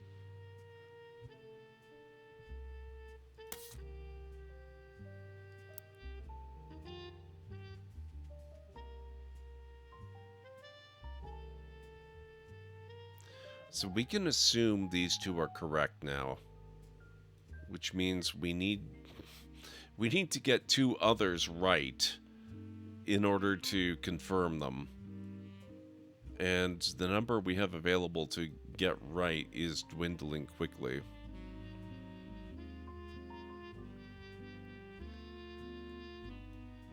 I really suspect Tessa Roottrees does not belong here. But we're running out of places to put her. I really don't like it here.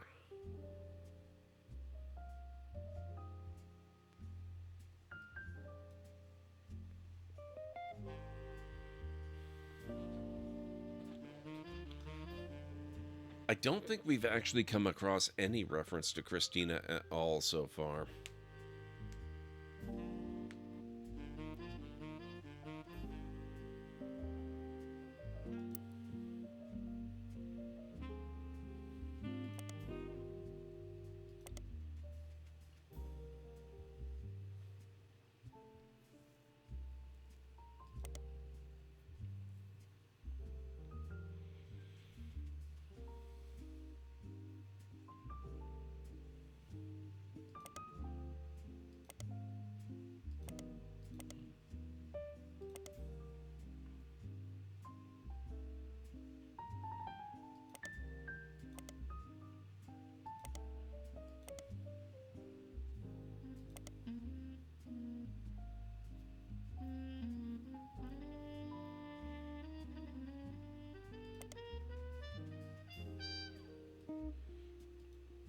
See if there's anything under DCB. I know his name came up at some point. DCB was TMS's co-star on Brother Trouble. Their mother was played by Penelope Tessa Green. Dustin Christopher Baker was in quite a few Teen Blast gossip columns, but is not related to the Roottrees as far as you can tell.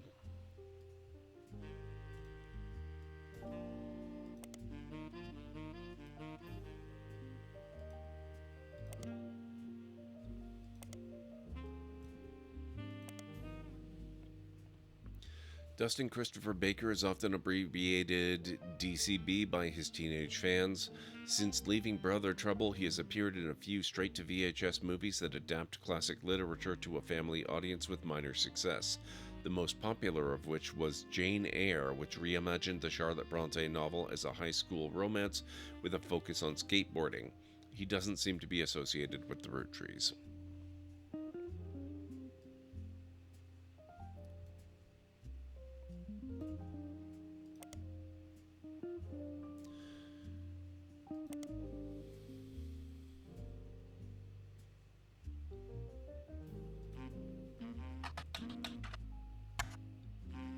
Nothing.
I wonder. Miracles Eli. I've never searched for the name with that formatting.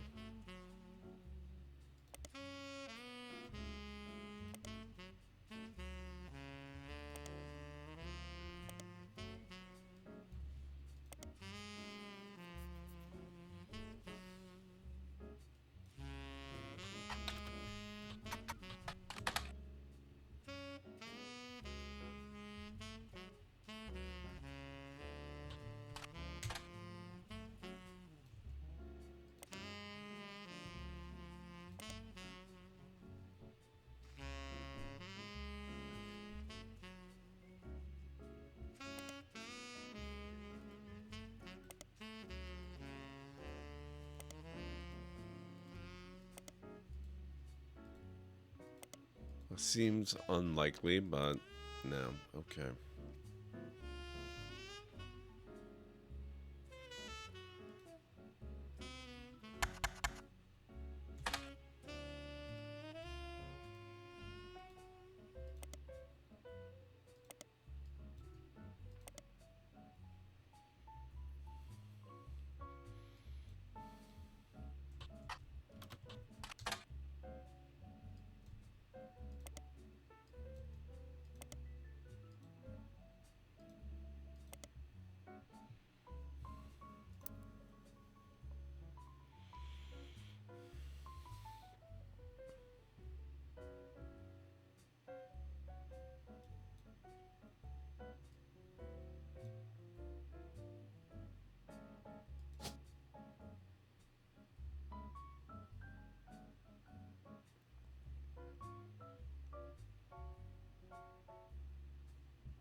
I kind of seem to hit a bit of a brick wall with the whole miracle thing, too.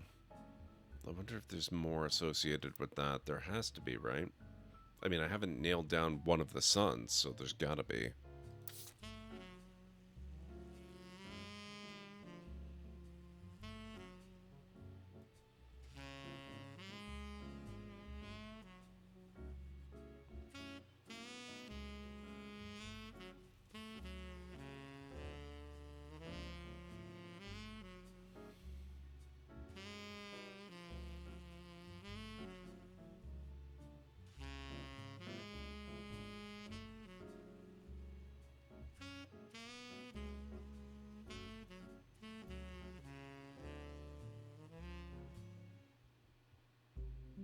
There's another clue in Conquistador, apparently.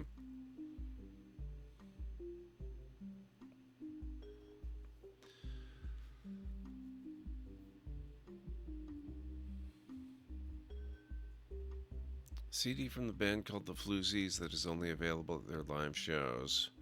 Unless it's referring to the clue about Candy herself.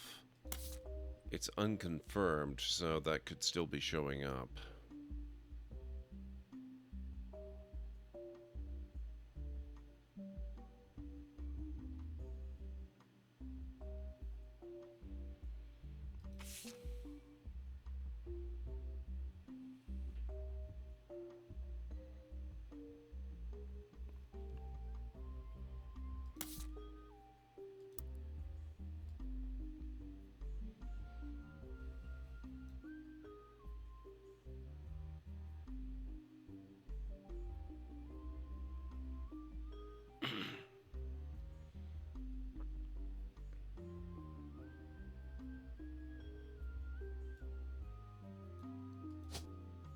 Now, if we've moved Tessa, Wilkins has to move, which means, I hate it. I want,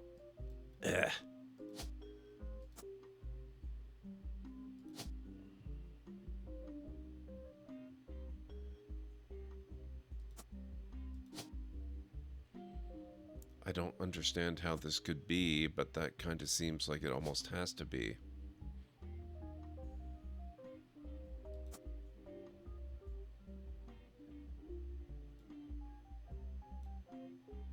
And that would make this Christina,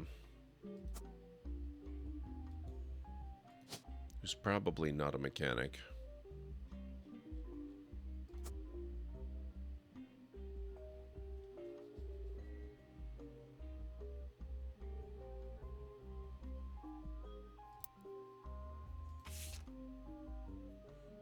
Nikki and Nina. Do those names appear anywhere, I wonder?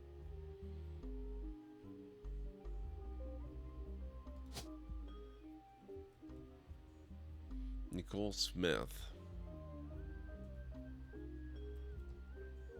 Nina does not.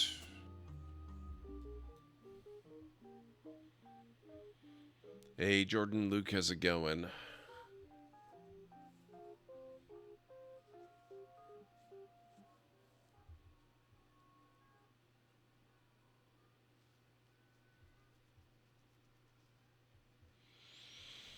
I'm getting into the rough patch. All over here is done and confirmed. This part is still really hard for me to get any information on. Especially these two.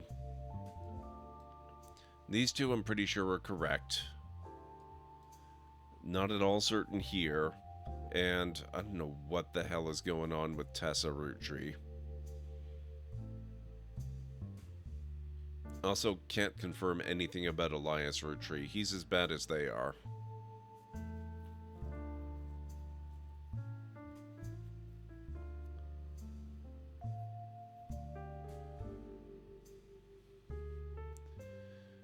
Okay, I'm gonna see if I can get some clarity in here. What have we got on Tessa Green?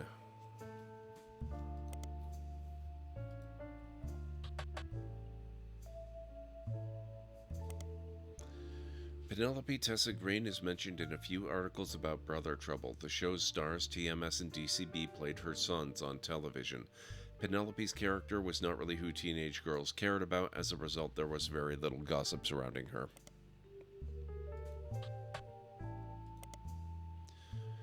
Penelope Tessa Green is a retired comedian. There's a result for the Laugh Lounge. Did I ever look up the Laugh Lounge itself?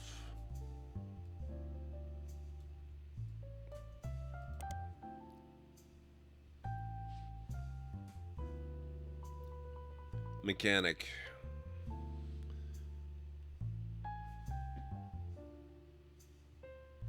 I've got mechanic for her.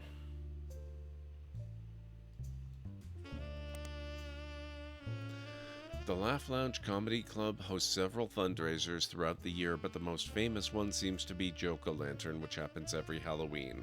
Comics and patrons are encouraged to wear costumes, and it seems the person with the best costume wins a voucher which can be redeemed for 5 pounds of buffalo wings.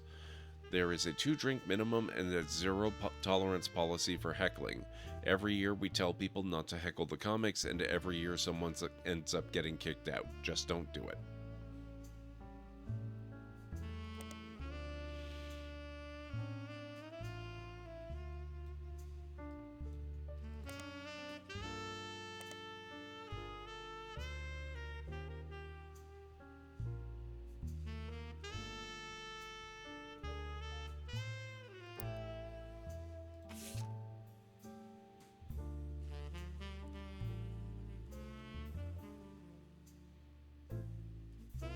Joke-O-Lantern. Okay, so that...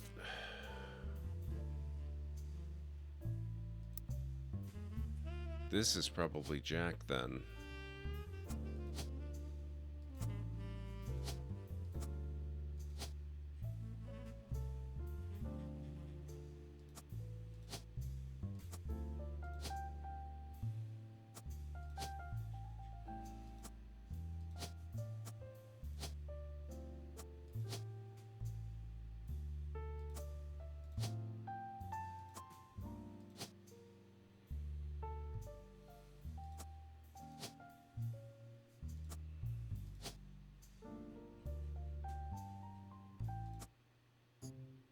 There we go.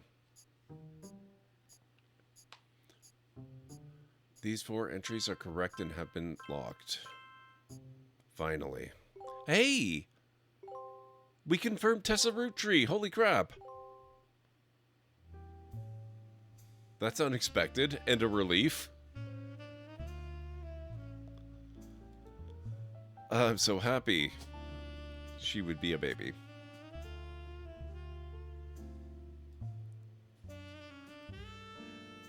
Okay. Now I'm kind of screwed. I have almost nothing left to work with. And I'm also confused. This is not the first time I put her here, and she was never confirmed before. So now we have him, or I guess her, him and him. So we don't have much left to go with either.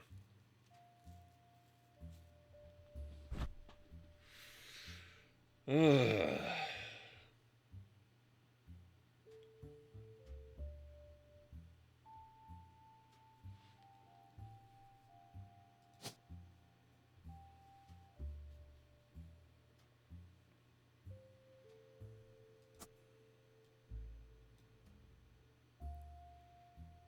Alright, let's see. Yeah, okay, we are paring down the evidence that's left.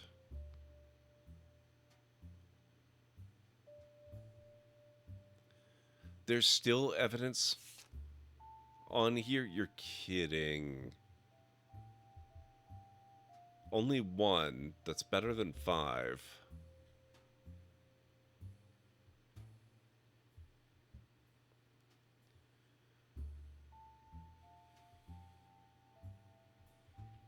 I wonder if this is supposed to be economic inflation and civil unrest in the Middle East. Almost makes me wonder if his father is supposed to be an economist or something.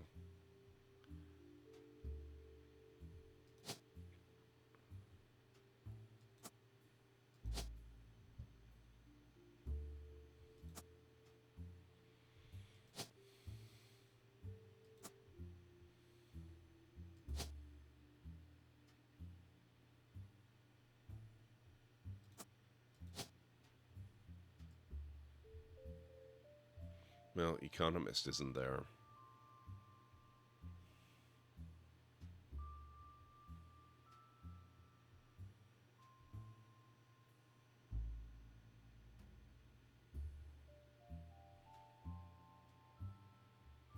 could have been in politics or maybe a news anchor.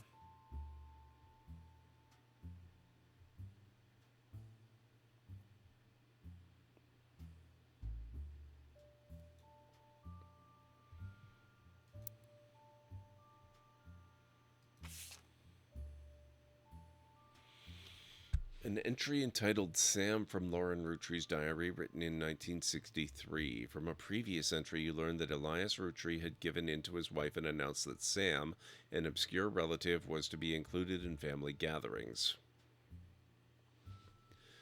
Gwyneth had been pushing to include Sam for quite some time. Lauren writes, "Why Sam? I have many distant relatives I've never met. After all, Granny had sisters and Granddad had a brother or two. But I was told trim their branches from the family tree, so why is Sam special? Nothing adds up, and I'm not the only one to realize."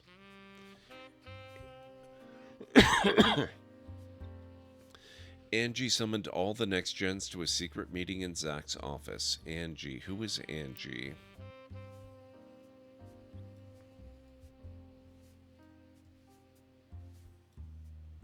Okay, so that's Angie.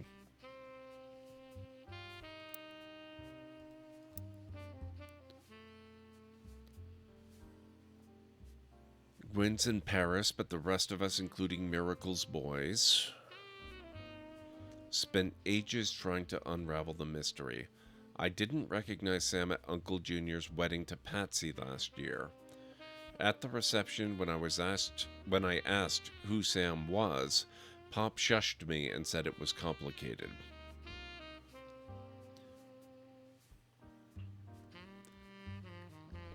Wait, I think I just messed up one of the names.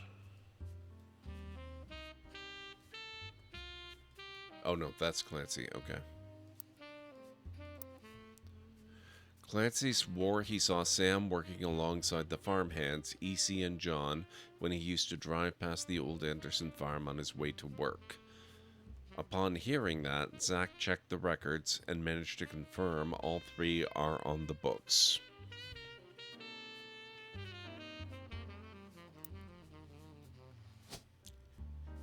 Wait, who checked the records? Zach checked the records, okay.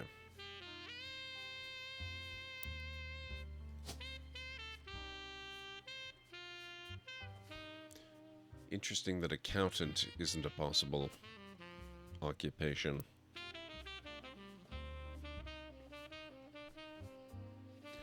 Eli, Miracle's youngest, not my brother, even chimed in. Apparently when he was riding his mini bike alongside the farm a few weeks ago, Sam gave him some old tools and taught him how to make the bike's engine faster. So I guess I can kind of get this then. Maybe he's a mechanic as well, and that's the connection.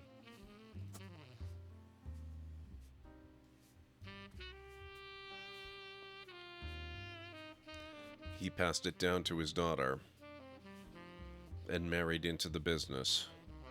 That actually does make a lot of sense. And those do kind of look like mechanics' overalls. So, I guess that fits. So I think we can confirm, or assume that we can confirm, these two.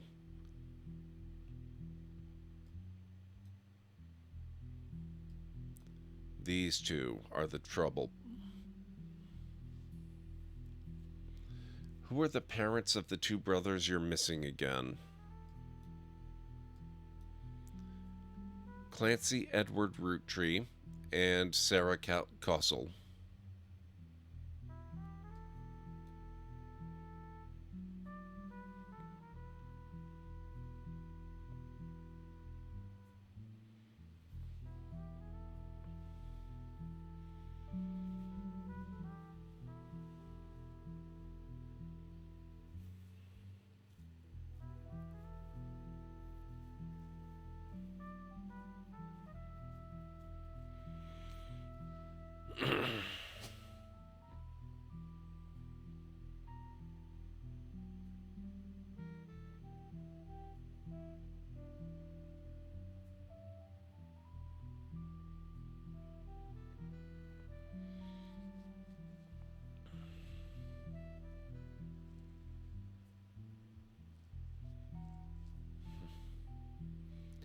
We have 4 names left to assign. And no way to really guess at them.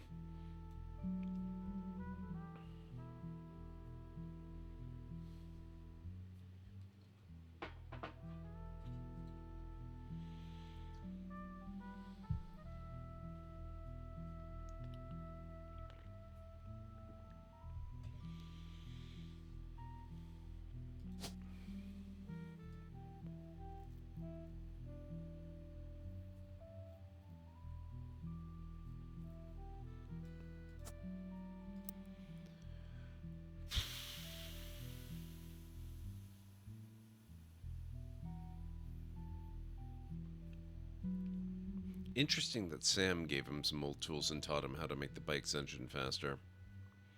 None of us think that proper for a multitude of reasons, but Eli certainly seems thrilled.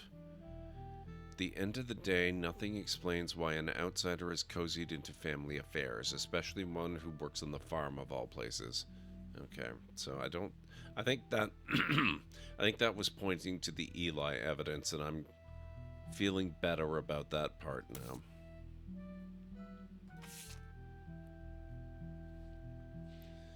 One of the final entries, called Clark from Lauren Roottrees' diary, written in 1964. Clark's getting married and, in my opinion, far too young. He's barely 18 for God's sake, and Danielle isn't much older. But openly confronting them would make me a hypocrite. After all, Jacob and I got married at 16. Clark, like the rest of his generation, is a free spirit. What else do you call a group of kids growing up with more money than any one person can spend? They all aspire to be musicians and artists and dancers and all sorts of nonsense. The only one who has any discipline is Carl, but that's because Pop forced Clancy to send him to the academy.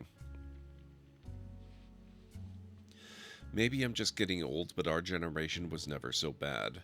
My brothers all seem to pursue paths of knowledge. And the most rebellious thing any of us ever did was bring home someone who would be illegal to marry if we lived anywhere south of Pennsylvania. So, she looks very mixed race to me. There's no obvious name that points to a black mother, but often can't tell by the name. And unfortunately, that really doesn't help me clarify anything about these two other than her.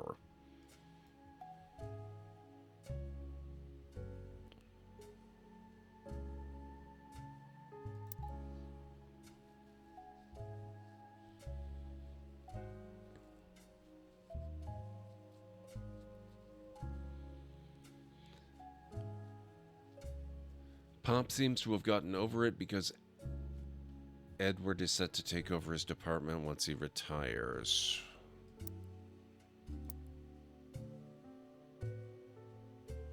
Yeah, okay, that helps me confirm these two. I just don't know about the pictures.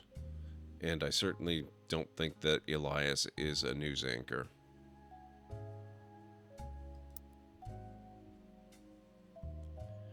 As for me, my first published book, Swashbuckle My Heart, is based on the pirate stories I used to invent with Jacob when we were walking in the woods after school. I think he'd be proud that Clark and I are carrying on his name. Even my cousins are doing well. Zach's not a bad president after all, and his sister seems to be doing a good job raising her twins. Gwyn is Gwyn, but at least she came out of the divorce with her head held high. She even told us she might come home next year so we can meet her kids. But the free spirits, in any other family, they'd all end up on the streets, even Clark. Well, when we got to the point where it started requiring 4 names to confirm them, it did say, use the process of elimination.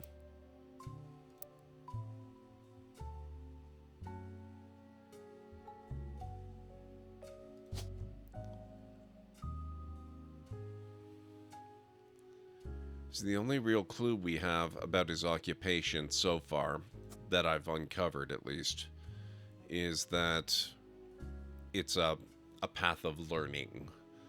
So trying to go through some of this evidence and see if there's anything else that I've overlooked that hints at what that path of learning might have been.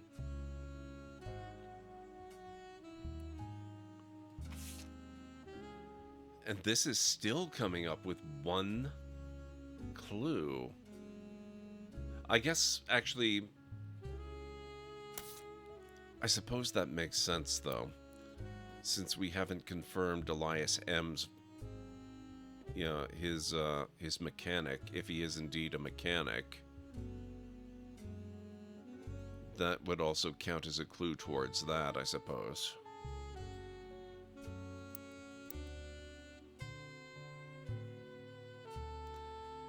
Revisiting the diary.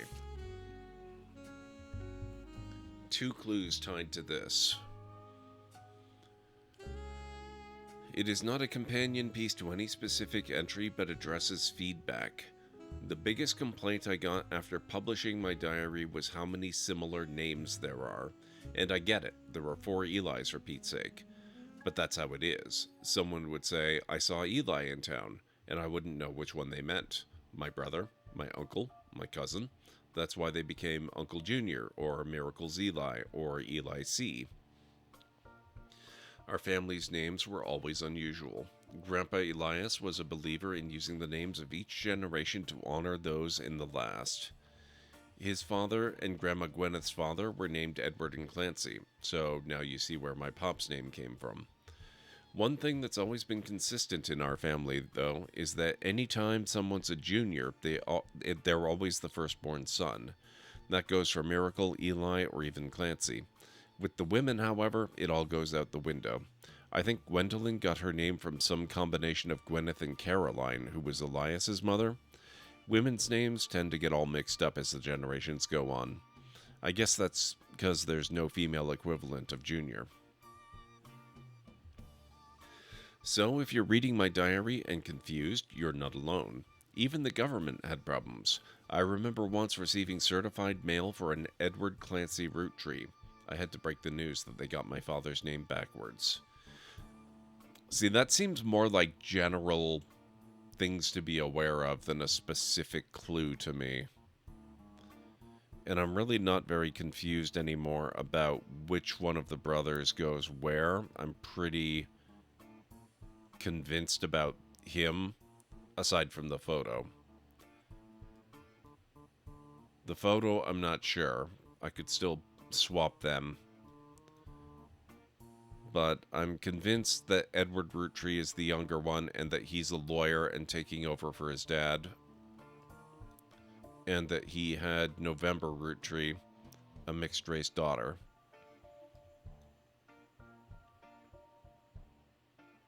Elias C. Roottrees, same deal with the photo. I don't know which one goes with which guy. It's his frickin' occupation I cannot nail down.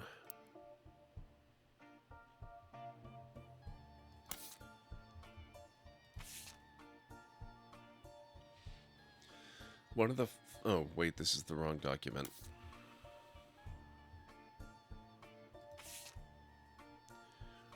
This is a page of additional notes and context from the 1975 10-year anniversary re-release of Lauren's diary. It is a companion piece to the entry about her son, Clark. Reading this back, I get deja vu. As I write this addendum, Clark's gotten married again. No Roottrees has ever remarried. Sure, I lost Jacob, and Gwyn divorced Wild Bill just before she had her second. Not even I can blame her for that. I've seen what he gets up to in Starlet. But neither of us ever took a second husband. With the way the world is moving, I guess it was inevitable someone in the family would remarry. I just wish it wasn't my son. I can only wonder if Clark's apparent disrespect for marriage is due to the lack of a real father. I did what I could, and Lord knows Eli C. stepped up and helped. More than I can say for Clancy or Edward. Eli C.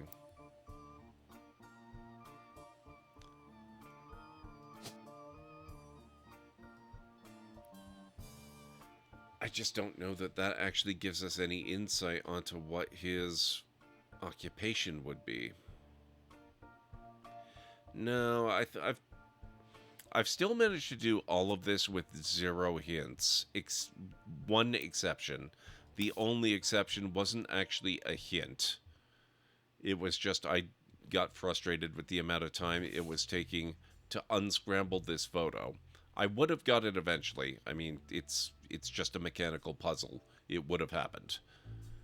But I did the hint thing and got it to do it for me because I didn't want to spend 5 hours on stream unscrambling a stupid photo. That's the only help that I've had.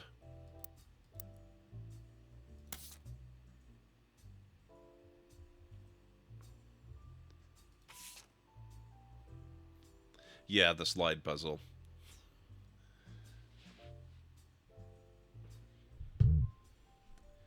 Let's see. But neither of us ever took a second husband.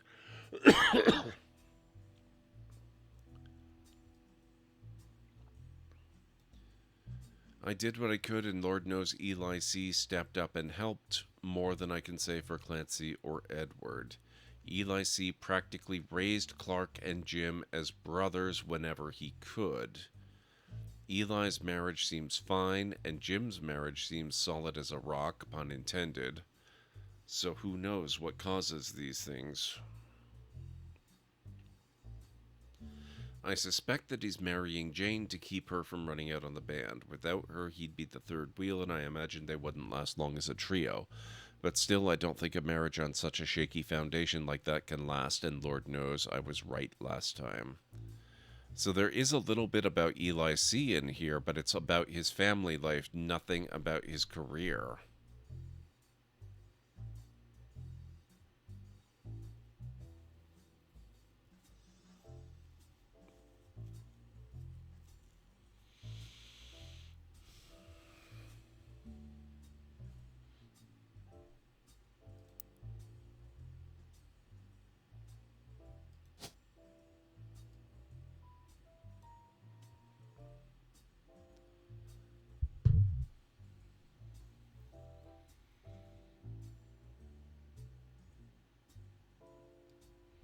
Actor, advertising.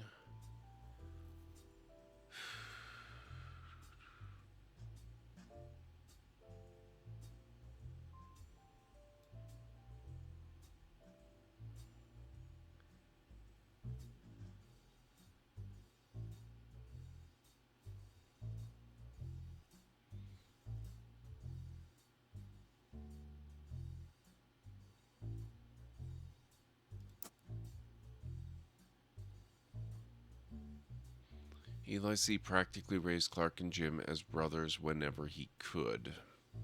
Eli's marriage seems fine.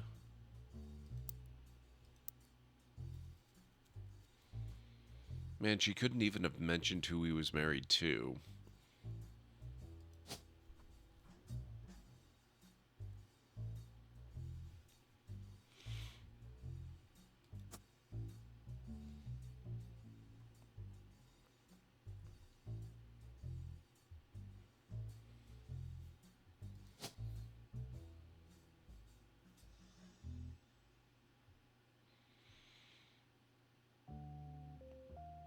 I'm going to guess that Joan and April are the names that go here. Just because...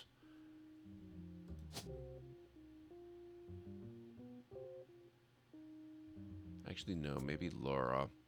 They seem like older generation names to me.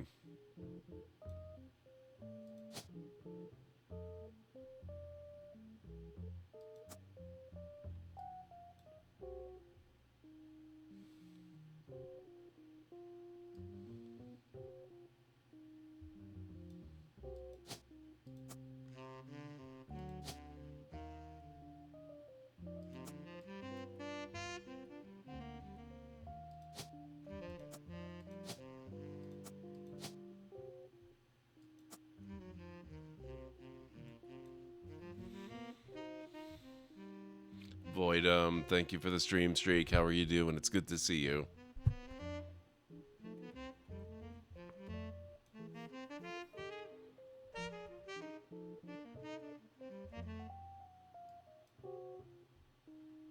Jordan Lukic have just redeemed 200 library tokens for Hydrate.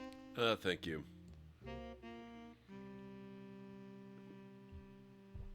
I could probably use that.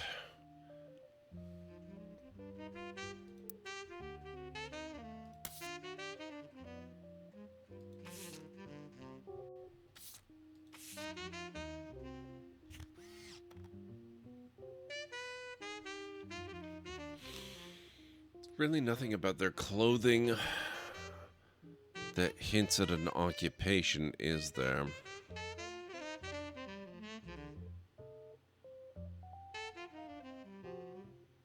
They both look professional, but that's about all I can tell.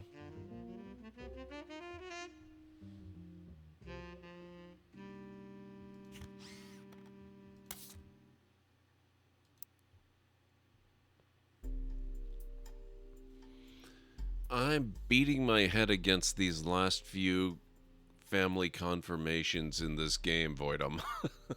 I am so close to nailing it all. Oh my god. Hang on a second here. We are coming up on the next break that I am definitely not taking. Let me snooze the upcoming ads.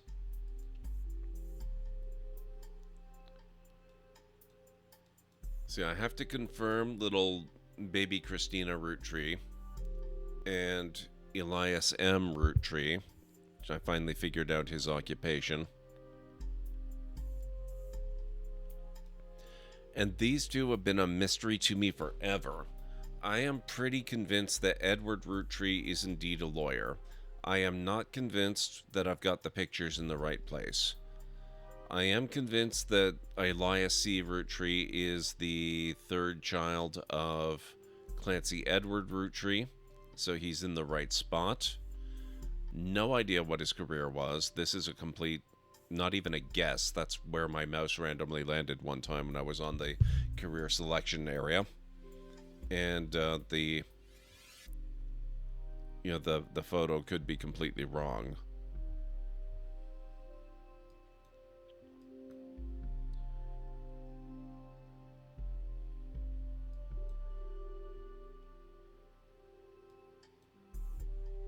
So basically, I'm trying to figure out what Elias here did for a living. And also, I'm not sure about any of these names of the wives, including this one. No clue. Not a single clue.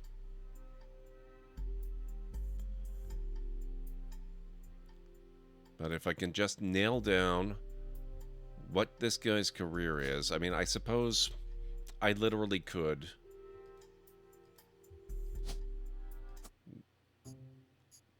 go down and brute force it.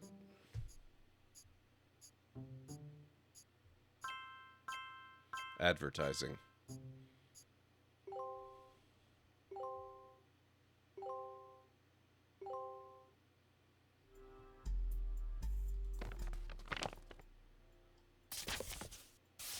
To my genealogy genie.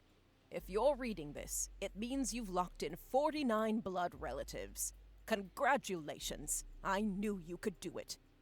There are 2 more entries on the family tree I'd like you to consider. These last 2 are optional. You can summon me whenever you wish. However, this will end your search and reveal the truth. So make sure you're ready. Interesting. Who is EC? Farmhand. Oh.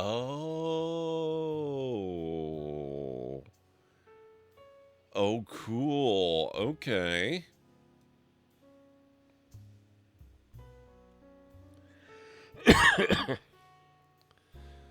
These last 2 are optional and won't lock in until you say, I'm ready. You can summon me whenever you wish. However, this will end your search and reveal the truth, so make sure you're ready. Oh, wow. Okay.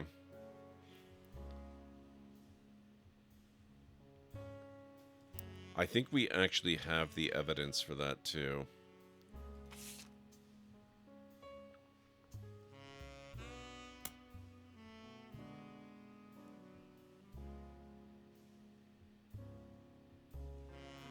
Pop warned us away for that farm for years. Oh, hang on a second.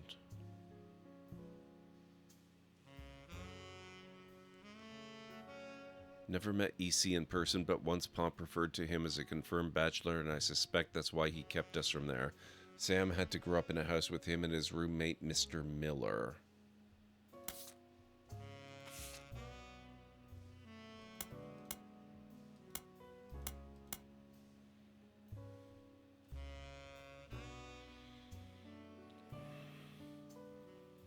EC and John, so that's John Miller.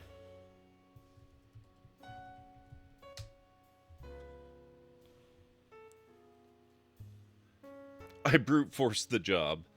I just started clicking down and everything else seemed to be correct. In fact, I accidentally got all of the wives' names correct.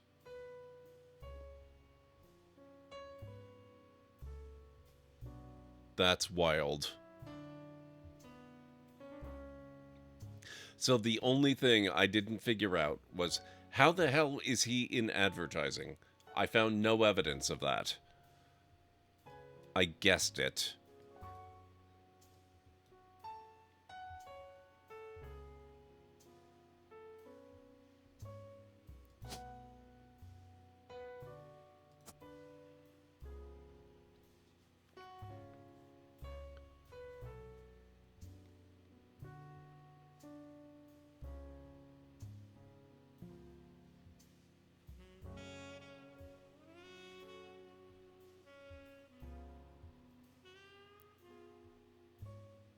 Do I want an answer to what specifically?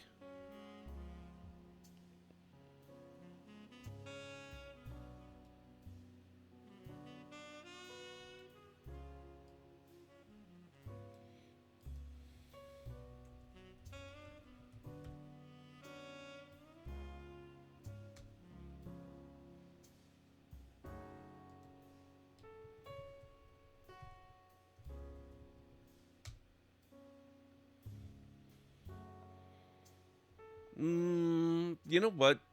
Now that it's all confirmed and locked in, sure, why not? I don't think it matters any.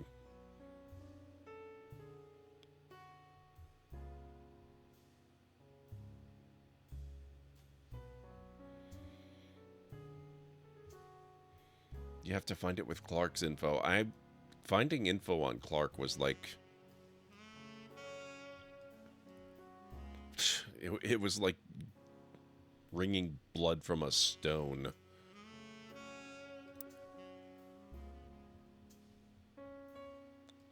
Here, where are we? History, Clark, Rafferty, no.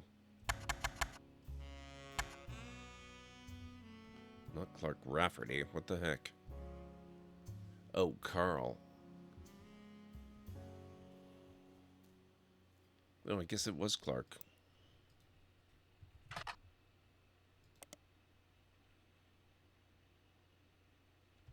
Okay. I believe you. It probably would have taken me forever to go through all that.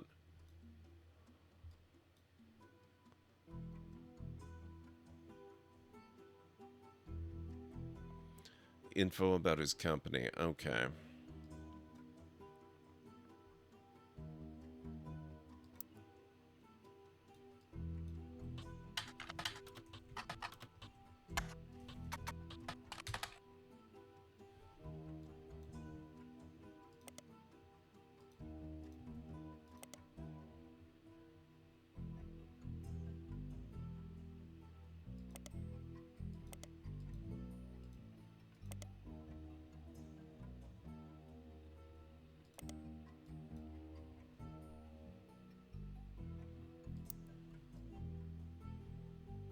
Anderson.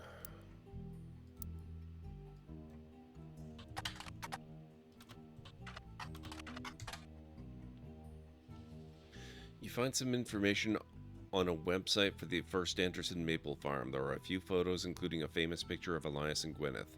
That photo was added to your evidence. Before marrying Elias, Gwyneth Roottree was Gwyneth Anderson. She had no brothers, so as the eldest sister, she was to inherit the Anderson maple farm so long as she married. Before Elias took over, the farm produced only syrup. It was supposedly Elias's idea to create candy instead. Their success was not immediate until they decided to combine the maple with other flavors. This led to 5 pieces, which are still found in stores to this day, though the Roottree Candy Company expanded well beyond their original farm. It has been preserved as a tourist attraction. According to their website, there are still daily demonstrations and educational tours that show off many of the turn-of-the-century appliances that Gwyneth would have used as a housewife in the early 1900s.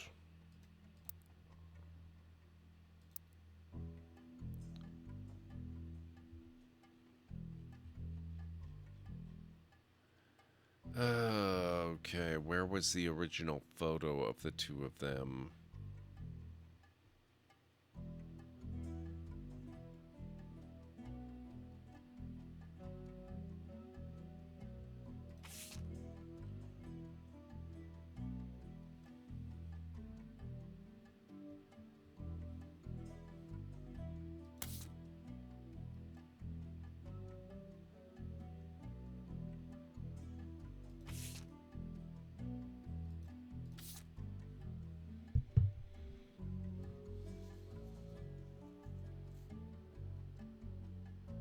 Oh, this is it.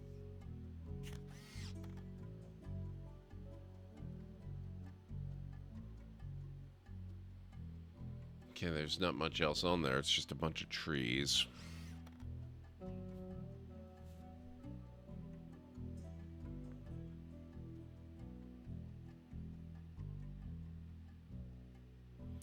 Yeah, I probably did. Yeah, I probably did. That's okay.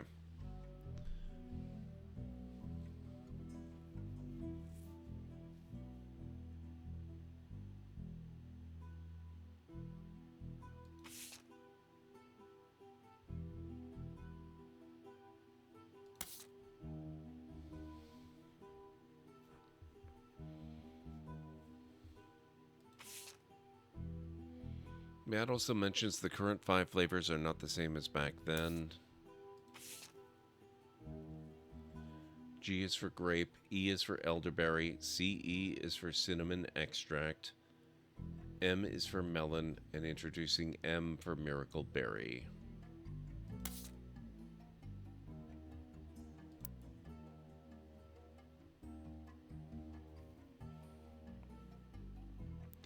Cinnamon extract.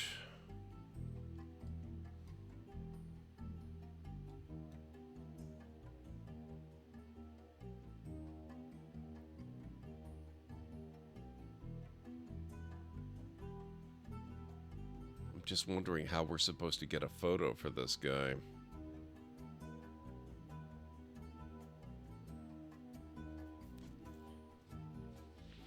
I don't think we're going to find out now. We're going to have to do a quick raid out of here, guys. I would love to continue and finish this, but we're going to have to finish next time, and then we'll just head into a different game once this one's done.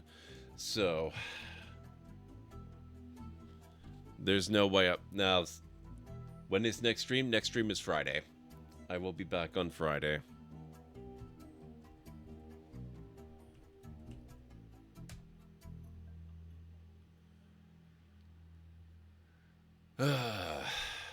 It's a shame. It feels like we're so close. I can't believe I finished all the family tree. Need to see your ending. I appreciate that.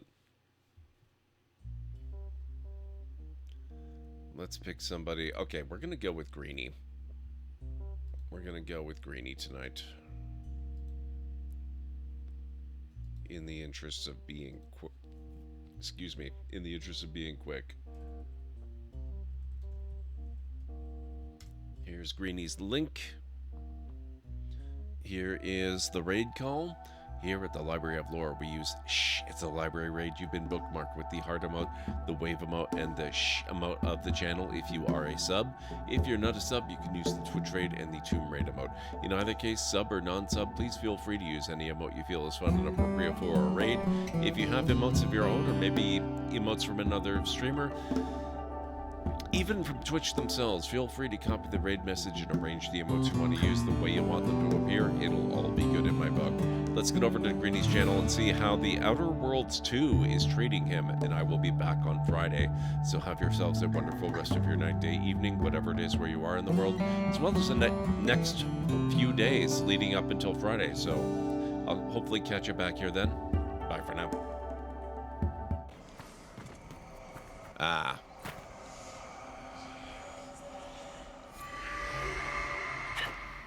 Whoops. Was not what I had in mind, but okay.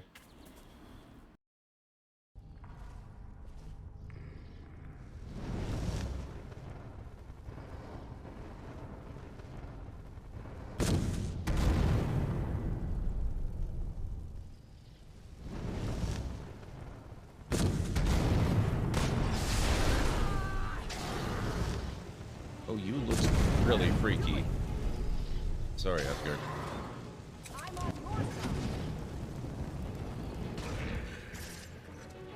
Holy crap, he was a scary one. I like that. Ghostly remains? Nice.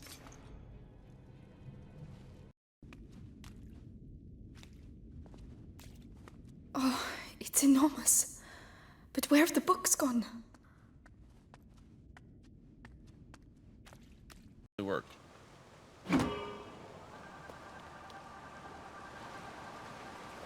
Oh. Oh. I did not account for that. This is awkward.